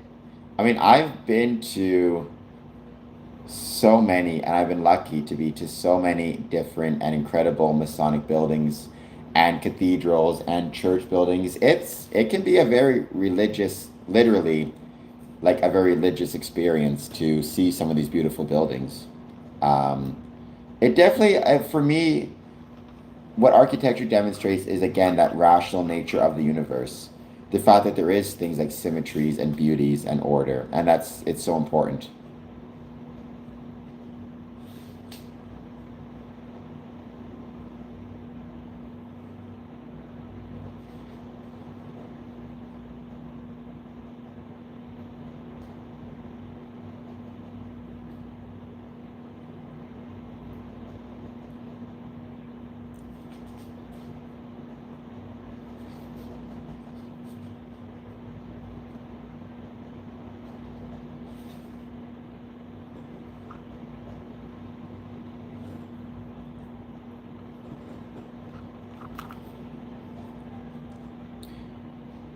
No, Dylan. So my dad is a member in in Winnipeg, Manitoba, Kilkona Lodge, and before that Transcona, where I grew up, but I moved away.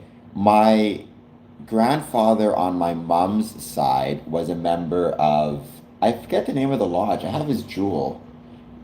Um, hold on, I can actually check. Hold on one second.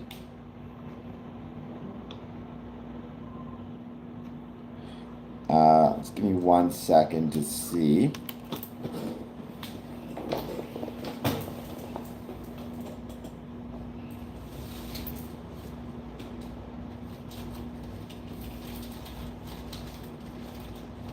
I'm gonna find this thing now. That's so much work.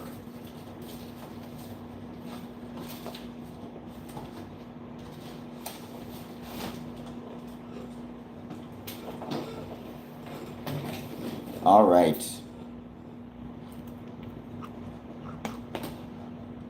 Well, thank you. Just me, you see. 2 plus 2 equals 4. Now, I mean, all right. That's it's funny because I was just watching 1984, which is not a book I enjoy, but I always try to get into it and I never succeed. It's interesting though that you use that quote. If you know, you know. Oops. Hold on just one second so we can get It's this to. Stephanie Lockhart 8028, new member 13 Canadian dollars and 99 cents. All right. Let's see. Hold on just one second. My grandfather, I have his jewel here. I'll show it to you. Um, I was never a big fan of of 1984, to be honest. I've never got into it. I know I should. I never liked the book though, and I never liked the movie. But every now and then I'll watch it to try to figure out if I can figure out why I should like it. Never succeed. I remember getting into a big fight with my English professor at the time in grade 8, being like, I don't think this book is as good as people like it to be. Let's see. Is this it? Nope. These are all my Masonic jewels and stuff. Like, got all of these. I've got, let's see. Got this one here. I've got, oh, here it is. All right, so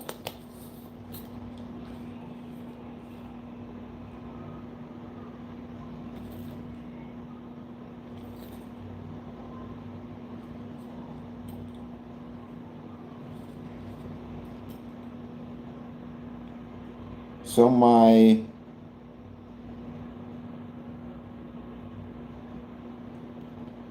grandfather was Haltwhistle Lodge in Haltwhistle, England.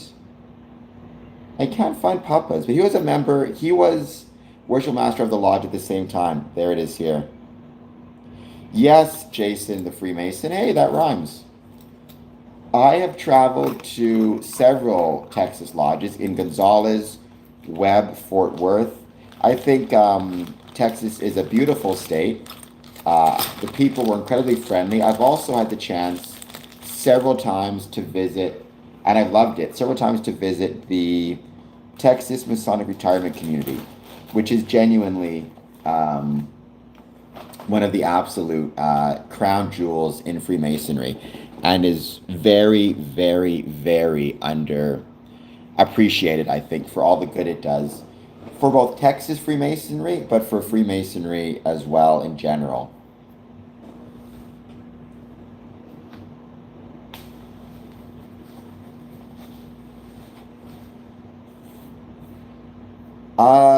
The genetic order of not having enough subscribers. So you can change that calm into chaos by subscribing to my channel.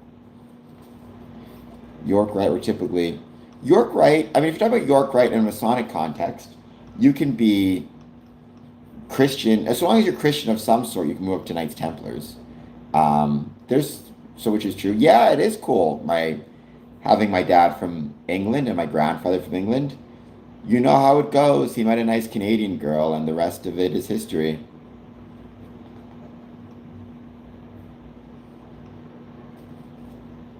No worries. Happens to all of us. Typos are very common in Freemasonry. Sorry, typos are very common in Freemasonry. Typos are very common in YouTube.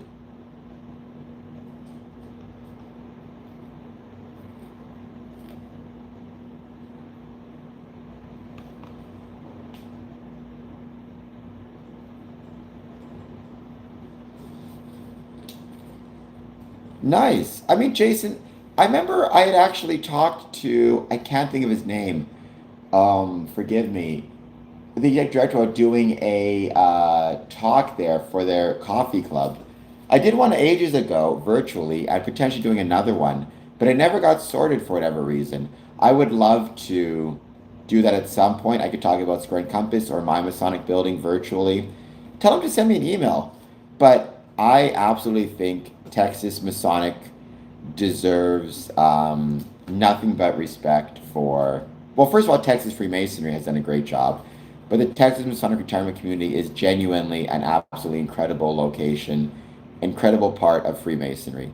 Yes, I am. I love coffee. It is my favorite thing in the world. Well, my second favorite thing in the world. My favorite thing is my cat.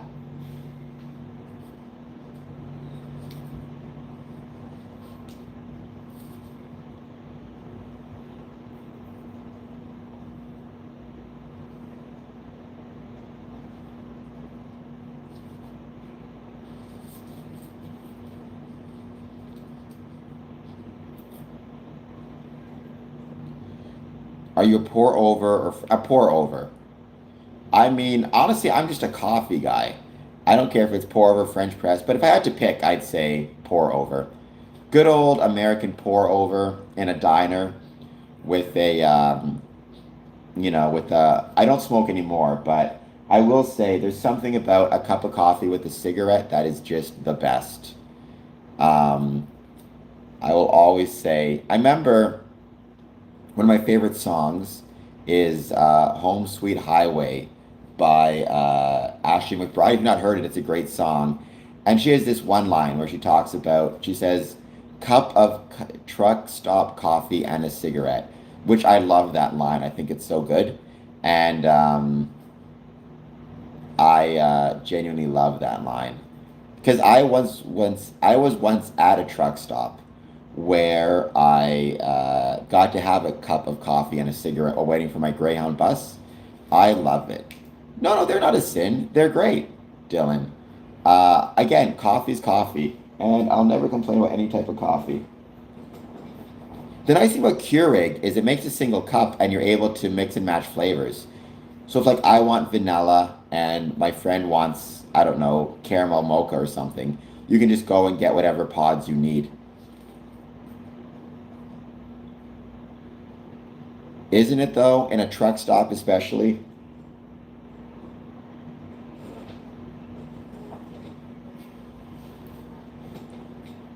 As it should be.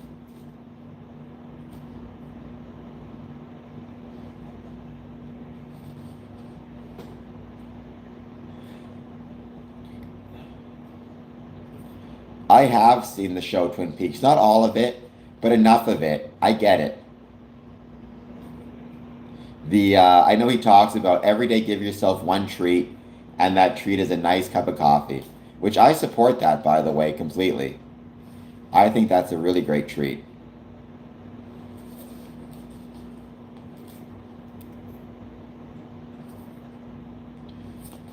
We are got, let's see, a little bit more time, then we're switching it up. We're gonna give the view of the window, give me a chance to get my place cleaned up a bit and get ready, and we'll go from there. Am I a fan of the band Rush? I mean, I gotta be. I'm Canadian. I don't think I have a choice, right? But yeah, I like Rush. My favorite band of all time, though, Leonard Skinner.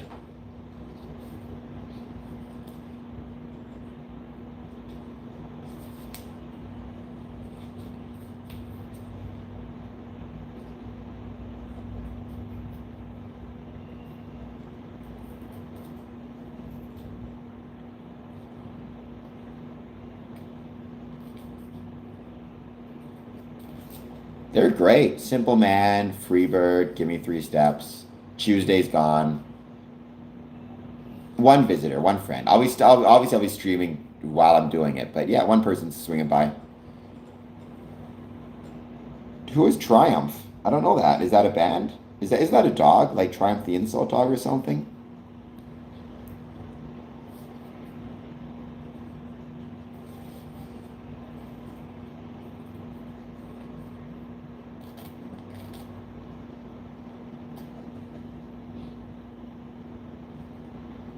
Y'all's history is the wildest history I've ever seen for real. Canada's history? Whose history? I know Tom Sawyer. Who doesn't know Tom Sawyer? It's a great song.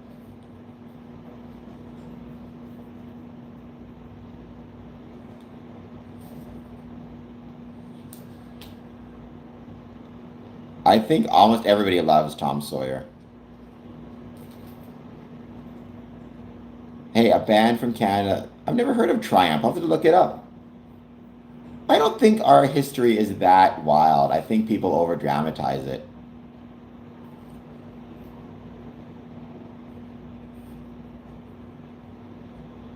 Am I really a Mason? Well, at least you're checking, which is the right thing to do. I am a Mason. I was initiated in October 2007. My mother lodge is Windsor Lodge 403. I'm also affiliated with Harmony 579, Border Cities 554, all of which in Windsor, Ontario. And then I'm also affiliated with Tranquility Lodge 2000 and Lodge Holy Land number 50 out of Tel Aviv. And I am the highest degree you can be in Freemasonry, which is the Master Mason. I'm also 18th degree Scottish Rite.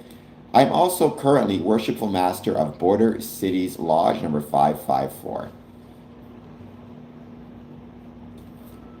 And the best way to check, as I'm sure you know if you're a Mason as well, is to ask for a dues card, which I can show you on screen because I got all 5 of my dues cards. I think you could argue that, Stephanie. I think that's fair.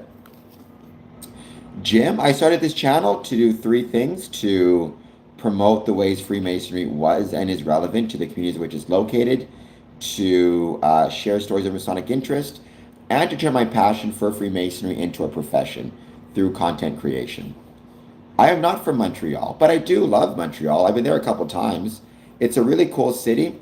I love the Masonic Temple there. I think it's beautiful. Yes, you are consider yourself, but you need to get dispensations, and it very much depends on which offices you have. So, because I'm a worshipful master of a lodge, I cannot hold um, I cannot hold an office in any other lodge, right? If I was a deacon, though, it's a bit different. So it depends on the office you hold.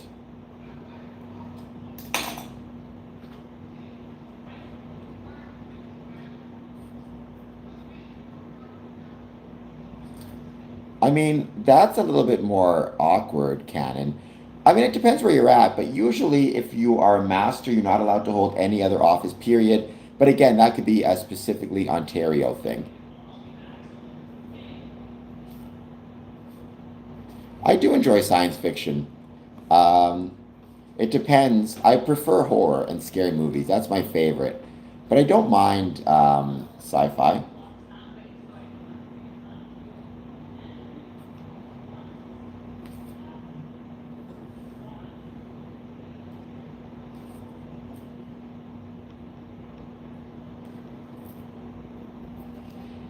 Sure. I mean, I like cosmic horror.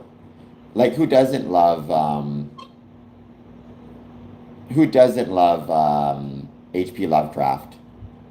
Yeah, Call of Cthulhu, H.P. Lovecraft. I mean, I'm part of a um, horror movie discussion group done through the Windsor Public Library, which we, by the way, should all support our local public libraries, including Freemasons.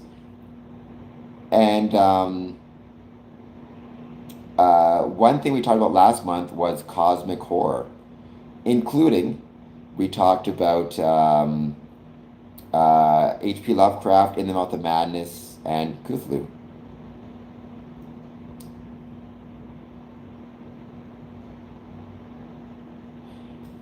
I agree.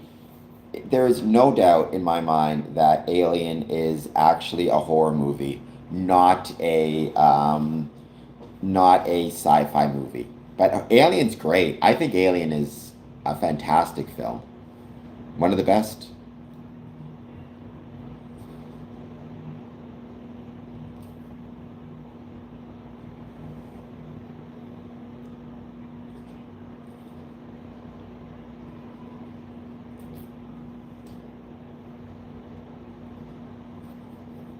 I've watched the 4 hour. That'd be really cool to see.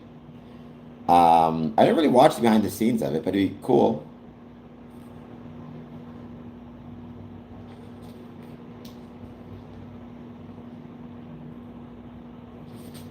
Never seen Stranger Things, Rutro. What can I say? I'm behind the times.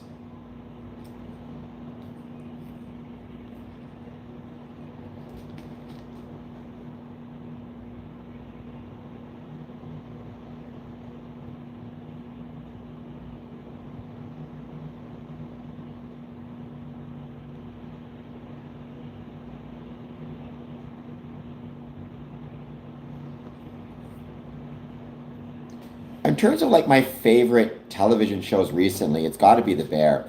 Welcome back, Mayo and Oreos. Still giving me nightmares with this idea that we should be eating mayonnaise and Oreos. That sounds horrible, but nonetheless, it's good to see you. Hello, DDADD. So my favorite horror movies of all time, which I've written about on Medium, is Nightmare on Elm Street 4 and 5. They're not just my favorite horror movies, they're my favorite movies, period. I love those movies. But then beyond that, I really enjoy and really love the Halloween films, the Fridays. I love Scream. I know we did last summer. Like, I love all of the different franchise films, and I just love slashers in general. I think Sorority Row is very, very underrated and underappreciated from 2009, as well as all those 80s ones. Like, I'm trying to think of a good example of it, like House of Sorority Row, The Prowler, etc., etc. I've never watched Cannibal Holocaust. That sounds not fun to me. I've that one a little bit too focused on gore, which I don't like. Well, I mean, I have that on my Letterboxd, and on my Medium, I wrote a story about my horror heroes. Because sometimes I want to write about things beyond Freemasonry.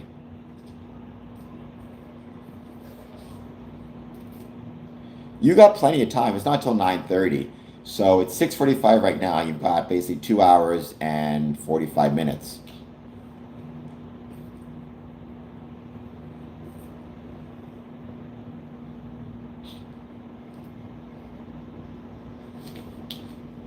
I have. I didn't mind it. I liked it. I thought it was okay.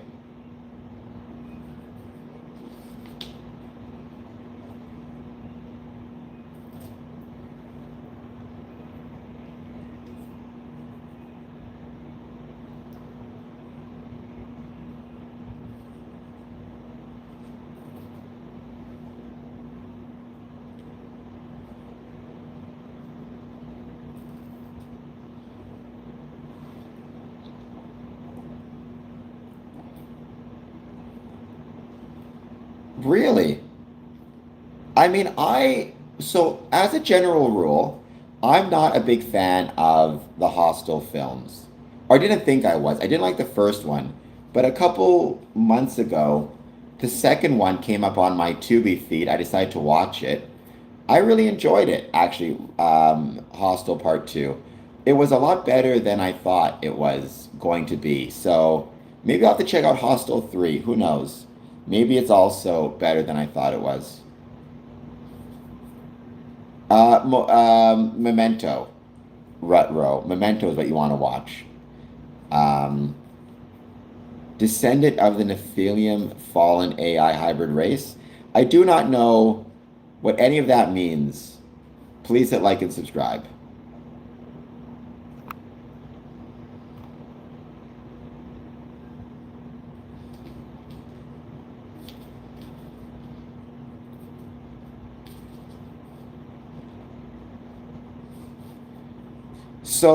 When I was traveling to South Africa for a Masonic conference, I stayed at the Moho Motel, and next to the Moho Motel was the Moho Market.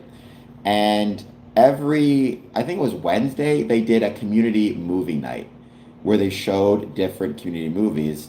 And the one that they showed when I was there most recently was actually Memento. So I thought that was really, really cool.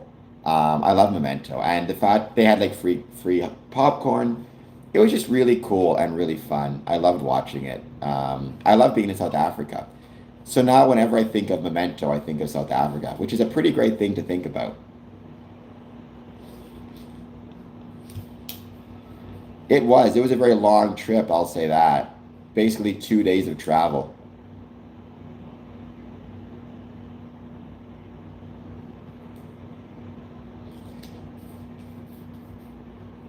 I am a Freemason, and I'm proud of it.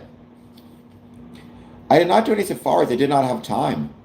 I basically had to. I basically had to be there, do my stuff, and then leave. I was there for 4 days, which makes me quite sad that I could not stay longer because it was so beautiful. But the Masons were cool. It was a beautiful, beautiful city. I was in Cape Town. The people were friendly. The Masons were cool. It was really fun.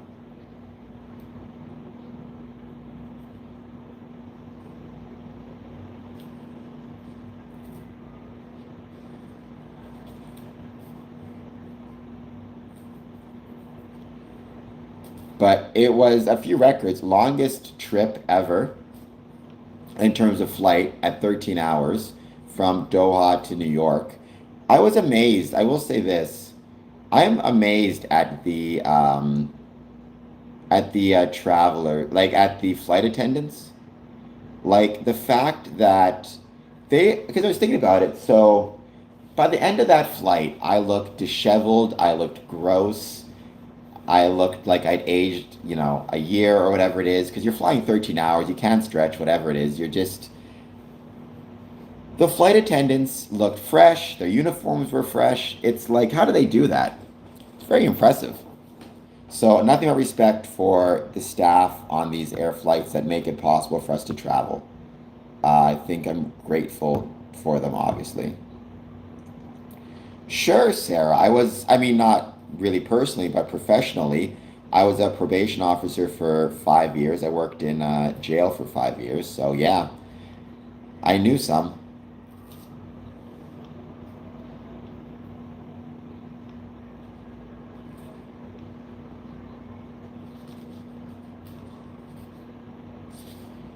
I mean, that sucks, Sarah. There's really no other way to say it. And unfortunately, I can't give a lot of advice because it's your sister, it's not you. I mean, you can simply set boundaries. You can call the police.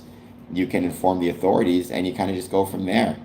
There's really not a lot else you can do. She has to make the decision herself to change. All you can do is try to set the boundaries as best as you can.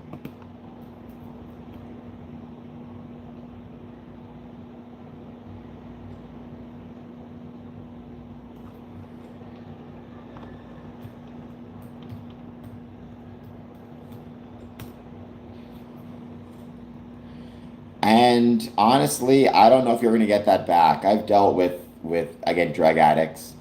I think your focus needs to be just on moving forward, not on focusing on what's behind you. And that means setting boundaries. Obviously, don't lend her any more money. I don't really know. I don't know the specifics to be able to give you good advice. Give her the resources, um, and hope that she makes the right choice. I really can't help you out much more than that. Obviously, this channel is meant to talk about Freemasonry. Um, I've known Freemasons who struggle with drug addiction. It's unfortunate. Um, it can happen to anybody.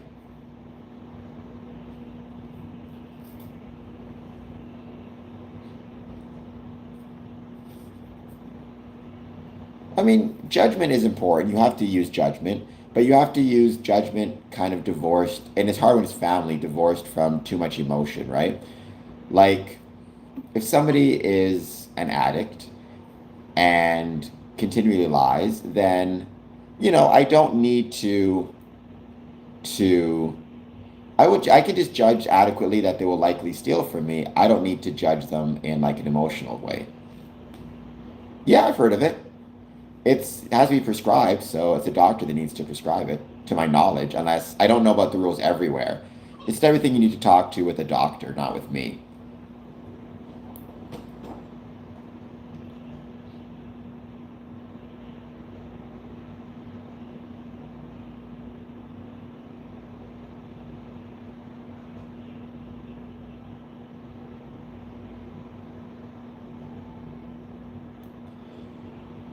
We're going to end this stream. Well, not going to end this stream. I'm going to take my camera, take it to the window shortly, so you guys can see them getting ready for the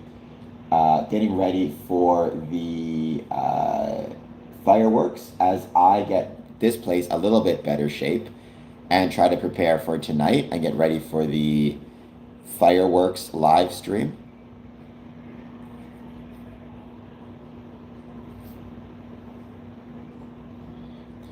Well, I mean, here in Windsor, it's really cool because we combine with Detroit and we do a joint fireworks display to celebrate both July 4th and July 1st. I didn't ban you. I put you in timeout because you're getting kind of weird. If you're gonna tell me your name, just tell me your name. You don't need to do this weird countdown nonsense. It doesn't make any sense. Um, you're being strange.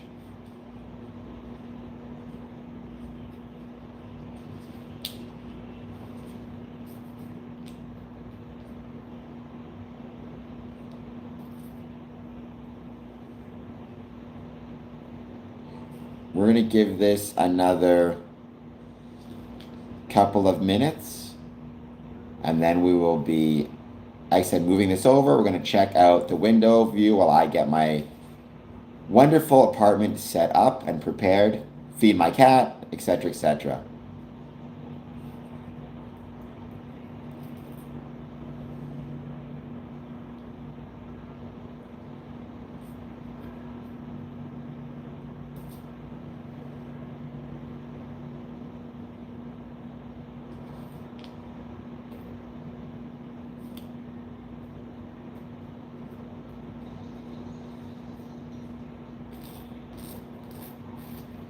We're going to give this a couple more minutes. Thank you all for being here. It's been a very productive stream. I'm pretty sure I've made a few records, especially when you count what's going to happen tonight with the fireworks display. I'm sure it'll be quite a good record at that point.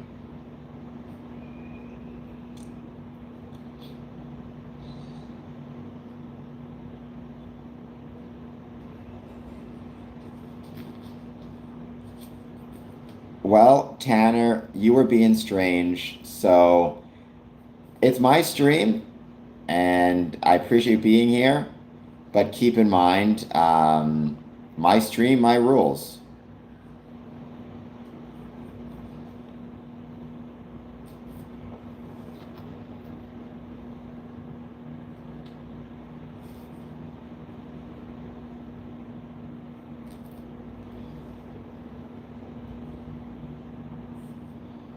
Sure.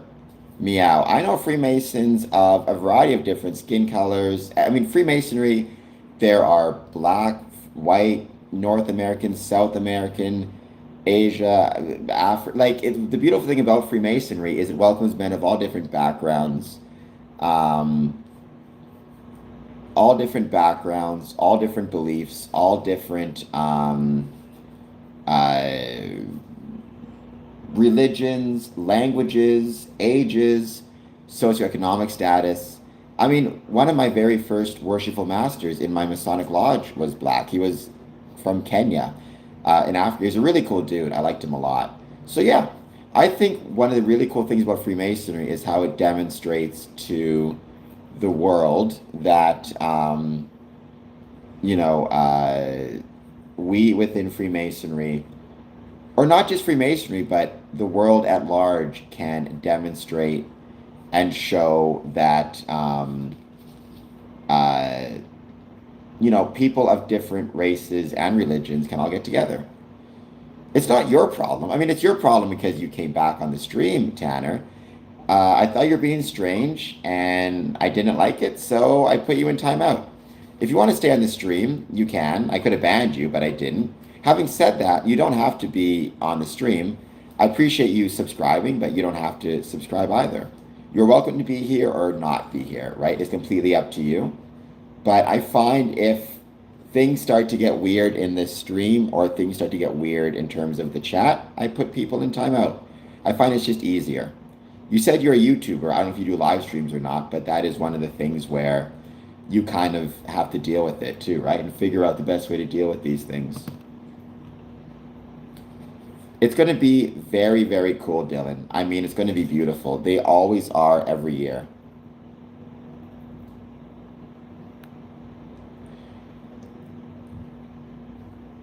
Actually, I'm really debating it, Kaba, because I've got some really good friends in Chicago.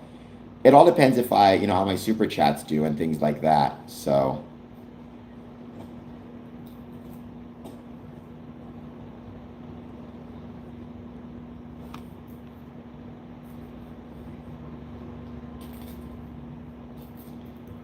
it's one of those things where I would really love to visit. I think it'd be so much fun.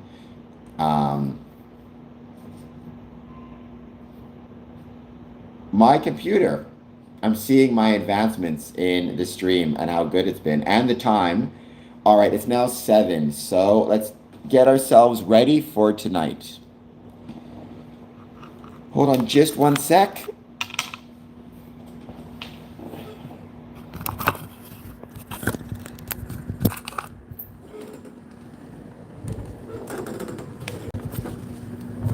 All right, here we go. I'm going to, you can kind of see, unfortunately, actually, you can just see the edge of it.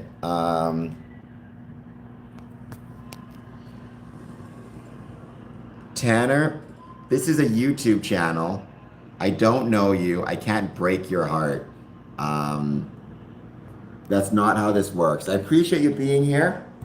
However, like I said, I just like if you're streaming and you want to put me in timeout, you're more than welcome to. It's the same thing if I'm streaming, I want to put somebody in timeout for whatever reason.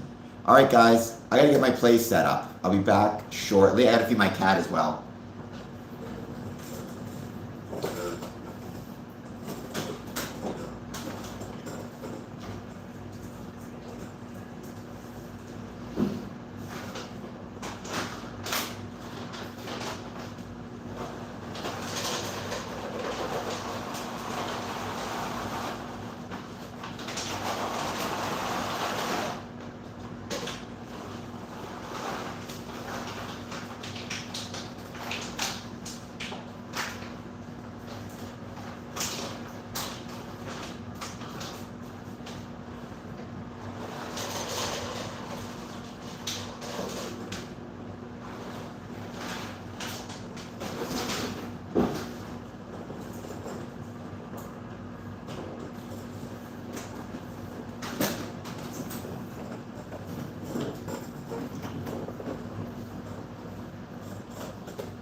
Okay, we are going to be uh, taking another break.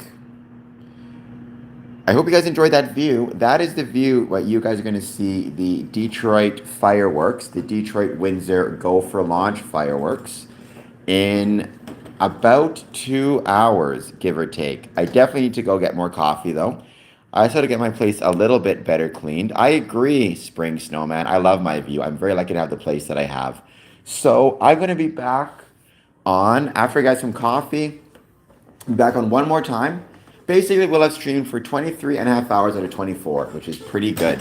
But I'll be back on in a moment. And we're going to, if nothing else, set your calendars, set your clocks.